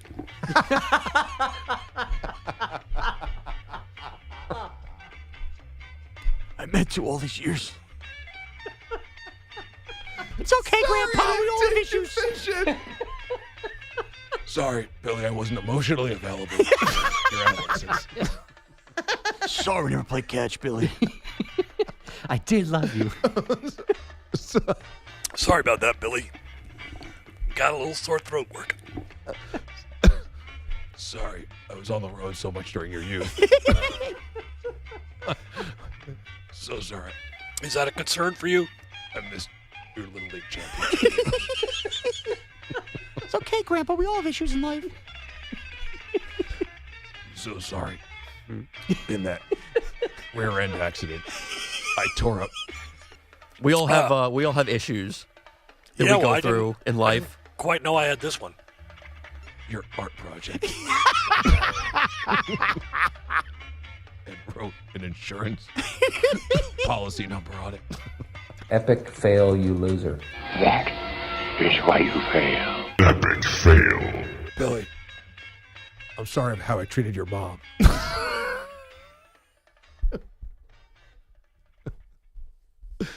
Oh, man. Listen to the podcast. Hour 1, segment 2, we do sound check, and we play the whole Chris Moore is choking on the air, and Billy has to save him. And we just riff for like 10 minutes on it, and it is really had my sides hurting. That is Hour 1, segment 2, sound check. You can listen to it, podcast form, cbssportsradio.com. Any place that you watch the show. We'll probably put out the social media clips as well. Intern Amanda Aviles, has been with us for a couple months now. She's wrapping up her internship. Today is her final day. She was amazing for us for a couple of weeks now, months now, and so she's got some lessons learned. So what's the final lesson learned here? Absolutely. The final lesson is one of my favorite lessons because it has to do with a great segment here, advanced analytics. Okay. The key is to always watch Jeopardy so that you know advanced analytics for the next day. That's true. Yeah, Yes. yeah, that's right. Today's mustard museum fact came from Jeopardy. Is that right? That is true. Okay. Yes. Did you write up the analytics? Yes, I do. Yeah. Very nice. So when you are mining for nuggets there, you're going to Jeopardy for facts and then asking Mraz, has anything embarrassing happened that we can tie this into? Immediately. Like Sunday night, Jeopardy, it's a necessity because you got to come in prepared, ready. You got to have like infinite things to like pull from. And that is like the perfect source. And then how did Jeopardy handle the Mraz full moon, the MSG crowd after wearing a hockey puck costume? I'll tell you, that was a rough day. Yeah, rough day. Very rough day, you know. You know, banned in like, I think 15 states at least. But, you know, if they powered through. Yeah, they powered through. That's right. So how cool is this, Mraz, that Intern Amanda not only bought us and brought us donuts for a number of weeks and months now. Likes fattening us up. You know, and remember, pigs get fat, but hogs get slaughtered. Oh. So don't fatten up too much. Yeah, because then that's how she'd take my job. Yeah, that's right. But she also made us awesome cards. If you're looking at this on the simulcast, watchda.com, Twitch, or YouTube, these are so crafty. It's an alien in a spaceship that says the mothership, giving the peace sign, and then each one of us is getting beamed up. I mean, Yeah. how cool is this? Yeah, and a nice little thank you note for her internship.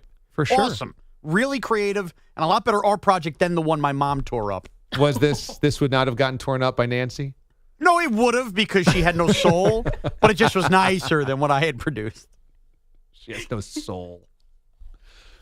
I have a tendency to believe that when we do get Pete the Body back sometime this week, we'll be back to playing more of the Chris Moore choking to death because it can't sit just one night. Yeah, and we got to let Pete know just because you were out doesn't make it not hysterical. We got to keep hammering. All right, thanks to Sean Mraz, executive producer. Thanks to Captain Jack Stir and on the Wheels of Steel. Nice job, Jack. Thanks to Andrew Kaplan, the Wizard of Watch today. Andrew Bogush on your headlines. And Amanda Aviles, who's been a fantastic intern for us for a number of months now. Be good and be good to one another. I'm DA. We'll see you tomorrow. The Mothership disconnects.